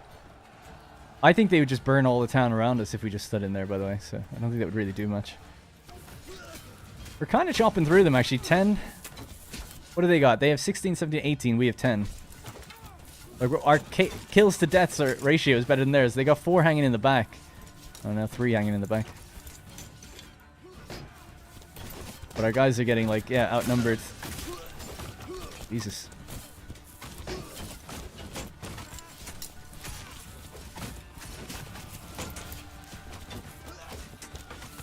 It's interesting, they don't break. Like, if that unit was on its own, it would have broken long ago, but I think because they're surrounded by allies, they don't break. So we have 14 enemies against us right now, and we have 7. We're outmatched 2-1. We're down to 6. Oh, dearie me. This is killing every man in the settlement. We went over 100 down to 70.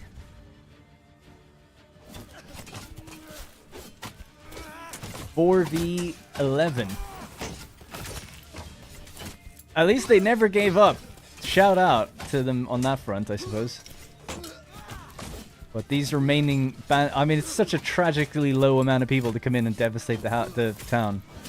But I think that's what's going to happen. Down to just 1 man now.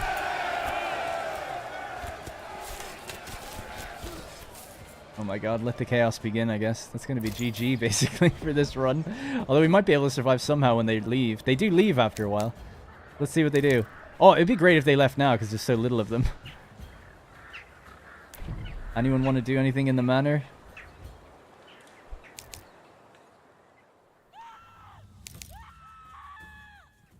Yeah, I'd be screaming too, trust me. They might be leaving.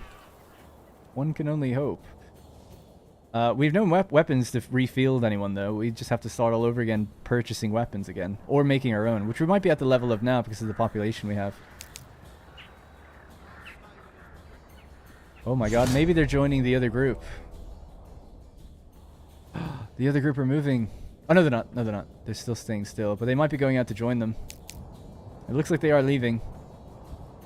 But at least the town is safe, but... pretty much every adult of age male died. And that's going to be a lot of bodies to bury. Suppose you can get out there and start burying now.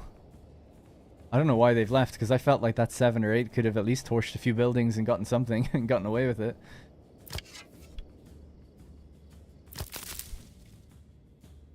Alright. A little anticlimactic that they didn't burn the town in a way, but I guess I'm happy. But that's almost like a stalemate kind of victory, isn't it? Where it's like, okay, it's such a shame you don't get your weapons back either. Because look how many, all this stuff on the ground. You don't get anything back. 48 bodies need to be buried. Jeez. Hey, yeah, look, there actually was people coming out of the manor. Two Hands is right. Yeah, they are in there. That's good.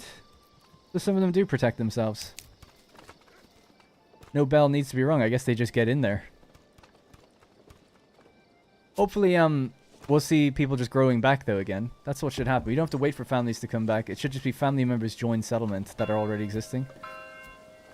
But yeah, it's all about selling the excess now. So what could we sell, maybe?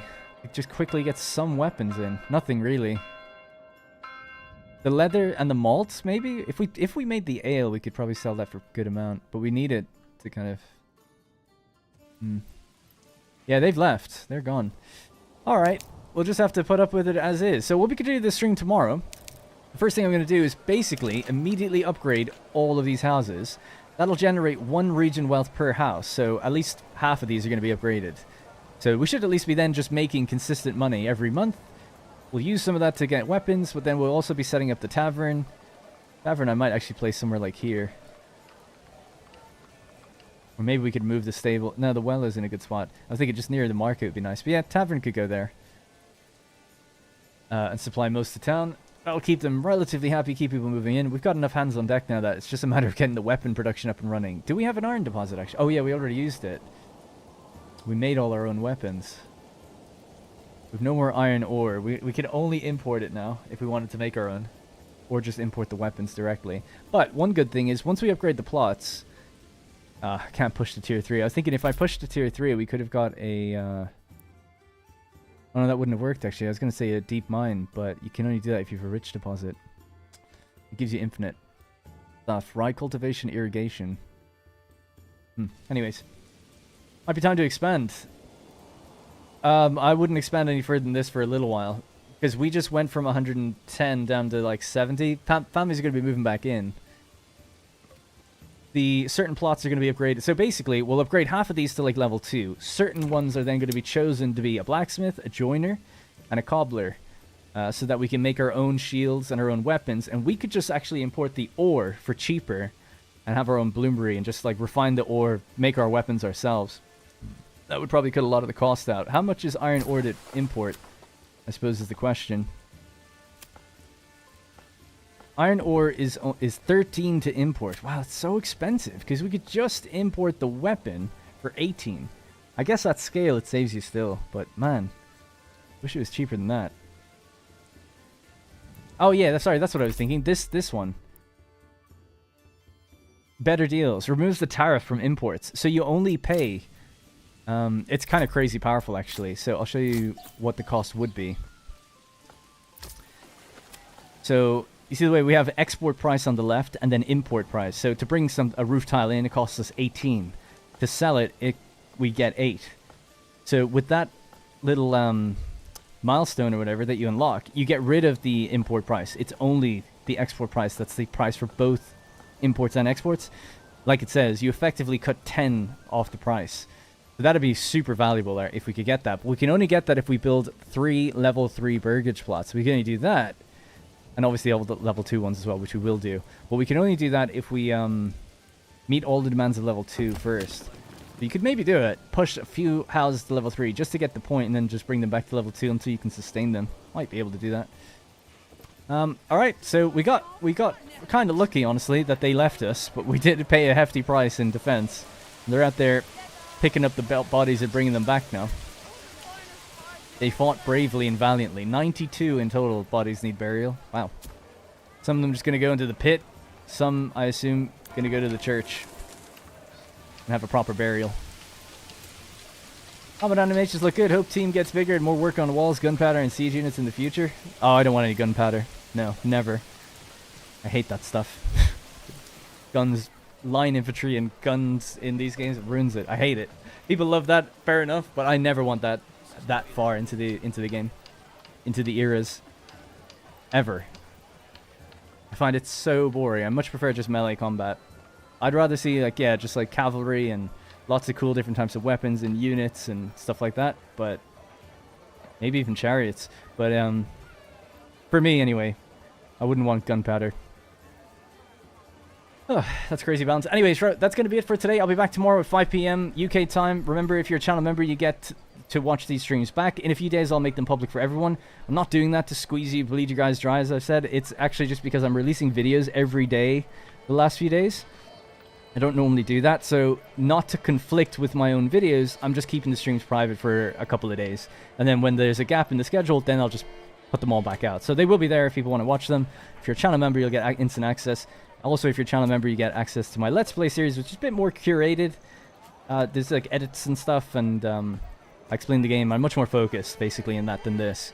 And that's been a really fun series so far as well. So there's 2 episodes out for that. They're releasing daily at 3 p.m. UK time. Streams are 5 p.m. UK time. And I've got 2 more videos to go through, and then I have to record another batch. And there's another game that's going to be hitting the channel in a couple of days, which I'm very excited to talk about. It'll be on the 15th. There's an embargo for it. And then, after that, kind of back to some more regular series as well. I'll be doing Satisfactory again and City Skylines. Alright, that's going to be it. Bitmark says, see you tomorrow. The videos are fun so far. Hope to keep going strong. Thank you. Yep, that's going to have to be it. Alright, thanks very much for everyone joining, and I appreciate all the... just a bunch of subscribers, a bunch of viewers. Everyone's really nice in here. Everything's been really good since this came out, and all the support as well, the donations and the channel memberships that were gifted and stuff earlier on as well. Appreciate it. Alright, that's going to have to be it. Thank you very much for watching, and I'll see you in the next one.